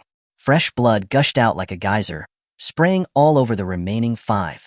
The 5 people who were ready to attack only felt a warm liquid flowing on their faces. Their bodies trembled as they suddenly failed to understand what had happened. When they realized that Ruan, who was still standing straight but his head was inexplicably gone, their scalps instantly went numb, and cold chills rushed down their spines. Ruan Xiong's eyes were bloodshot as he rushed forward and supported Ruan, whose body, which was about to fall. Who? Show yourself. He didn't care about the assassination at this point, yelling out of his pain and rage. He and his brothers had grown up together, experiencing countless life-or-death situations to reach this point. He couldn't believe that one of his best brothers had died so strangely. Thankfully, they were at Fatty's villa, and there were basically no other people living nearby. Fatty and the Buddhist monk in the house heard the shouting outside, immediately getting up to check. But as soon as they stepped outside, they found that one of Meng Hang's shadow clones was already waiting. "Brother Meng, did you come out because of the noise too?" Fatty asked, frowning. Meng Hang waved his hand, dismissive, and said, "It's nothing major. Just a few dogs barking outside. You guys can go back to sleep." Fatty and the monk exchanged a strange look. They both knew that it wasn't just dog barking. However, after everything they had gone through, they knew how abnormal Meng Hang was, so they didn't worry about him. Instead, they started silently mourning for those outside. "Brother Meng, I suspect you were a jinx in your previous life. How can people always be looking for trouble with you?" Fatty said helplessly. Meng Hang shrugged, looking equally innocent. "How the hell should I know? I was sleeping peacefully when some idiots came knocking on my door. What can I do? I just have to send them to be reincarnated, right?" He said this so calmly that the 2 men couldn't help but shiver and hurriedly closed the door, ignoring everything happening outside. "Get out here right now. I'll tear your skin off and make sure you suffer a fate worse than death." Ruan, who continued, raging uselessly. Thump. The next second, the only answer was a spray of blood. Ruan Xiong, also headless, silently collapsed to the ground. The blood from both men merged together, appearing eerily strange in the dark night. The fight hadn't even begun, and 2 of their own had already mysteriously been killed.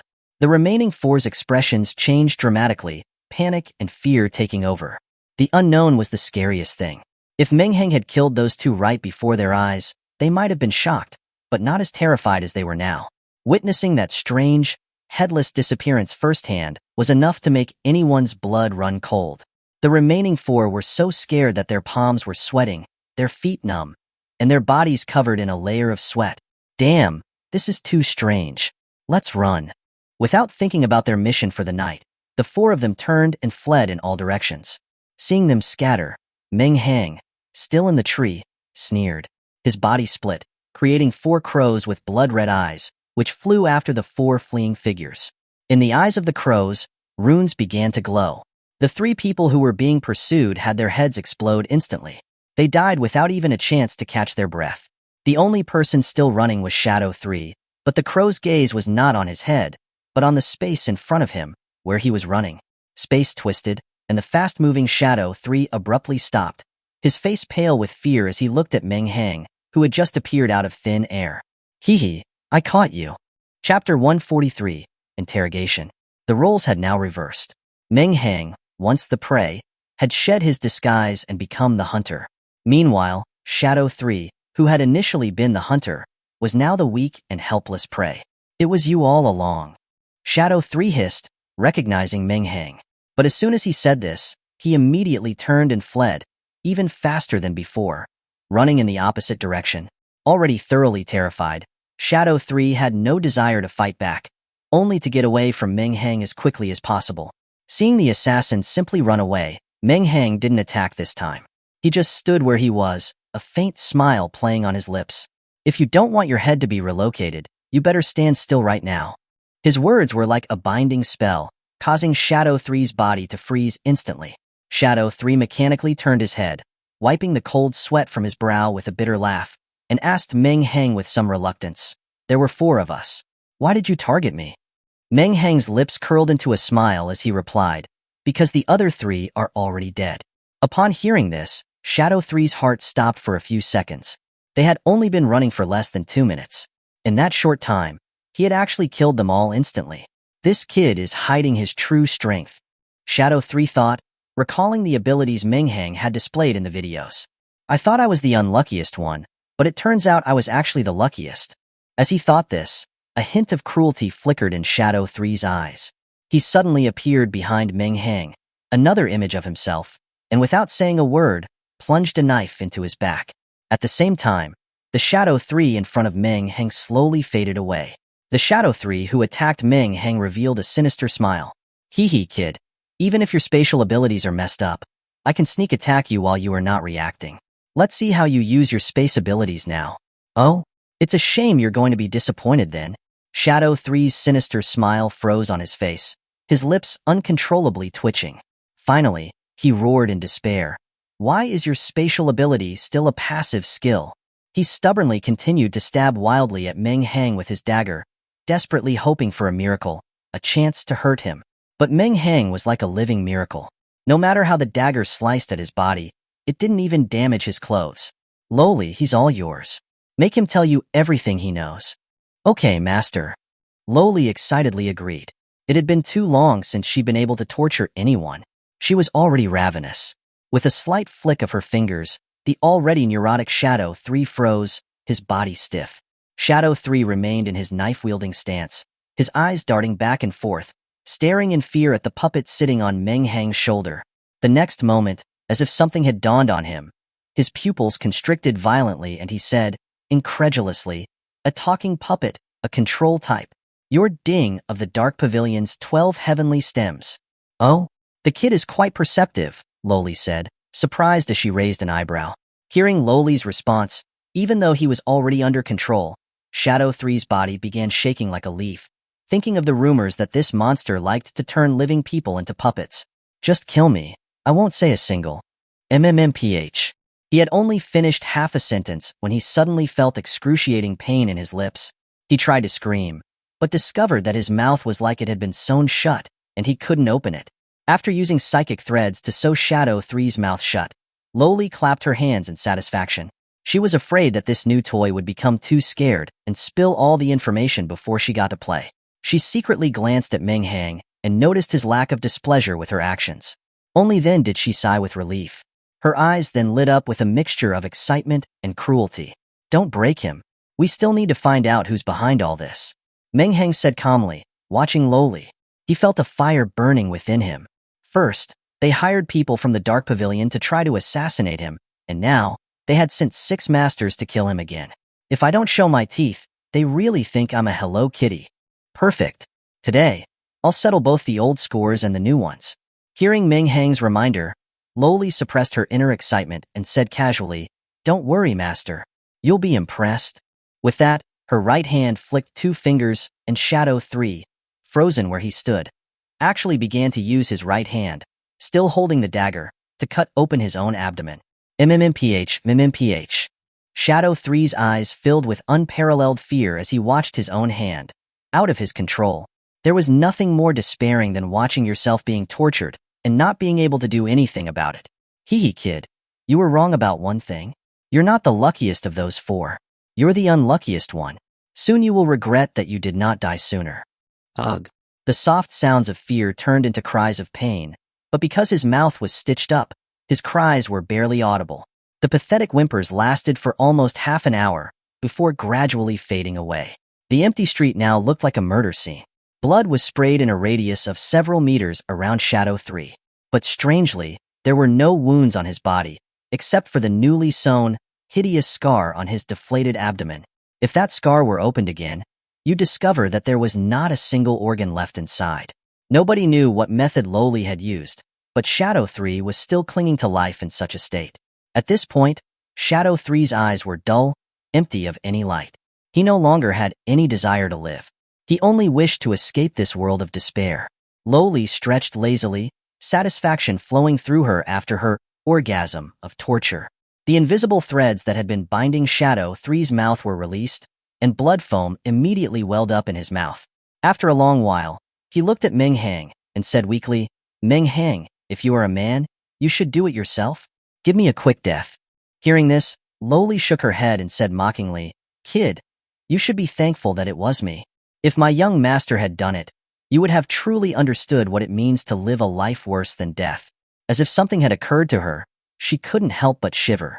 For my young master's sake, I'll give you a quick death if you reveal the mastermind behind this. Otherwise, I'll make you sew your own organs back on, one by one, and then cut them off again and again. Hearing this, Shadow 3's pupils constricted. He remembered how he had helplessly watched as his organs were removed one by one. He trembled uncontrollably. He shouted hysterically, "I'll talk! I'll talk! It's the Hua family and the Ruan family who joined forces to deal with you." Chapter 144. Do you also want to dance? A few minutes later, Lowly sat obediently on his shoulder, not daring to make a sound. Meng Hang sat cross-legged in the living room of the villa, his body radiating a chilling aura. From the assassin called Shadow 3, he had learned that the heads of the Hua and Ruan families were the ones who had plotted to assassinate him. Shadow 3 had even revealed the part Ruan Su and Huachio had played in stirring things up, word for word. A match made in heaven. A couple of nasty pieces of work. I should have finished you both off back then. How dare you mess with me again? Master, what should we do now? Lowly asked weakly. What should we do? Meng Hang's lips curled into a sinister smile. I don't bother anyone unless they bother me. Since they dared to provoke me, I will send them to the underworld to reunite. With that, he stood up and walked out. 2 hours later. It was now around 3 in the morning, and the Hua family's mansion was quiet. Suddenly, a disheveled figure appeared outside the gate. Lowly looked at Meng Hang, speechless, and said, Master, it should have only been a journey of an hour, but we took 2 hours to find this place. You were so eager when we left, I thought you knew the way.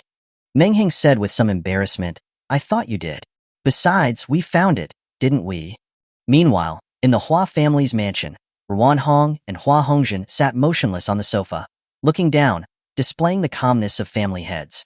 In contrast, Ruan Su and Huachio had been pacing back and forth ever since their subordinates left. Father, it's already 3 o'clock, and we haven't heard anything from them. Could something have gone wrong? Huachio couldn't hold back any longer and asked. Hua Hongzhen frowned and said, Chioer, one must be calm in the face of adversity. It seems you haven't learned anything I've taught you. But what? Hua Hongzhen interrupted him before he could say anything more. The Hua family has reached where it is today because we've faced countless life-or-death situations. If you're always so impatient, you'll end up scaring yourself to death before anyone can get to you. Ruan Hong agreed with his words, nodding and saying to Ruan Su, who was equally anxious, Your Uncle Hua is right. You must keep his words in mind. Even though you're a girl, you must show the style of the Ruan family. Yes, father. Yes, grandfather. The two replied in unison. Knock, knock, knock. At this moment, a knock echoed in the empty room, causing everyone to fall silent. Shadow One? Hua Hongzhen asked tentatively. There was no response. The atmosphere in the room grew oppressive. Ruanju? Ruan Hong asked, unwilling to give up hope. There was still no reply. The atmosphere dropped to freezing. The four of them exchanged glances, but no one made a move to open the door. Found you. Just as the four of them were figuring out what to do, a faint voice sounded in the house. Who's there? The sudden voice sent chills down their spines, and both family heads immediately stood up. Ruan Hong looked around but didn't see anyone. Then, as if something had occurred to him, he slowly tilted his head upwards.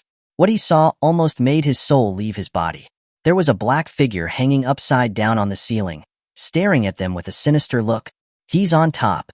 Ruan Hong roared, his eyes blazing with fury. He suddenly pulled out a long sword and swung it, sending a beam of light towards the black figure. The sword energy emitted a long, high-pitched sound as it struck the roof in the blink of an eye. The violent energy shattered the roof into pieces, and Meng Hang's figure disappeared. Ruan Hong knew better than to assume that he could kill Meng Hang with a single strike. Otherwise, he wouldn't have been able to cause such chaos at Imperial Capital University in only 2 days. Everyone out, he shouted. The people hiding in the house poured out, filling every corner. Even the stairs between the first and second floors were packed with people, surrounding Ruan Hong, Hua Hongzhen, and the 2 younger ones. In order to be cautious, the 2 old foxes had mobilized all the experts from their families, in case those 6 failed and Meng Hang came knocking on their door. He's on the 2nd floor, someone yelled, and everyone's gaze turned towards the 2nd floor. Meng Hang, wearing a black robe and holding a purple long saber, stood there with a faint smile, looking down at them. It looks like you all went to a lot of trouble to try to kill me. Misunderstanding. It's all a misunderstanding. Hua Hongjin tried his best to appear calm, motioning to his men to hold back while he smiled at Meng Hang. We were fooled by bad people into doing such a thing. To make amends for what we've done, our Hua family will offer you 300 million as compensation. We would also like to hire you as a guest elder of our Hua family. What do you think? Seeing this, Ruan Hong also quickly said, our Ruan family is also willing to offer the same compensation as the Hua family to make up for our mistake. We just hope that today's events can end here. Tisk, tisk. Meng Hang clicked his tongue, chuckling inwardly. Bad people, my foot. You're just talking about your precious little darlings. He didn't show any of this on his face, though. On the one hand, 600 million was very tempting. On the other hand, he was afraid that these people would try to fight to the death, like the Zhang family from Yunshui City, and end up with nothing. As for what would happen after he got the money, when had he ever been a man of his word? Okay. Upon hearing this word, Ruan Hong and Hua Hongjin were overjoyed, knowing that there was a good chance that today's matter could be resolved. Of course, they had considered that Meng Hang might break his promise, but considering that the 6 experts they had sent were all gone, the 2 family heads had no choice but to gamble. While those 2 were smiling, Hua Qiu had a maniacal look on his face. You will die. You have to die. You have become a nightmare in my mind. You have to die, otherwise, I will never be able to reach higher levels. Hua Qiu wasn't being driven by anger. Instead, he was terrifyingly clear-headed. He knew that given the current situation, it was impossible for him to compete with his brother for the family head position. So, he decided to gamble now. S-level ability, biological exchange activated. Hua Qiu swapped places with the person standing closest behind Meng Hang. His right hand became a blade as he went straight for Meng Hang's heart. Just as Meng Hang was about to speak, his eyebrows twitched and he flashed forward, turning into a streak of light. He arrived in front of Hua Qiu faster than the latter's attack. Before Hua Qiu could react, Meng Hang grabbed his neck, hoisting him up in the air. Meng Hang looked at the struggling Hua Qiu, his eyes flashing with brutality. What, do you also want to dance? Chapter 145, Annihilation. With Meng Hang's hand clamped tightly around his throat, Hua Qiu felt a wave of suffocation, his eyes already rolling upward. He desperately tried to mobilize his mental power, looking at the others, trying to use his ability to switch positions again. But Meng Hang, having learned of his ability during the college entrance exams, would never let him succeed. While his left hand remained firmly on Hua Qiu's neck, his other hand, as large as a fan, swung out, a resounding slap. No! Hua Hongjin's eyes turned instantly bloodshot, and he moved to stop him, but it was too late. Meng Hang's slap was as quick as it was brutal, causing Hua Qiu's head to rotate a full 720 degrees. Hua Qiu's eyes were now completely rolled back, the bones in his neck shattered, with only a thin layer of skin still intact. His head slumped lifelessly onto his chest. He was dead, beyond any hope of revival. Tossing the body aside like a piece of trash, Meng Hang looked innocently at Hua Hongjin. It's not my fault, he attacked first. Seeing his own son die so brutally before him, Hua Hongjin no longer cared about any agreement. Veins popped out on his forehead as he roared, "Kill that beast for me!" The battle was about to begin. The thugs from the Ruan and Hua families charged toward Meng Hang like a pack of madmen. Meng Hang, gripping his long saber, licked the blood that had splattered onto the corner of his mouth, and then gave a cruel smile. You were the ones who attacked first. Shuinpa. He took a step forward, moving like a phantom as he surged into the crowd. In just a few seconds, the men, who had been full of bravado and eager to chop Meng Hang into mincemeat, suddenly felt a gust of wind pass by them, and then they all froze in place, the room becoming eerily quiet. The next moment, Meng Hang appeared at the front door, casually returning his long saber to his spatial ring. Just as he finished sheathing his weapon, every person in the room had a thin line of blood appear on their throat, then they all collapsed onto the ground. Blood flowed from their necks in small streams, merging together. In just a few breaths, like a burst pipe, the entire living room was covered with a layer of crimson blood, and a nauseating stench of blood permeated the air. Squish! Squish! Meng Hang walked towards the already terrified Ruan Hong and Hua Hongjin. With every step, his feet splashed in the pooling blood, making a squishy sound. Ruan Hong and Hua Hongjin were scared out of their minds by Meng Hang's display of power and brutality. Hua Hongjin, in particular, was completely broken. His son had died in front of him, and he was powerless to do anything. Grief, rage, and terror were all battling within him, sending him into madness. Without hesitation, he pulled out a crystal-clear glass ball from his spatial ring and yelled at Meng Hang, "Let's all die together." As Hua Hongjin produced the glass ball, Meng Hang's scalp went numb. He was all too familiar with this item. The Zhang family head had almost used it to blow him to pieces before. But in Meng Hang's perception, the raw power contained within this soul-extinguishing pearl was several times more terrifying than the last one. Having learned from the previous experience, Meng Hang wasn't about to give him any opportunity. He immediately activated Divine Might, teleporting the pearl into his Divine Might space. Hua Hongjin's face was twisted with rage. He knew that things wouldn't end peacefully today, so he had planned to take everyone down with him. But in the next moment, he felt his hand become light. The mental power he was trying to channel into the pearl was just swirling uselessly in his palm. Hua Hongjin lowered his head slowly. There was no trace of the pearl anymore. "Where did my soul-extinguishing pearl go?" he asked, sounding like he was questioning his own soul. He looked awkwardly at Meng Hang, who was still walking toward him without any hurry, and forced a smile that was more like a grimace, saying, "Look, can't we talk some more?" "Heh, what do you think?" "I think..." Thump. Before Hua Hongjin could finish his sentence, his head was separated from his body, leaving behind a still spraying corpse.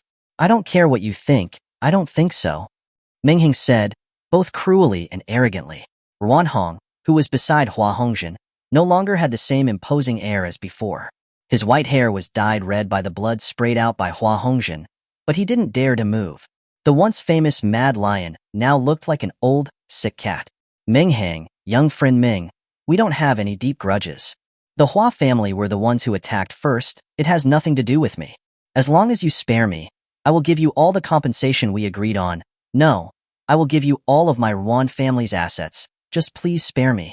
"All of your assets?" The corner of Meng Hang's mouth curled into a meaningful smile. Seeing that smile, Ruan Hong felt a cold chill run down his spine. He finally understood that this kid was a bloodthirsty demon. Even if he gave him all of his family's wealth, this monster wouldn't spare him. Thinking of this, Ruan Hong steeled himself and charged at Meng Hang.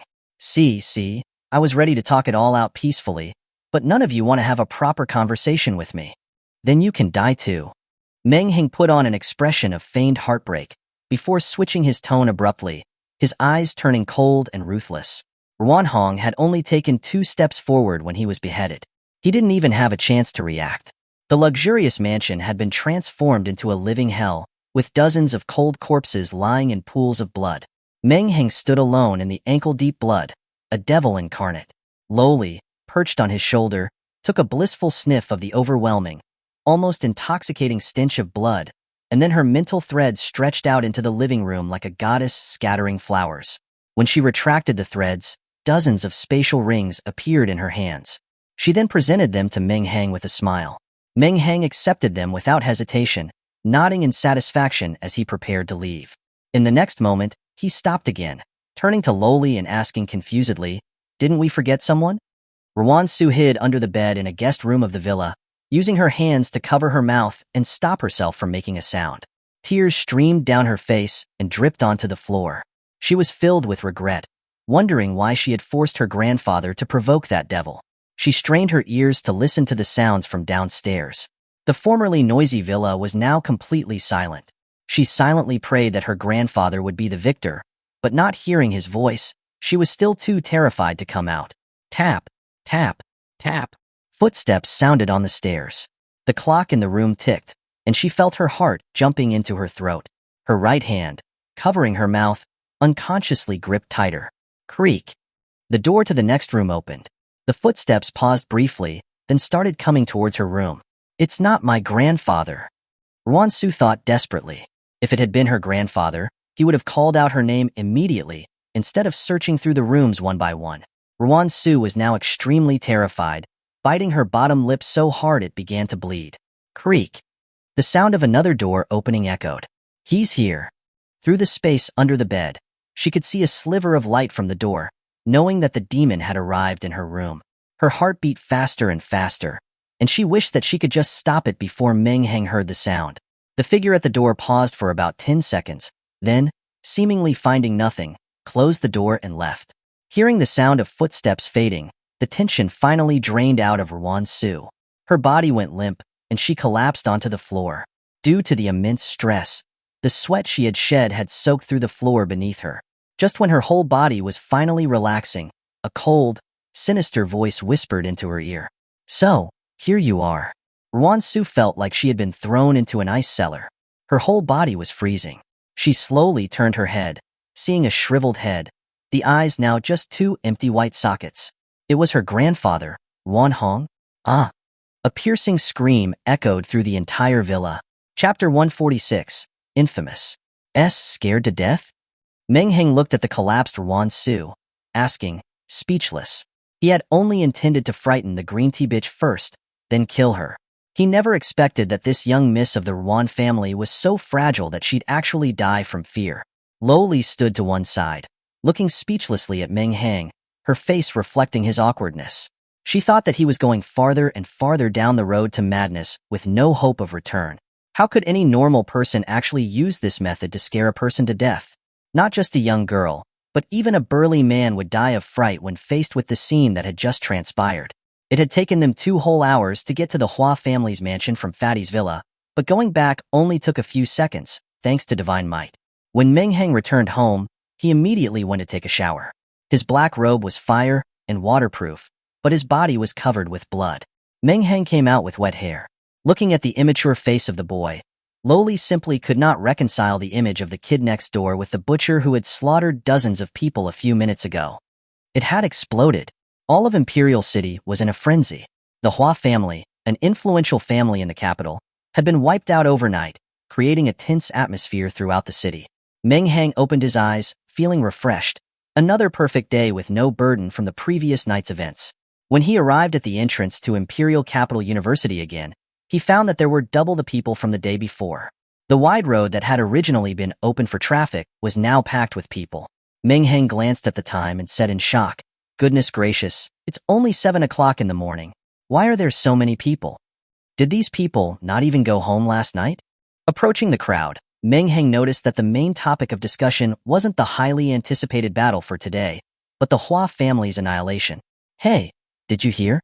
The Hua family in the capital was destroyed yesterday," a bald middle-aged man said mysteriously. "Your news isn't up to date. The boyfriend of my neighbor's daughter's classmate is a member of the city guard." "I have first-hand news," the skinny man next to the bald man replied. "Tell us about it quickly." "Not only the Hua family, but I heard that the Ruan family head and his precious granddaughter were among the casualties as well. You don't know how horrible the scene was. When the city guard opened the door, the blood rushed out like a wave, almost scaring them to death. There were dozens of corpses lying haphazardly inside. After an investigation, it was discovered that they were all killed by having their throats slashed at almost the exact same time. Holy crap, did those two families mess with some big shot, and a mysterious power sent a group of people to wipe them out? The bald middle-aged man asked in surprise. The most terrifying part is that, according to experts, they were all killed by the same person. One person sliced the throats of dozens of people almost simultaneously. Think about how terrifying that person's strength must be. Hiss. The people around them were drawn to the conversation and couldn't help but gasp upon hearing that. The skinny man, seeing that so many people were listening to him, got even more excited and continued, "Let me tell you, not only is that person frighteningly strong, but they're also a complete pervert."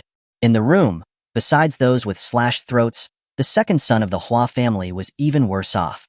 His neck was twisted like a piece of taffy. But this is not the worst. The city guard also found 2 headless bodies. Do you want to guess who they were?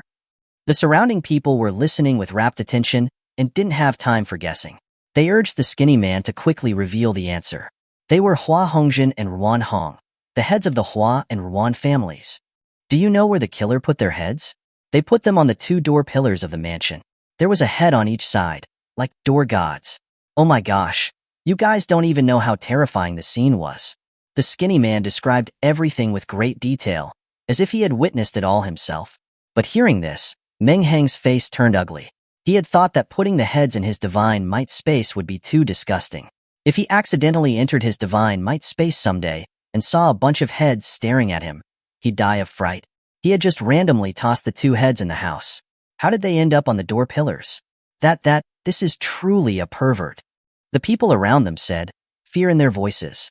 That's a pervert? The perversion gets worse. The city guard also found the body of Ruan Su, the young miss of the Ruan family, in a guest room on the second floor. Do you want to guess how she died?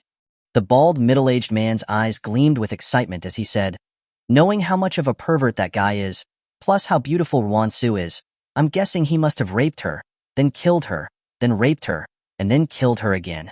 The skinny man shook his head, then said quietly, that's nothing compared to this.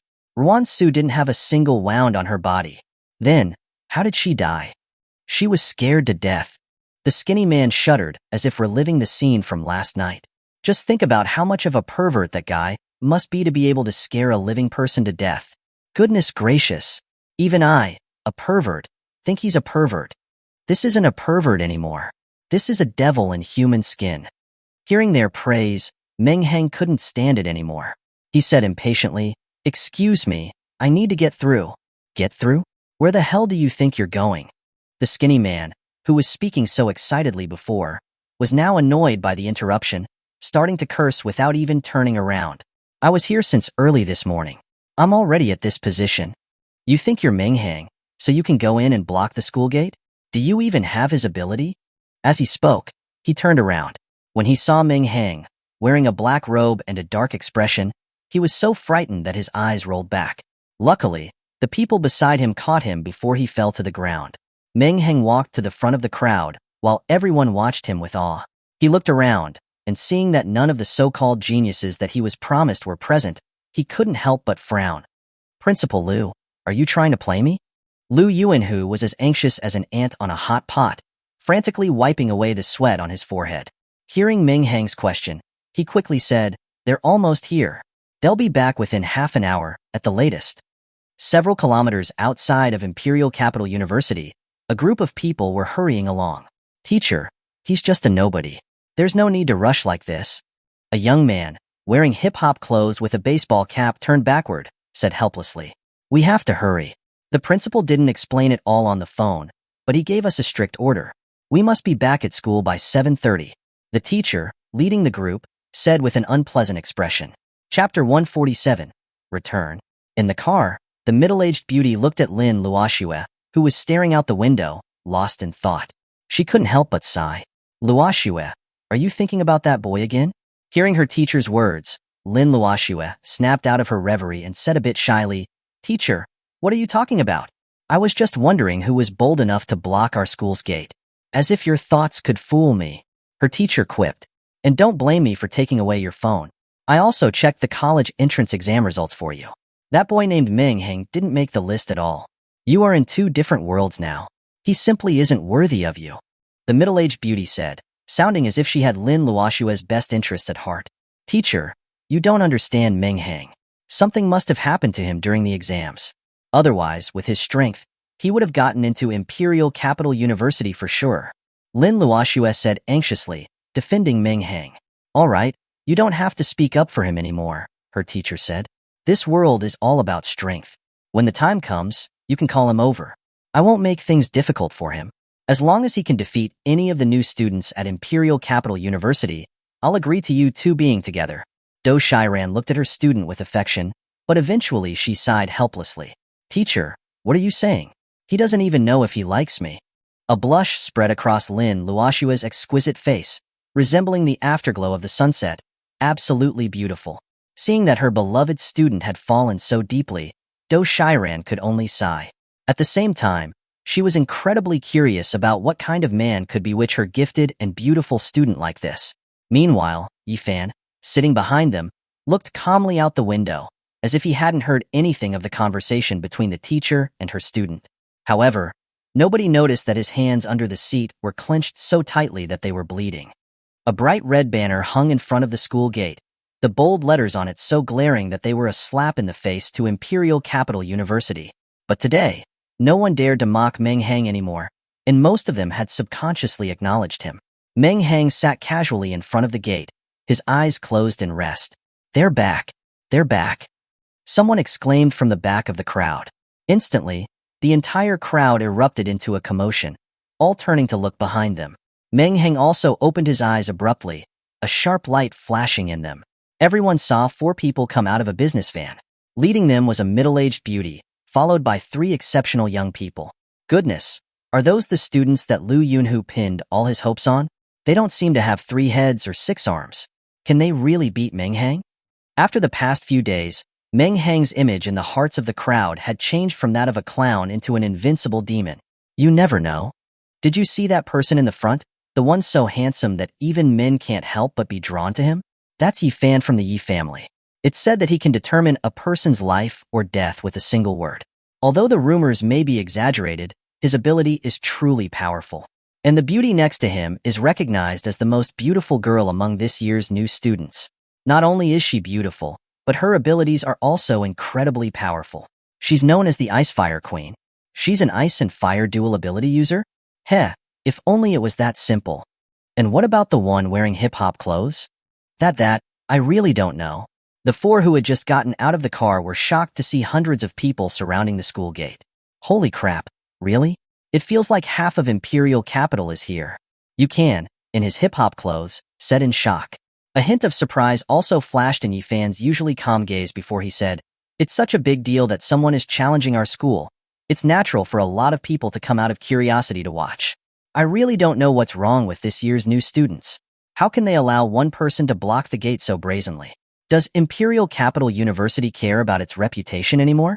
Since the school asked you to solve this, hurry up and settle it," Do Shiran said, her brow furrowed. On the phone, they had only told her that someone was blocking the gate and causing trouble, but they didn't specifically say how Meng Hang had single-handedly defeated hundreds of students. She thought it was just a loser trying to gain attention at the entrance of Imperial Capital University. The group squeezed their way through the crowds to the school gate, where they immediately saw a gloomy-looking young man in a black robe sitting in front of the gate as if no one else was around. The others were looking this person up and down, but Lin Luoxue froze when she saw that figure. Seeing the newcomers, Meng Hang slowly stood up, but then he also froze. "Oh, long time no see," Meng Hang said, waving his hand to Lin Luoxue, who was staring blankly. "Meng Hang, it's really you," Lin Luoxue said, her eyes brimming with joy. She took a step and then 2, directly rushing toward Meng Hang and giving him a tight hug. "You jerk, you finally decided to come find me." Feeling the softness against him, Meng Hang froze, even forgetting to pull back his outstretched hand. Not only was Meng Hang dumbfounded, everyone else there was as well. What was happening? How did the promised door-blocking battle become a school romance drama all of a sudden? Ah, my goddess! Someone in the crowd suddenly let out a heartbroken cry, instantly igniting the atmosphere among the crowd. Holy crap! What's going on? How did the new goddess of Imperial Capital University suddenly throw herself into his arms? My heart is broken. It's broken. I feel like I will never love again. I will never coexist under the same heaven as Meng Hang. Not only did he block the school gate and slap Imperial Capital University in the face, but now he's actually secretly stealing the goddess recognized by everyone at Imperial Capital University. This is killing people by breaking their hearts. This is killing people by breaking their hearts. Yi Fan outwardly looked calm as he watched the confused Meng Hang, but the killing intent in his eyes was impossible to conceal. Do Shiran sized up the young man in front of her, her anger rising. He was good-looking, but where did such a sharp and vicious energy come from at such a young age? He also had such a self-righteous personality. No matter how she looked at him, she felt that he wasn't worthy of her student. After her initial excitement, Lin Luoxue finally realized that her behavior was inappropriate, so she quickly backed away, looking at Meng Hang excitedly. "Meng Hang, are you here to enroll? I knew that you would be able to get into Imperial Capital University." Meng Hang pointed awkwardly to the banner above his head. Lin Luoxue followed his finger and saw the banner that she had ignored because she was too excited. She instinctively read it out loud. "Punching Imperial Capital University." "What? You're the one who's blocking the gate." Chapter 148. The Winds of Imperial Capital Rise. Lu Yuanhu, who had been standing on the side, could no longer hold back. He had brought in reinforcements, but one of them had defected the instant she got to the scene. He was truly afraid that if he didn't stop them, it would turn into a couple blocking the gate together, and he would have no place to cry. "All right, Meng Hang, they're here, so let's start." Meng Hang glanced at Lu Yuanhu and said indifferently, "What's the rush? Are you trying to get into the afterlife early?" These words didn't elicit a reaction from the surrounding crowd, since they had already become used to Meng Hang's arrogance these past 2 days. but the four who had just returned all had a drastic change of expression. "Kid, how dare you speak to our principal like that?" You can, with his baseball cap, was the first to step forward and said angrily, glaring at Meng Hang. A trace of coldness also flashed through Yifan's eyes. Thinking that he might as well use this opportunity to teach Meng Hang a lesson, he said directly, "Kid, apologize." "I'm sorry." As soon as the words were out, everyone saw Meng Hang actually apologize to Lu Yuanhu, respectfully.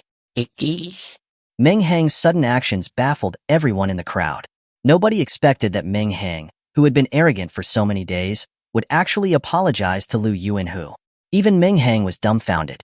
After hearing the incredibly handsome kid speak, he felt as if he was bound by the laws of the universe, and he had apologized before he could stop himself. Lowly, on Meng Hang's shoulder, looked like she had seen a ghost, staring at Yifan with wide eyes. She had spent so much time with Meng Hang. He had been arrogant and a pervert, but she had never seen anyone be able to get the better of Meng Hang. Who exactly was this guy who could cause her master to embarrass himself? Command of words. That's command of words. Someone yelled excitedly. The crowd was instantly enlightened. This was the legendary command of words, truly terrifying. Goodness, I haven't seen Meng Hang be at a disadvantage this whole time. It seems that he's truly met his match today. Yeah. As expected of Imperial Capital University, they've got monsters of all types. What do we do? I'm already getting excited, and the match hasn't even started yet. Today's competition is definitely going to be a good one. At this point, Lu Yuanhu's face was as bright as a chrysanthemum. He looked at Meng Hang triumphantly. "Ha ha ha, young man. I told you before that young people shouldn't be too arrogant. Did you learn your lesson today?" As one of the four great academies, the name of Imperial Capital University is not just for show. Ignoring Lu Yuanhu's triumphant barking, Meng Hang stared at Yifan with a sinister look. "Yifan, command of words, hearing about it is not as good as seeing it in person, truly impressive. I will treat you kindly in the official match." As he said this, Meng Hang licked his lips, giving a cruel smile. Yifan's brows furrowed subconsciously. When Meng Hang had looked at him just now, he had felt like a cold snake was staring at him, and goosebumps had appeared all over his body. He had never experienced such a feeling of danger before in his life. He then suppressed that slight bit of fear that had risen within him and stared back at Meng Hang without any fear. "A clown like you dares to block the gate of Imperial Capital University. Today I will teach you what respect means." When Yifan said these words, he exuded an air of a righteous gentleman. Combined with his handsome looks, he gave off the feeling of a main character from a television show. In contrast, Meng Hang, in his black robe with a gloomy look and the things he had just said, looked like a villain. Who do you think will win? After these past few days, I was certain that Meng Hang would successfully block the gate. But now, seeing Yifan, I suddenly think that Imperial Capital University will have the last laugh. Yeah, me too. That command of words ability is just too powerful. It's like a bug. How can he fight that? Hee, you're right. Then, let me experience how young master you will teach me. Meng Hang finished and gestured to Yifan provocatively. Yifan smiled confidently, about to step forward.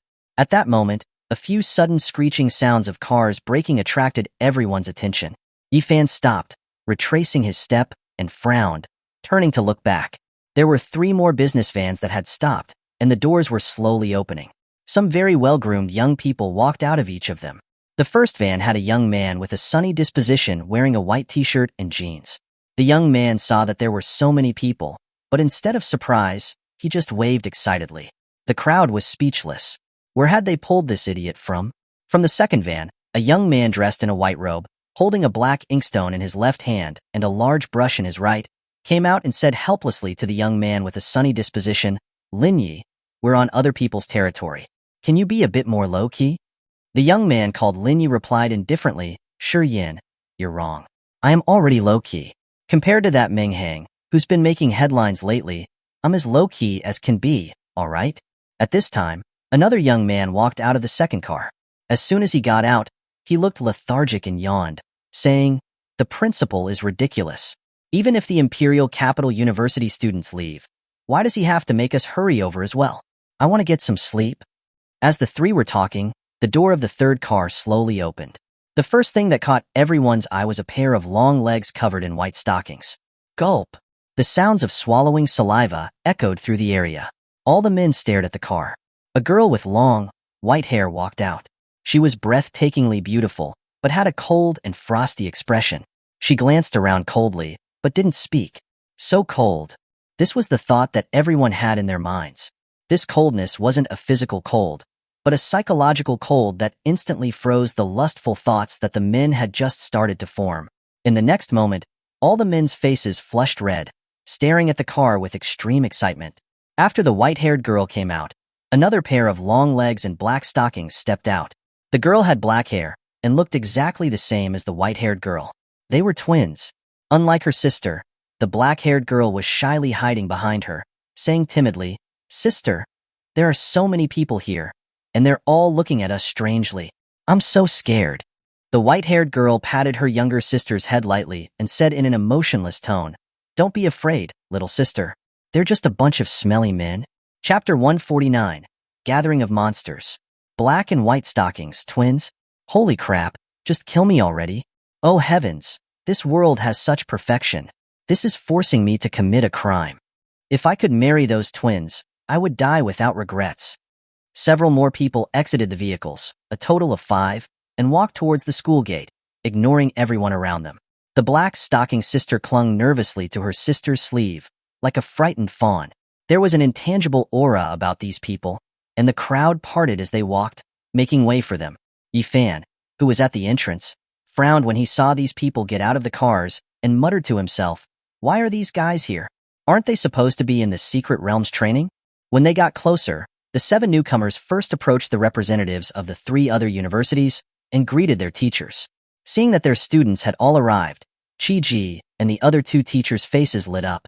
Only Lu Yuanhu's expression, which had previously been one of excitement, turned sour after seeing these people.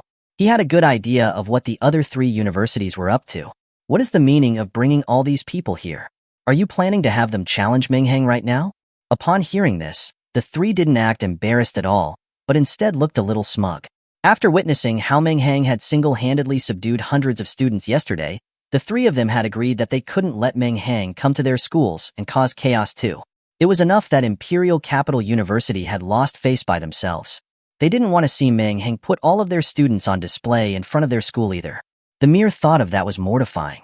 So instead of waiting for Meng Hang to block their gates, they decided to seize this opportunity to call all their monsters to fight him together. This would completely prevent him from going to their schools. And if their monsters were to lose, at least it wouldn't be as embarrassing as seeing dozens of their students displayed in front of their own doors. Lu Yuanhu instantly understood their intentions, so his face turned red with anger, and he furiously pointed at the shameless people before him. Good, good, good. You've all made some great plans. Just to prevent Meng Hang from coming to our schools, you had to drag all of your people over here. Do you even have any shame? Hua Qingyun said with a smile. What are you talking about, Principal Lu? We're all in the same boat with the 4 great academies. What benefits one, benefits us all. What harms one, harms us all. We've brought all of our most talented geniuses to help out. If we beat Meng Hang in the end, won't you look good too? Lin Yi, who was next to him, also looked a bit roguish and echoed him. Teacher Hua is right. The best of the best among this year's new students from the 4 academies are here. Beating that kid will be a piece of cake. Seeing that, because of these new people, the battle that was about to start had turned into casual conversation. The crowd, which had been waiting for so long, began to get restless. Not that I'm complaining, but who are these people? If they're not going to compete, they should just stand to one side and stop interrupting our viewing of the match. That's right, that's right. Yifan and Meng Hang were just about to fight, and now it's just a bunch of chatting. I've already taken my pants off. I'm not here to listen to them chat. Holy crap. I know who they are. Ho, how did they all come here? Someone suddenly widened their eyes, exclaiming in disbelief. Who are these people? Upon seeing that someone had recognized them, the crowd became agitated and urged them to speak quickly. Look at the young man with the white t-shirt and jeans. I saw him on the college entrance exam list. He's the famous Lin Yi. Lin Yi who? Someone asked, confused. Holy crap, don't tell me that's the guy who can command hundreds of flying swords with a single word. The guy who can shake the world with the command, sword, come. That's right, it's him. Hiss, hearing that, everyone looked at the white-robed young man. Then, isn't the one with the black and white inkstone in his left hand and the ancient brush in his right hand? The one who paints with heaven and earth, Sharingan. Damn, why have all these monsters come? What about the black and white impermanents from the Xiao family? I don't see them. Someone stretched out their neck, looking around the group, trying to find those with long tongues, holding soul-locking chains, and wearing hats that read World Balance and Prosperity with one glance. You guys think that it might be those twin? No way. Don't tell me that the legendary black and white impermanents are actually those black and white stocking twins. Hee hee hee. Don't you think that sounds exciting? Someone rubbed their hands together, making perverted noises. So the best monsters from the 4 great academies are all gathered here today. Ready to deal with Meng Hang?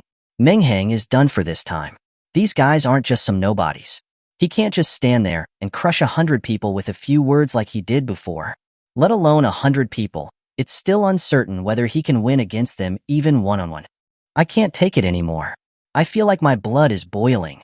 Meng Hang, who was in front, also heard everything that was being said. He looked at these people, who had not even glanced at him, with some interest. These guys really aren't putting me in their eyes. Meng Hang murmured to himself before yelling loudly, "Are you all done chatting? Since you're all here, that's even better. I don't need to go block your doors one by one. I'll just beat all of you into submission today, so I can go home and get some sleep." Hmph, you're overestimating yourself. Yi Fan snorted coldly and took a step forward, ready to attack. Chapter 150. You should all fight me together. At that moment, a slender hand rested on his shoulder. Lin Yi spoke, "Brother Yi, don't be hasty. We are guests, so let me, as the guest, go out first and experience what this guy can do." Before Yi Fan could refuse, Sharingan, holding the writing brush, also said, "Beat us all into submission? I've been underestimated. It should be me who goes and sees just where he got the courage to say such things." These people were the most talented prodigies of their generation, admired by everyone their age. When had anyone ever dared to speak to them like this? So they all wanted to go out and teach this cocky kid a lesson. Xiao Linger, who was called Black and White Impermanence, walked out, pulling her younger sister, Xiao Wanner, with her. "Why are you guys fighting over this? Ladies first. How about we go first?" Seeing how eager the others were to fight, Meng Hang smiled indifferently, using his finger to count the number of people present. 1, 2, 3, 6. Saying this, Meng Hang turned to Lin Luoxue, who looked conflicted, and asked, "Are you going to participate in this match?"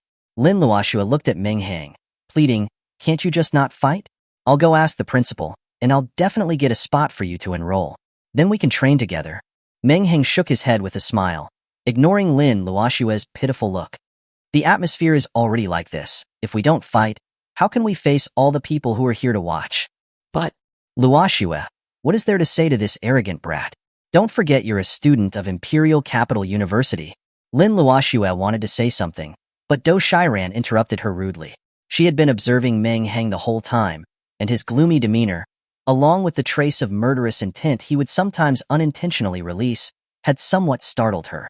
How can such a young man have such a strong killing intent? She had personally witnessed the monstrous power of these new students she led on the training trip, and that was why she had so much contempt for Meng Hang's boasts.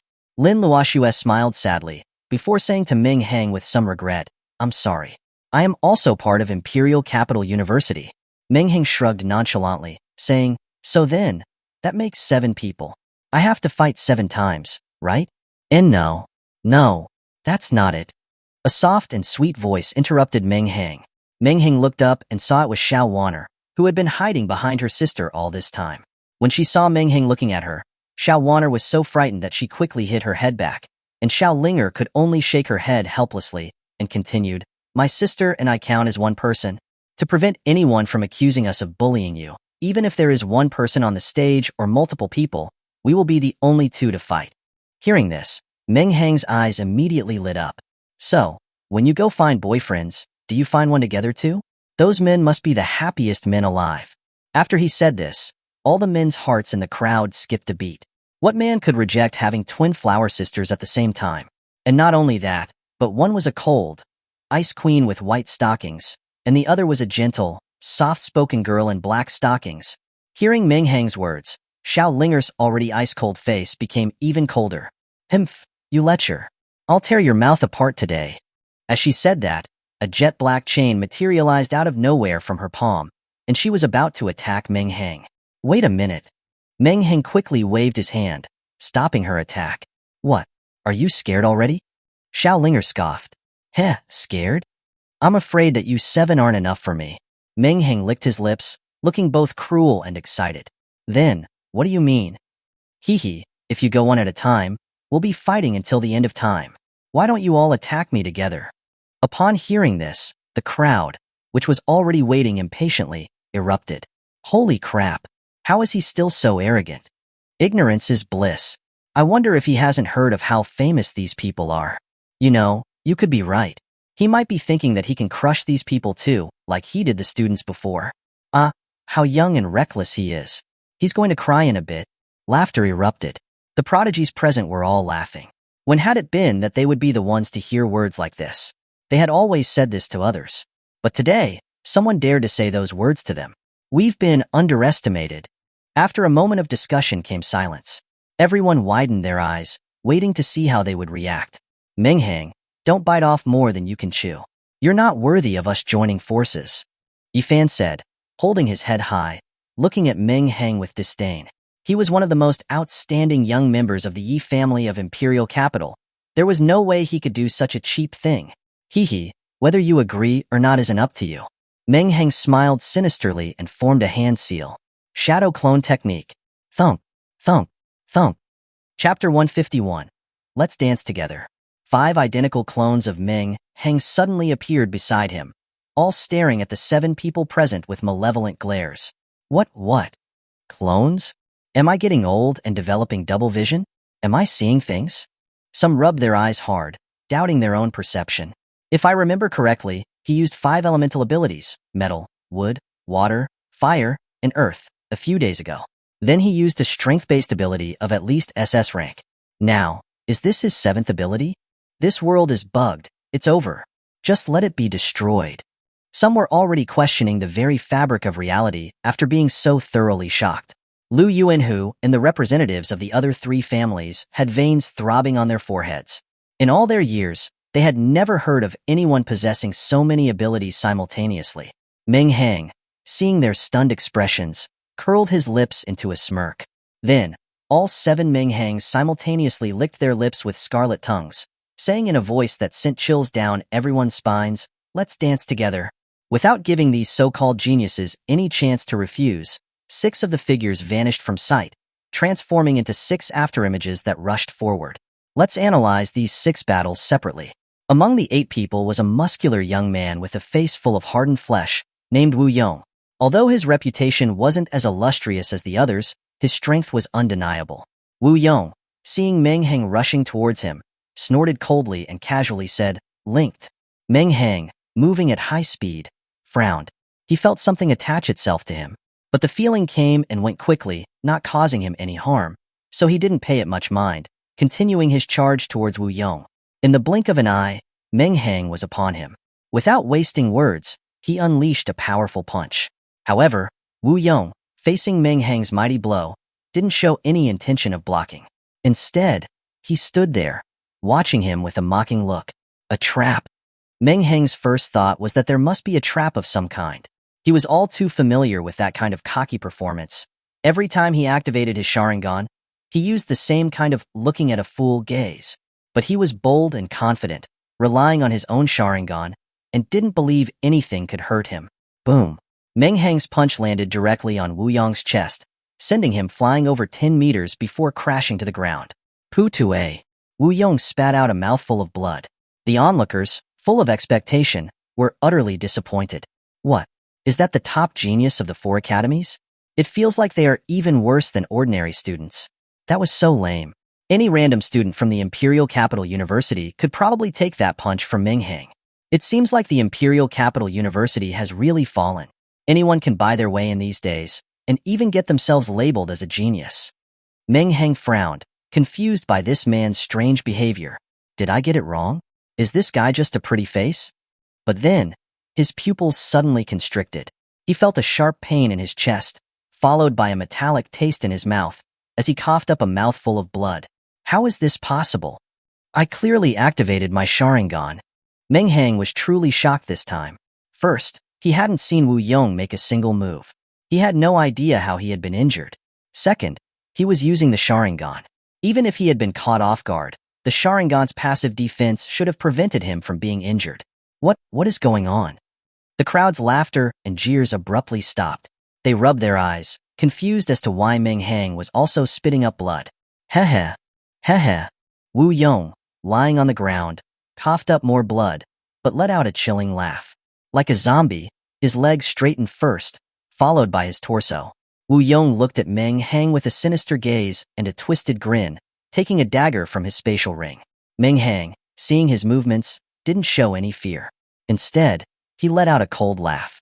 Did Wu Yong think he would be scared by a physical attack? But the very next moment, Wu Yong did something that shocked everyone present. He turned the dagger around and plunged it into his own abdomen, mercilessly twisting it. Gasp! Is he crazy? Why is he stabbing himself? The crowd gasped, stunned by Wu Yong's bizarre actions. At the same time as Wu Yong completed this motion, Meng Hang, who had just wiped the blood from his mouth, felt a sharp pain in his abdomen. Blood gushed out, soaking his black robe. Heh. Wu Yong's smile became even more twisted as he said to Meng Hang, "That's my ability, lifelink.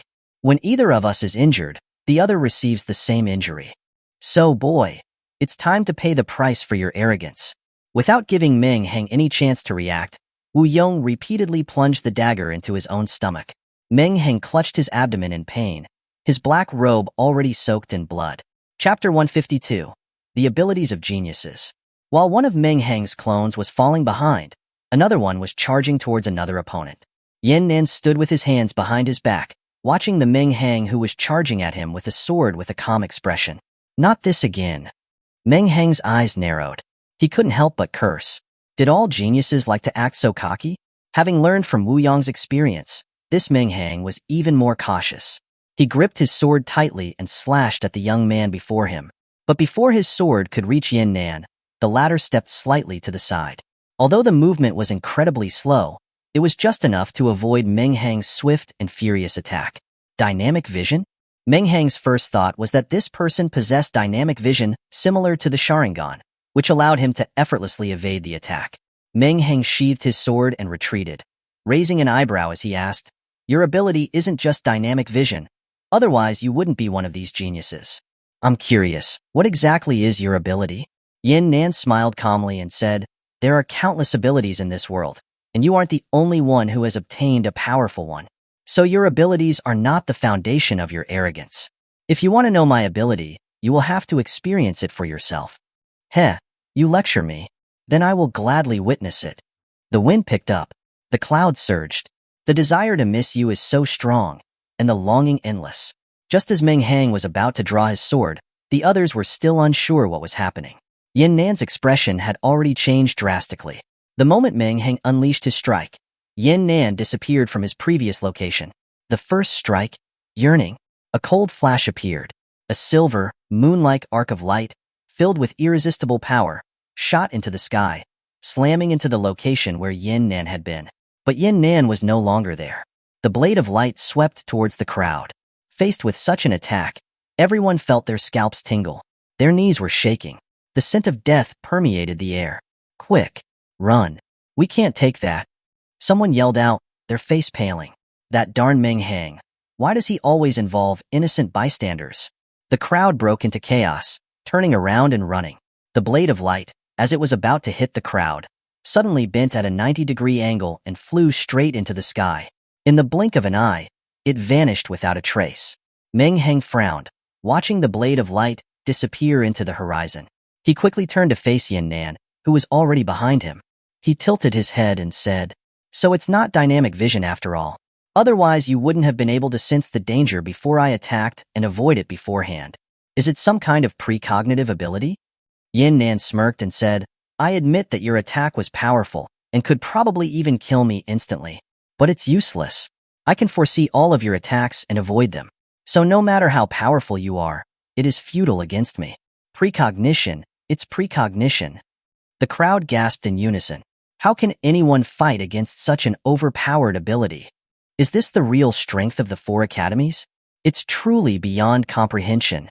Meanwhile, on the other side, Lin Yi, seeing Meng Hang charging at him, didn't remain stationary like the others. Instead, he pointed his right hand forward like a sword. Come, swords. Buzz. The sound of countless swords rang out, like the humming of locusts passing over. The next moment, hundreds of flying swords appeared behind Lin Yi, their points all aimed at Meng Hang. The countless flying swords created an intense, intimidating aura. It felt like someone was holding a blade to the onlookers' brows, and an indescribable fear consumed them. Holy crap! Flying swords. They're really flying swords. And he's controlling hundreds of them by himself?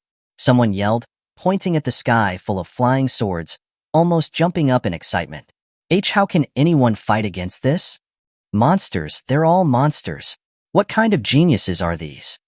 At this moment, Lin Yi abandoned his frivolous attitude, and his entire being seemed to transform into a sword, his sword intent reaching for the heavens.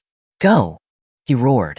The hundreds of flying swords in the sky, like soldiers obeying their general's command, moved with perfect synchronization and transformed into a storm of swords that rushed towards Meng Hang. Buzz! Buzz!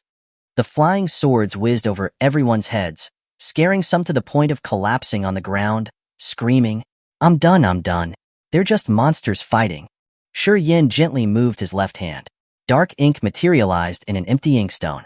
He dipped his right hand's spring and autumn brush into the inkstone and began to paint in the air. With a few simple strokes, a lifelike white tiger appeared in the sky. Roar! A white tiger outlined with ink roared, and it started to move. Then, it became solid, becoming a real tiger with black and white stripes. Screech! That wasn't all. With a few more strokes, a vermilion bird covered in flames flew out. Chapter 153. The Abilities of Geniuses, 2. Sharingan's movements didn't stop. He dipped his brush into the inkstone again, and with a flourish, continued to paint. The next second, a head of blue dragons with double horns and scales wriggled its bodies twice before expanding in the wind, transforming into a true dragon. Damn! Dragons! Someone opened their mouth wide, no longer knowing how to express the shock in their hearts. This wasn't some ordinary elemental ability user conjuring up a water dragon or a fire dragon, but something that resembled the dragons from myths. Sharingan was focused, and in that moment he didn't seem to be fighting, but enjoying the process of painting. After the azure dragon appeared, a huge black tortoise, with a dragon's head, turtle's body, and snake's tail, slowly emerged. The four divine beasts were positioned according to their respective elements. Azure dragon on the left, white tiger on the right, vermilion bird above, and black tortoise below, with a fool sandwiched in the middle. Wait, no, it was Sharingan in the middle.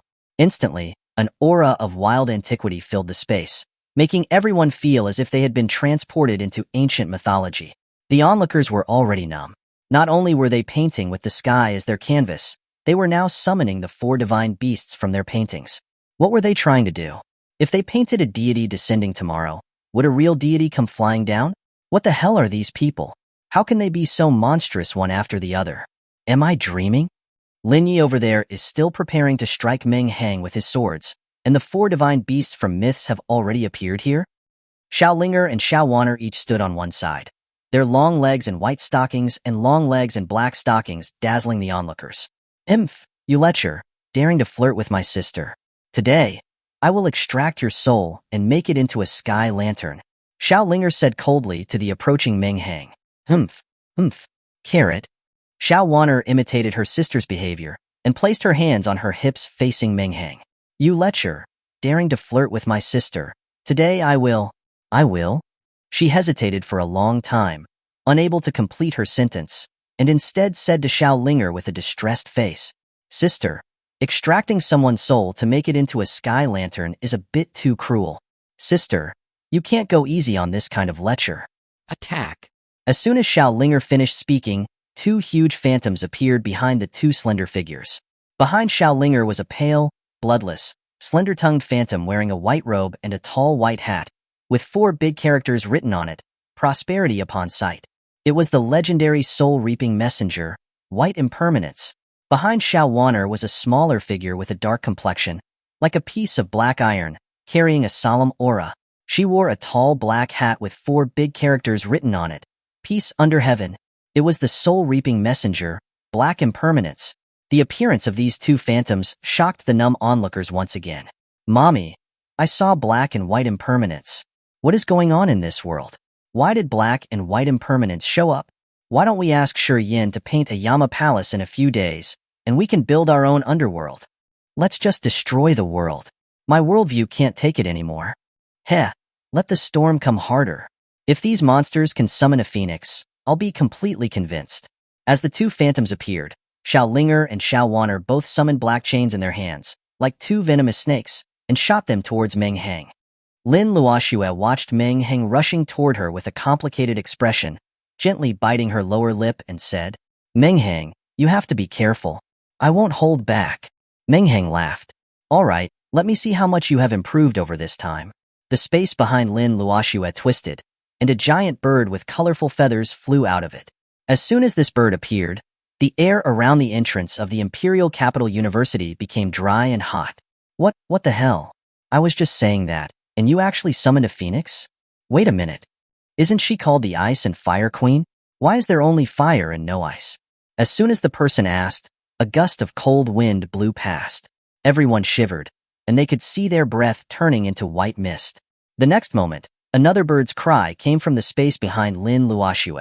A crystal-clear ice phoenix, radiating a bone-chilling cold, flew out of the void. A freezing ice phoenix and a fiery fire phoenix circled each other playfully in the air.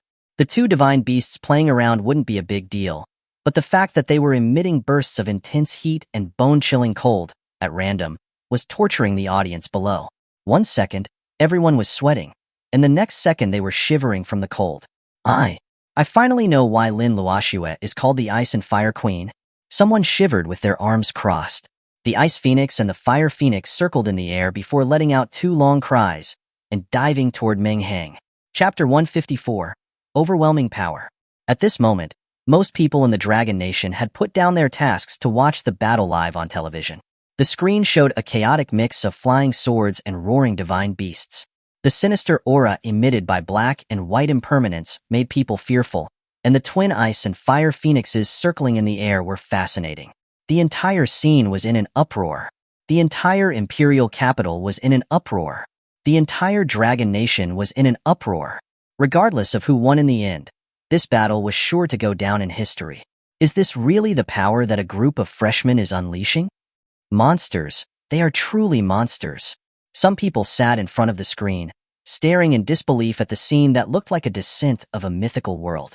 Who would have thought that this was the work of a group of young people with an average age of 18? Heaven bless my Dragon Nation. This is a blessing for my Dragon Nation.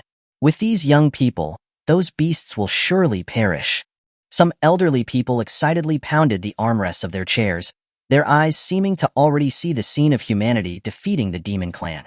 Zhao Sanpeng stared blankly at the television, not even realizing that he had shattered yet another one of his precious teacups. Lao Lu. Did we change the channel by mistake? Is this actually a mythical drama? Lu Zhaoliang's expression was a mix of bewilderment, with a bitter smile. City Lord, no matter which channel you switch to, they are all showing this match. Damn, then Meng Hang is done for. Zhao Sanpeng shouted with widened eyes. Meng Hang, holding his abdomen, looked weakly at Wu Yong. Blood was still trickling out of his wounds. Your ability is indeed powerful, but it is also incredibly impractical. You can't possibly use this near self-mutilating tactic every time you fight, right? It's essentially betting your life. Maybe I'm luckier than you and I won't die while you fall in pieces. After hearing this, Wu Yong looked at Meng Hang with sarcasm. If I was relying solely on the lifelink ability, how would I become one of the geniuses of the 4 academies? When I knew I had awakened this ability, I was completely hopeless. The looks I got from people around me were full of mockery and sarcasm.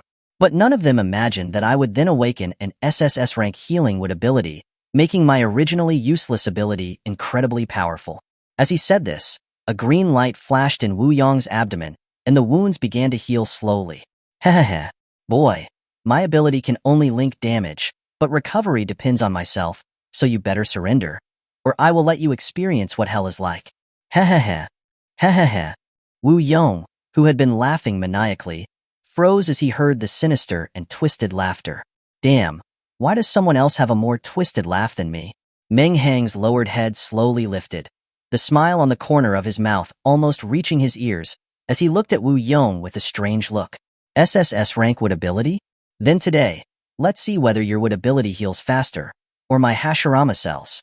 As he finished, the flesh around his abdomen wound wriggled, and in the blink of an eye, it returned to normal.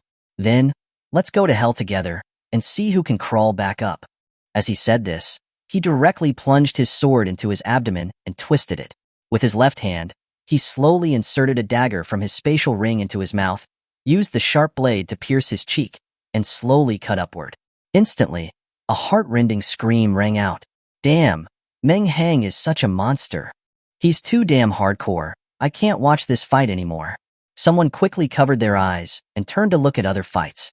On the other side, Meng Hang tilted his head as he looked at Yin Nan, who had a calm, confident expression and smiled just as strangely. Since you can foresee the future, do you want to see how I'll attack? Yin Nan smiled slightly and said, Heh, no matter what tricks you use, they are useless against me. Although he said that, he still activated his ability, and a glimmer of light flashed in his eyes. The next second, his previously calm expression changed drastically, and he looked at Meng Hang with a face full of fear, his voice a desperate roar. What kind of monster are you? In his mind, images of the next few seconds flashed. The earth began to tremble. People were crying out in panic. Several strange giants rose from the ground, and Meng Hang stood in the void like a god, looking down on them as if they were ants. What is this? Yin Nan came back to his senses and collapsed to the ground, feeling a sense of utter helplessness. He couldn't imagine what kind of ability, or what kind of terrifying spiritual power, could create such a monstrous vision. Yin Nan's sudden collapse left everyone present confused.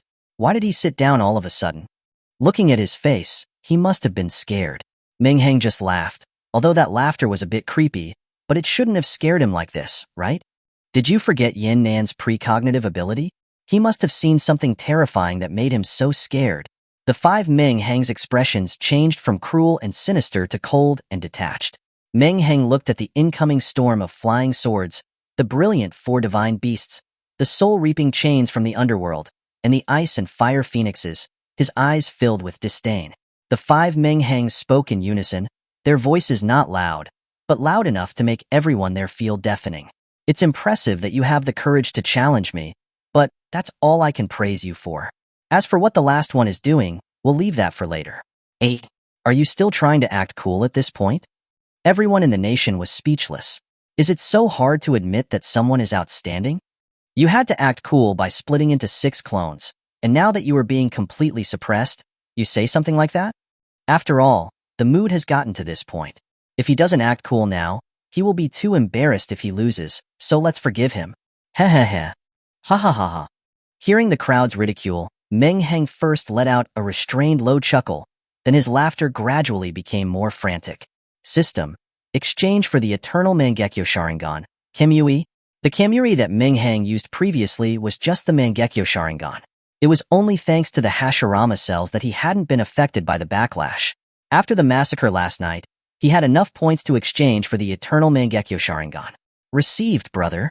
Behold the power of the Mangekyo Sharingan. The commas within the red eyes of the 6 Meng Hangs slowly began to spin. Chapter 155. Thunder Punishment to Eradicate Evil. The next second, a blue energy, like flames, ignited on all 6 Meng Hangs. The energies intertwined and swirled, transforming into enormous skeletons, enveloping Meng Hangs within. In an instant, the wind rose from the ground, and a violent, rampant aura swept through the area. The 6 gigantic skeletons gazed around, and those who met their gaze felt as if they had been doused with a bucket of cold water from head to toe, their bodies going cold. What the hell is this ability? Someone was trembling all over in terror, sitting down with a thud and kicking their legs backward, hoping to distance themselves from the pale blue giants. Why does this skeleton look so familiar? Someone else was confused and fearful, their eyes lost as if they were trying to recall where they had seen this skeletal giant before. It's him. It's him. Suddenly, the person remembered what it was, becoming excited as if they were about to jump up. Isn't that the mysterious expert who killed the Dark Pavilion assassins in the mountains back then? That's right, I remember now. I almost peed myself watching that video. With this reminder, others instantly recalled it as well. That video had gone viral on the internet, with people speculating that the mysterious person was a hidden national expert. In the end, No one had thought that the mysterious person was this 18-year-old boy. That wasn't the end. The giant skeletons surrounding Meng Hang continued to grow, and veins and flesh began to appear on their bones, covered with an outer layer of spiritual energy. At this point, the Susanoo had expanded to 50 to 60 meters, like 6 towering skyscrapers, forcing people to look up to see their full scale. Oh my god. This is some real ghostly shit. I feel like I'm dreaming today. Holy crap, Meng Hang is breaking all the rules, cheating, and he's using 6 at once. It's okay. Maybe it's just intimidating, but actually just a bluff. Besides, those geniuses aren't easy to deal with either. I think there's still a chance. Someone wiped the cold sweat from their forehead, trying to sound calm and collected. Heh, it's not over yet. Meng Hang laughed coldly, his body suspended in the air, slowly floating to the top of the Susanoo's head. At the same time, the Susanoo evolved directly to the 5th stage. Thick armor appeared over the flesh, and now the Susanoo was no longer just an upper body, but stood like a human, wielding giant Susanoo swords. Damn, Run. This monster keeps getting bigger. We'll be crushed to death. Hearing this, the crowd finally reacted and began to run backwards in a disorganized manner. They were afraid of being crushed like ants by these monsters if they ran too slowly. It wasn't like Meng Hang hadn't hurt innocent people before. The stone tiles on the ground began to crack. Meng Hang was now standing on top of the nearly 100-meter-tall Susanoo, like Yen Nan had seen earlier, descending like a god and looking down at all living things. Fear. After the shock, came endless fear. The 6 Susanoos were like 6 demon gods descending, striking terror into people's hearts. The faces of the 6 people closest to Meng Hang were ashen. In front of the Susanoos that looked like natural disasters, they were like a small boat in a tsunami, ready to be swallowed by the sea at any moment. The hundreds of flying swords that made everyone's skin tingle with their sword intent now looked like a few hundred sewing needles, not even leaving a mark on Susanoo's powerful defense. Meng Hang simply grabbed them, and the hundreds of sharp swords were captured as if he were catching flies. He then tossed them back to Lin Ye's feet like he was throwing away garbage. Clatter, clatter. The swords lost their control due to the loss of spiritual power. They fell to the ground, scattered like a pile of scrap metal. Lin Ye's face was ashen, his eyes lifeless. Seeing Meng Hang toss away the flying swords he was most proud of as if it were trash was like slapping him repeatedly in the face. The most important thing was that, being stared at by the giant in front of him, the enormous pressure made him unable to speak or refute. Seeing Lin Ye's life-questioning expression, Meng Hang licked his lips, not yet sated. Geniuses, after all, are made for being crushed. Thinking this, he smiled malevolently, then opened his mouth and said to Lin Yi, "Lin Yi, you can control hundreds of flying swords, and your cry of 'come, swords' is amazing, but that's all you've got." Upon hearing these words, Lin Ye's ashen face flushed red instantly, and his eyes seemed to be burning as he stared at Meng Hang. Unfortunately, he wasn't Meng Hang, so he couldn't make anyone pregnant by staring. Meng Hang raised an eyebrow and said with a smile, "What? Unconvinced? Then today I'll teach you. It's not about having more flying swords. That makes them more powerful, and you don't need more flying swords to open the heavenly gate." With that, the Susanoo under him grabbed the Susanoo sword and slashed it at the sky. A sword beam that wasn't dazzling shot upwards, without a terrifying sword intent or a deafening sound. Yet, with this simple slash, within seconds, it sliced the thick white clouds in the sky in half. It was as if the sky itself had been split in two. Thump! Lin Yi looked up at the sky and knelt down helplessly. Swords are connected to the heart. Meng Hang's slash not only split the sky in half, but also shattered his confidence. Since there is you, why is there Liang? Since there is you, why is there Liang? At the same time, another Meng Hang was observing Shi Yan's painted 4 divine beasts with interest, seeing them surround his Susanoo from 4 directions. Shi Yan gritted his teeth, enduring the terrifying pressure, struggling to hold the spring and autumn brush, and wrote the word "pardon" in the air. As the character was written, Shi Yan's mouth seemed to bloom with a lotus flower, and he shouted, "Pardon!" Instantly, the black character burst out with a dazzling golden light. The golden light grew stronger, and accompanied by 4 majestic roars, the 4 divine beasts also emitted countless rays of golden light.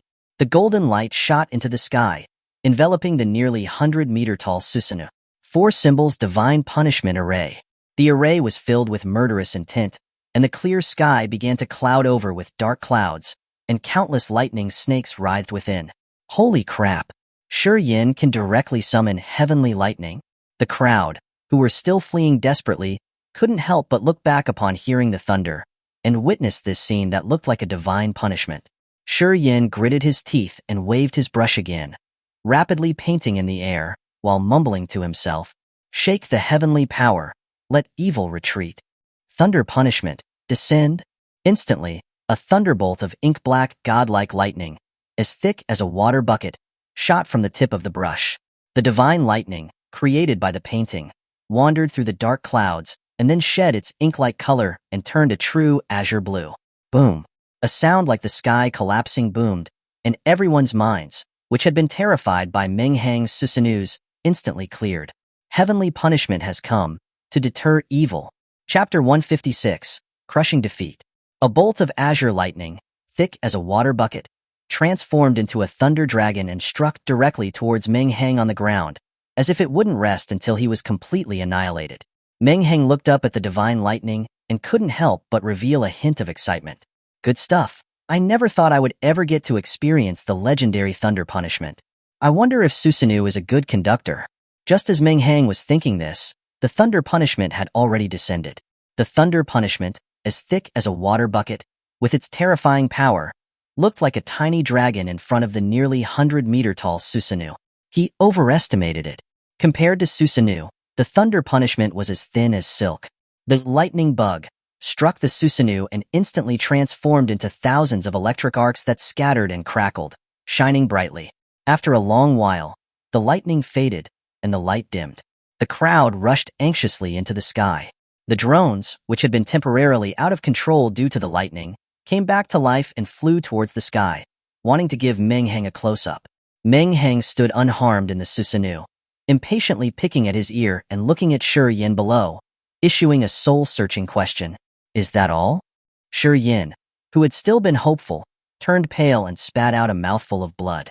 He couldn't hold on anymore and collapsed to the ground. Monster! This shouldn't exist in this world. The Fire Phoenix and Ice Phoenix intertwined, transforming into a red and white bolt, creating an area of two extremes of ice and fire as it passed, heading toward Meng Hang's Susanoo. Meng Hang looked down at Lin Luoxue. His eyes were devoid of any emotion except coldness. "Luoxue, you weren't my match before graduation, and you're still not my match now. Next, I'll teach you how summoning works." As he finished speaking, Meng Hang actually controlled the Susanoo to quickly form hand seals, and then slammed it onto the ground. In an instant, the ground shook violently. Some people even lost their footing and fell. Bang! A thick plume of smoke rose. "Oh, whoa!" A chilling beast roar sent everyone looking into the smoke in terror, trying to figure out what kind of monster was within. When the smoke dissipated, they saw a beast with blood-red eyes, covered in yellow fur, and with 9 tails that moved like pythons. A bloody, brutal aura swept through the area. Kurama looked at the high-rise buildings in front of it, a touch of confusion appearing in its blood-red eyes, but it quickly recovered. "No matter who summoned me here, as thanks, I'll chew up and eat your bones." He spoke with a human-like cold smile, then turned its sinister gaze. The first thing that came into view was the gigantic Susanoo. The next thing was the pair of eternal Mangekyo Sharingan that it would never forget. The third was a face that was just as cold as Madara's, only the young man's face had a hint of cruelty. It felt like it was seeing the cold and ruthless Madara again. Kurama's 4 legs went weak, and it almost fell to the ground. Meng Hang controlled the Susanoo and gently stroked its head, revealing an incredibly radiant smile. "Little fox, who were you planning to chew up and eat?" Kurama's massive body stiffened, afraid to move. It had a premonition that if it dared to move, the young man in front of it would kill it without hesitation. Master!" Kurama lowered its front paws in submission. Meng Hang nodded in satisfaction and merged the Susanoo with the 9 tails. The golden skin of the 9 tails was quickly covered by light blue armor that rapidly spread over its entire body. Armored Susanoo. Meng Hang stood on top of the 9 tails' head, crossing his arms, and looked at the 2 phoenixes rushing towards him. His eyes were filled with a touch of crazed excitement. "Come, Kurama. Let this world feel the power of the tailed beast ball." "Understood." Kurama, now clad in Susanoo, also revealed a vicious smile and opened its bloody maw as a massive, deep black ball of energy slowly coalesced within. As the energy ball formed, everyone felt their scalps tingle, and they felt a world-ending aura washing over them. Run! Run away! Someone shouted in terror. Has he gone mad? Madman, madman. He's trying to kill all of us. How is this kid becoming more and more insane? Lu Yuanhu, whose face was already pale, was now beyond terrified and shouted loudly, Kid, do you want to wipe out everyone here? Hearing this, Meng Hang was stunned, and then let out a bitter laugh. I got carried away a bit today. I almost lost control. He stomped his right foot on top of Kurama's head, directly kicking the jaw that was accumulating energy shut. The tailed beast ball, only about a third complete, was launched like a cannonball towards the red and white bolt. Boom! The red and white bolt did not encounter any resistance and was directly blown away. Only a sky full of feathers remained, which transformed into flames and ice crystals and scattered on the ground. Screech! Screech! Two cries of agony. The Ice Phoenix and Fire Phoenix flew back to their dimension behind Lin Luoxue, no longer as elegant as when they had appeared. Lin Luoxue spat out a mouthful of blood, and a strange red flush spread across her beautiful face before collapsing on the ground. Xiaolinger and Xiao Wanner's soul-reaping chains shot out at an incredible speed. Although Meng Hang was very far from the twins, the soul-reaping chains seemed to be able to extend endlessly and aim to hook out Meng Hang's soul. If the King of Hell wants you dead by the third watch, no one can keep you alive until the fifth, and this distance was even easier. But Meng Hang had already lost his patience and was no longer interested in playing cat and mouse. His Mangekyo Sharingan activated, opening a Kamui space in front of the chains, which were like two venomous snakes. The chains, which had only gone halfway, looked as if they had stretched into another dimension. Xiaolinger and Xiao Wanner's chains continued to extend, but the chains in midair did not move forward. The next moment, the chains, like predatory snakes, suddenly appeared from behind the twin sisters and bit them. The two sisters felt a numbness throughout their bodies, and their souls were hooked out of their bodies by their own soul-reaping chains. Their souls had been ejected from their bodies. The twins' bodies became stiff as if they were dead, collapsing to the ground. People saw two faint shadows standing in broad daylight, looking around in confusion at the end of the chains. Holy crap, what's going on? How did the chains come out from behind them? This is bad. They reaped their own souls. It's no different from being dead. Space ability. That must be the space ability Meng Hang used before. Meng Hang is too ruthless. He has no sympathy for these beautiful sisters.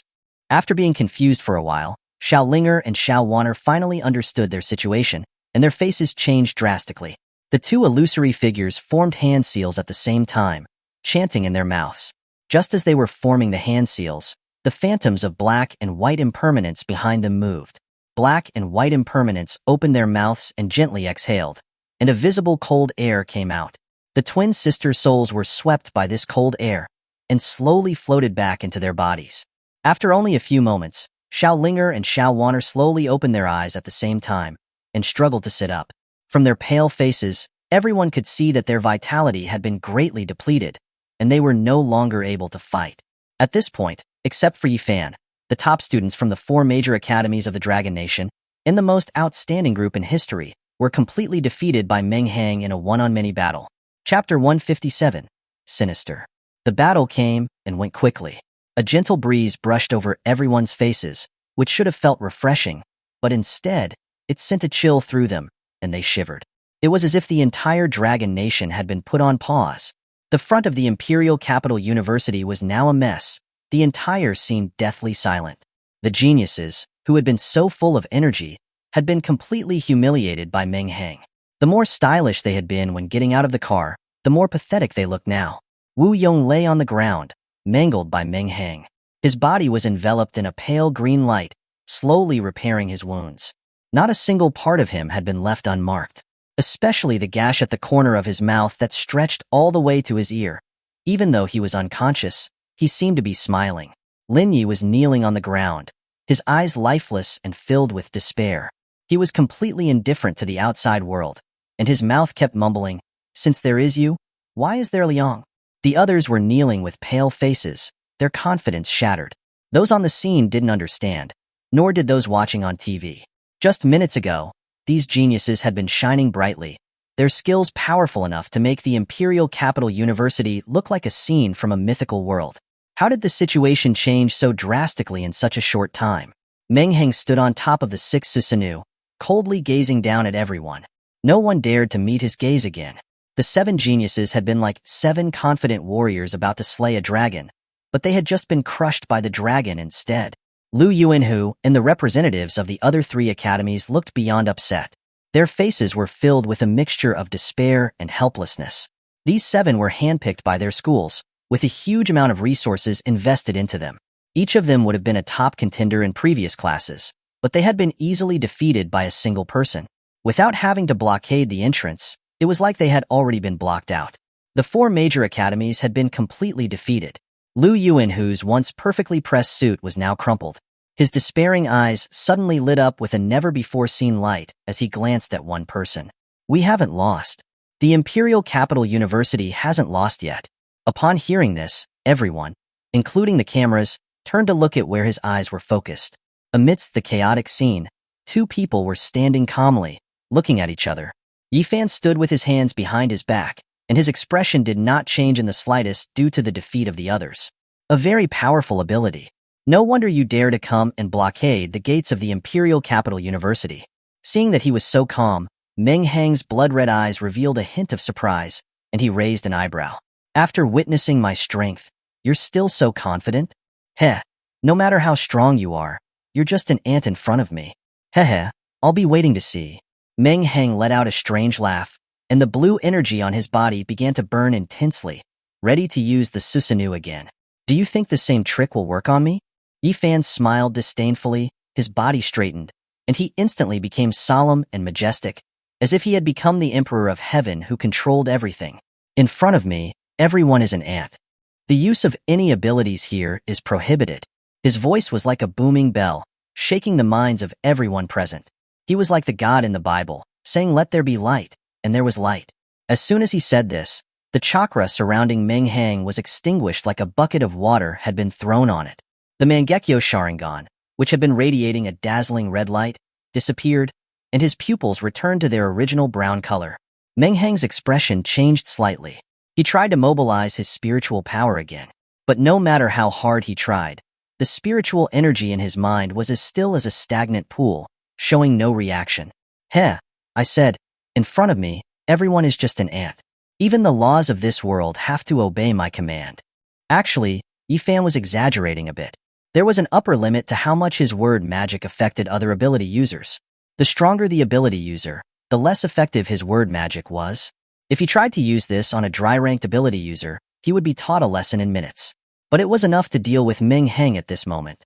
Meng Hang, still unconvinced, continued to try to mobilize his spiritual power. Sharingan, activate. No response. 8 gates released, open. No response. Would style.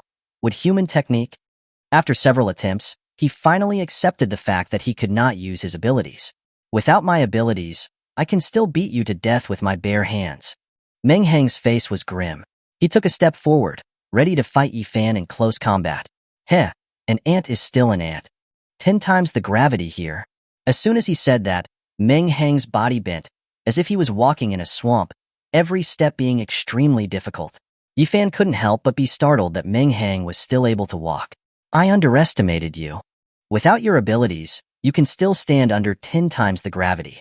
Looks like your physical body is incredibly powerful. Meng Hang struggled to lift his head, the sweat on his forehead now forming streams, dripping on the ground. Hehehe, is that all? Since you are so stubborn, then let's continue. 20 times the gravity here. Instantly, Meng Hang, who had been forcing a smile, had veins bulging all over his body, twisting up and down like earthworms. Thud. He could no longer endure it, falling to the ground with a thud, the enormous gravity crushing him and making him unable to move. Seeing Meng Hang's miserable state, Yifan finally revealed a triumphant smile on his once calm face. His gaze unconsciously glanced at Lin Luoxue in the distance, thinking, Meng Hang, all you know is Meng Hang. Do you see now? Meng Hang, who you are always talking about, is just an ant in front of me. He is worthless. Today, I will tear down his facade and show you how pathetic he really is. Thinking this, A touch of twisted glee appeared in his eyes, and he said in a voice that only Meng Hang could hear, "Cry out now. Keep acting cool. Keep being arrogant. Let me tell you, there can only be one top genius in the Dragon Nation, and that is me. And Lin Luoxue can only be mine. Now, you will accept the punishment God gives you. Speaking is forbidden here." After secretly saying these things, Yifan put on a righteous expression and said loudly, "Meng Hang, as long as you admit defeat, I'll let you go. The Imperial Capital University has always been focused on education, and we won't hold your humiliation of us against you." Ugh, ugh, ugh. Meng Hang, unable to move, glared at Yifan with his eyes wide with anger, but he was unable to say a word. "Oh, Meng Hang, why are you so stubborn? Since you won't admit defeat, for the sake of the school's reputation, don't blame me for being ruthless." 30 times the gravity. Chapter 158. There will be punishment. Ugh. Meng Hang let out a painful groan. The whites of his eyes instantly filled with blood. His muscles were trembling uncontrollably, and his bones were cracking. "Why are you being so stubborn and refuse to admit defeat? Does the glory you get from blocking the gate really make you so obsessed?" Yifan looked at Meng Hang, who was in pain but still refused to open his mouth, with a hint of reluctance in his eyes. Forget it, then don't blame me for being heartless. Come, swords." As soon as he spoke, the hundreds of flying swords, which had been thrown away like garbage by Meng Hang, were like they had heard the call of a new master. They were reinvigorated and flew toward Yifan. Everyone was stunned. Can he do that? People need to rely on their abilities to control so many flying swords, yet he just called them over by talking? This is pure mouth magic. Hundreds of flying swords floated behind Yifan like soldiers, waiting for orders. Yifan casually touched one of the swords and softly said, "Go." The sword transformed into a sword light and stabbed into Meng Hang's thigh, and blood gushed out. "Go, go, go." Following Yifan's commands, the flying swords stabbed into Meng Hang one after another. In a short while, Meng Hang looked like a hedgehog lying on the ground, covered with long swords. The blood stained the ground red. Meng Hang looked as if he was on his last breath, more exhalation than inhalation. Too weak. Yifan shook his head helplessly, but he couldn't hide the excitement in his eyes. "Recover." As soon as the word left his mouth, the flying swords stabbed into Meng Hang flew back to Yifan's back, and Meng Hang's wounds miraculously healed. "Go." Before Meng Hang could catch his breath, several swords stabbed towards Meng Hang again.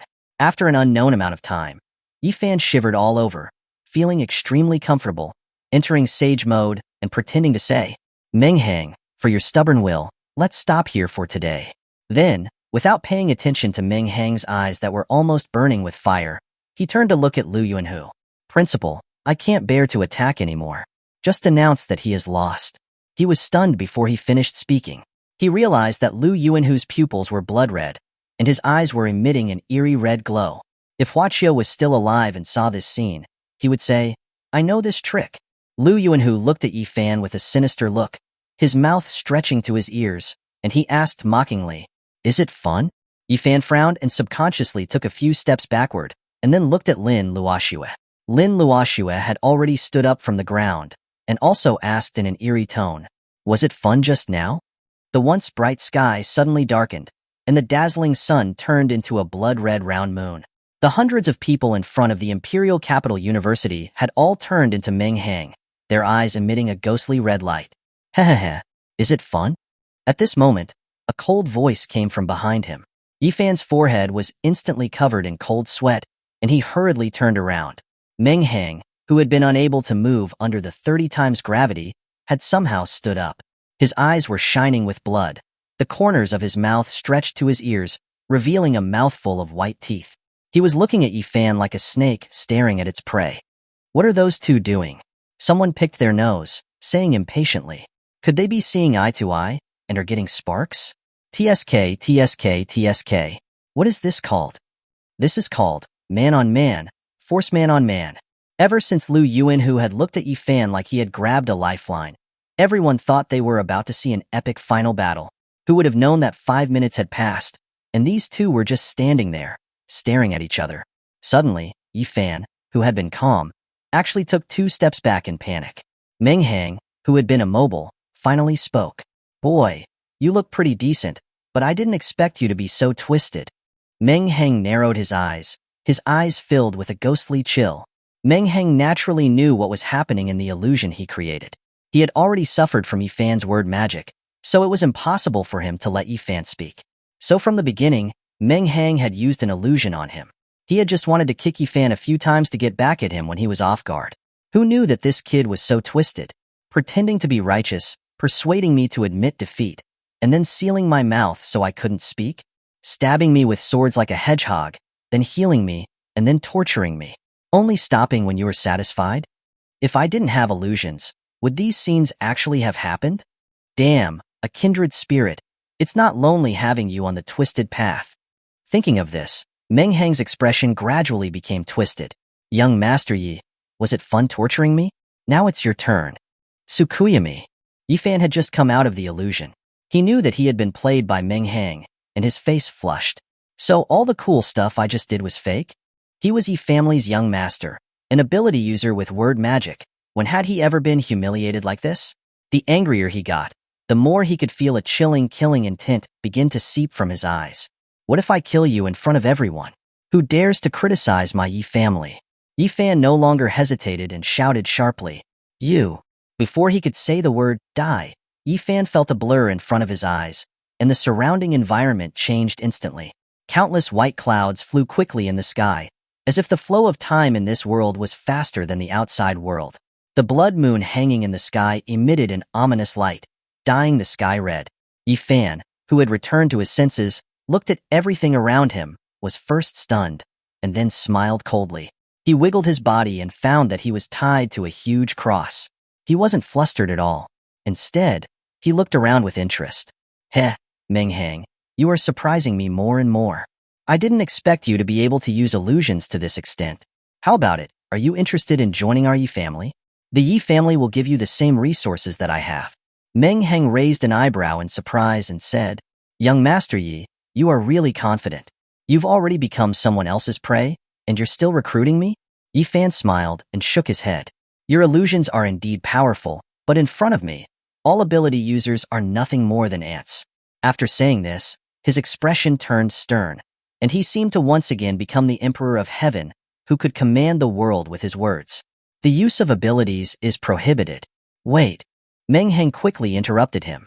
Yifan smiled triumphantly, with a look of confidence. What, are you going to accept my invitation? Hehehe. Meng Hang first let out a strange laugh, and a short knife appeared out of thin air in his hand, and he slowly said, I just want to tell you that if your ability becomes ineffective, you're going to be punished, you know? Chapter 159, Leaving Without a Trace. Hearing Meng Hang say that, Yifan trembled involuntarily, a bad feeling rising within him. But he still tried to maintain his composure and snorted coldly, acting like a ghost. The use of abilities here is prohibited. Kotha. A few crows flew over. An awkward atmosphere filled the air. Hehehe. A sinister and chilling laugh came, and Meng Hang lowered his head as his shoulders shook uncontrollably. Yifan panicked. He was truly panicking this time. No, impossible. As long as I subjectively know that this is an illusion, my word magic cannot be ineffective. After his sinister laugh, Meng Hang slowly raised his head, looked at the beloved prey before him, and revealed a warm smile. It didn't work, so you're going to be punished? With that, he held the short knife and slowly walked toward Yifan. Fine beads of sweat appeared on Yifan's forehead, and his calm composure was long gone. Now, he looked extremely agitated. At this moment, Meng Hang had turned into a blue-faced, fanged demon, ready to devour him. And he was the lamb to be slaughtered. Don't come over. Don't come over. Yifan shouted in terror. Oh, is this you activating your word magic to tell me not to come over? But I still came, so that sentence also requires punishment. Meng Hang's mouth stretched even wider, his sinister gaze roaming over Yifan's body without restraint. Yifan. Does that count? You're an idiot. Meng Hang didn't care how many grass-mud horses were galloping through his mind, using his left hand to pinch Yifan's cheek and pry open his mouth. With his right hand, he grasped the dagger and slowly placed it inside his mouth. Yifan's pupils constricted instantly, and the cold and metallic smell in his mouth caused goosebumps to erupt all over his body. WH, what are you gonna do? Yifan's voice was slurred as he desperately shook his head. What am I going to do? Of course, I'm going to punish you. With that, Meng Hang viciously twisted the knife in his mouth. Ah! A shrill scream echoed through the entire space. When Yifan, trembling, recovered from the pain, he was shocked to discover that there were two more versions of himself and another Meng Hang beside him. Two Meng Hangs holding short knives spoke at the same time. The first word magic punishment is complete, and now it's time for your second punishment. Then, the two Meng Hangs twisted their short knives in his mouth again. Double the pain, double the joy. Two even more terrible screams rang out. Yifan stared at Meng Hang in terror, liquid already dripping from his crotch. Meng Hang, I was wrong, spare me. Hearing this, Meng Hang tilted his head and laughed. You activated your word magic again. Unfortunately, it's still useless. I have no intention of letting you go. Ah, this place forbids harming me. Ah, I can't feel pain. Ah, Meng Hang, you're a jerk. Ah, why did you stab me again? Because you cursed me. Meng Hang, you're my daddy. Ah. Meng Hang was still too soft-hearted, too kind. With Yifan begging repeatedly, he only barely used Tsukuyami for 2 seconds. Well, 2 seconds in the real world, 6 days and 6 nights in the Tsukuyami space. Meng Hang was just too kind. 2 seconds was just a blink of an eye. To the onlookers, it seemed that Yifan said the word you and then paused. No one had paid attention to this brief pause. Word magic. Word magic. Yifan is finally going to use his word magic. I've been waiting for this moment for so long. Word magic. One word can decide life or death. How is Meng Hang going to fight against it? But what happened next almost made their eyeballs pop out of their sockets. Before Yifan could say the next word, he suddenly sat on the ground, tears and snot streaming down his face, with urine also flowing from his crotch. Everyone was both surprised and confused. Imagine this. 1 second, the person in front of you is talking and laughing with you, and the next second, they are just sitting on the ground crying. Wouldn't you be confused? Dude, he was fine a second ago. What happened? He's crying? And he peed himself? What happened? Could Meng Hang have an ability to stop time? Did something happen that we didn't see? Impossible. He is definitely not my Yifan. Some girls in the crowd were already crying, refusing to believe that their idol would be so pathetic. Luo, who was on Meng Hang's shoulder, clicked her tongue and muttered to herself, Goodness, this after effect definitely means he was dragged into that place by his master. I wonder if you were killing people and setting fires or peeking into an old lady's room in the middle of the night to have made my master so angry that he dragged you in there. Yifan, who had been crying his eyes out, stopped, looked around, and his expression became worse than if he had just eaten shit. Someone who cared so much about his public image had just humiliated himself in front of the entire Dragon Nation. It would have been better to just kill him. Meng Hang walked in front of Yifan, squatted down, and his gaze was level with Yifan's. Young Master Yi, you're out now. I'll give you a chance to use your word magic. Hearing this, Yifan was stunned for a second before he reacted. That's right. I've returned to the real world, and I'm still the Yifan who can decide life or death with a single word. Thinking this, Yifan's expression began to twist, and he roared. I will take revenge for what I have endured these past few days. Meng Hang, you? Ah, Yifan? Onlookers. Are you an idiot? What? Is there a wind-up before you can use your word magic? Meng Hang nodded in satisfaction, thinking to himself, this was definitely a conditioned reflex. It's good that I didn't waste all those days of training in the Tsukuyami space. Meng Hang squatted down, like petting a pet, and touched Yifan's head, and said, Little Yi, you consider yourself a god, then I'm the forbidden zone for all gods. In the future when you see me, you better keep your mouth shut and don't make a sound. Otherwise I'll think you are trying to use your word magic against me, and then I'll have to punish you. Hearing the word punish, Yifan felt as if hundreds of knives were cutting his mouth. His body trembled uncontrollably, but he dared not say another word. Seeing Yifan like this, Meng Hang smiled mischievously and pinched Yifan's face, which was even smoother than a woman's. That's right, be good. And, your face is too pretty. You're even more tender than a woman. It's making even me jealous. When you get back, try to fix it. Otherwise next time, I won't just be stabbing your mouth. I'll be cutting your face. Being humiliated like this by Meng Hang, Yifan had an expression of humiliation and wanting to die, but his mouth remained firmly closed, not daring to open it even a crack. After saying this, Meng Hang dusted off his pants and stood up. He walked to the bright red banner. He put his hands behind his back and looked up at the words, reading them out one by one. Beating down the North Mountain Imperial Capital University. Kicking down the South Sea Magic Capital University. You are all trash. Ha ha. You really are all trash. I wonder why it took Zhao Shanhe so much effort to challenge the 4 major academies. Meng Hang laughed wildly twice, and left with his hands behind his back, leaving behind the crowd, completely blown away, and the students of the 4 major academies with faces as if they had just eaten shit. Chapter 160. 1 month later. Meng Hang had left, but the banner was still there. The bold words on the banner were like a sharp knife, piercing the chests of the 4 major academies. Among the crowd of onlookers, a woman wearing frog-shaped sunglasses and a baseball cap, hiding her gorgeous face, watched Meng Hang's retreating back.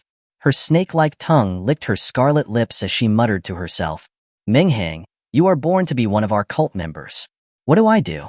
I'm starting to like you more and more. Zhao Sanpeng's hand, which was holding a teacup, froze in mid-air. He pointed a trembling finger at Meng Hang on the television screen and said to Lu Zhaoyang, who was already in a daze, he's floating. This kid is completely floating. When I told him about Zhao Shanhe's stories, you didn't see how much he admired him back then. It's only been a few days, and he doesn't even respect that man anymore. Lu Zhaoyang's expression was complicated. After a moment of hesitation, he said, but what he said does make sense. At this moment, the first-line sky battlefield, which had been filled with cries of battle, was silent. Demon Domain. A demon beast with antennas on its head and 2 huge eyes on top of that was exploring the movements of the humans. It said excitedly, today, there isn't even a single human figure in sight. My lord, this is a once-in-a-lifetime opportunity. While their defenses are weak, we should launch a large-scale attack. We'll surely break through the human defenses in one fell swoop. The centipede demon king, who was sitting next to it, transformed into a human form, but still had countless arms covering its body, narrowed its eyes. The human race has been confronting us for so long. When have you ever seen them be lax? There must be something fishy about this. They might be trying to perform an empty fort strategy to lure us in and then wipe us out. Meanwhile, in the 4 major cities of the Dragon Nation, except for the necessary scouts sent out to monitor the movements of the demon clan, everyone else was gathered in the square, sitting on small benches, excitedly watching the big screen showing Meng Hang's battle with the others. Because the signal at the first-line sky was too bad, the television broadcast had a delay compared to what was happening inside the country. The screen was currently showing the scene where Meng Hang used his Susanoo to single-handedly defeat 6 people. Damn, what is that thing? It's even bigger than the demon kings who reveal their true forms on the battlefield. Someone exclaimed with wide eyes. Goodness gracious, this is incredible. Are all the students this year so monstrous? What's the point of going to school? We should bring all of them here. Our win rate would increase by several times. Meng Hang. The most important one is Meng Hang. If we can bring that kid to our city, we can just have him split into thousands of these giants on the battlefield, and we could directly push into the demon clan's lair. Heh, although your dream is a bit far-fetched, we can't deny that Meng Hang's strength is truly terrifying. Young, arrogant, passionate. Isn't that the essence of youth? Inside the city lord's mansion, Zhao Shanhe watched Meng Hang standing on the Susanoo with a domineering aura and laughed heartily. Ha ha ha, this kid is interesting. He has the style of me back in the day.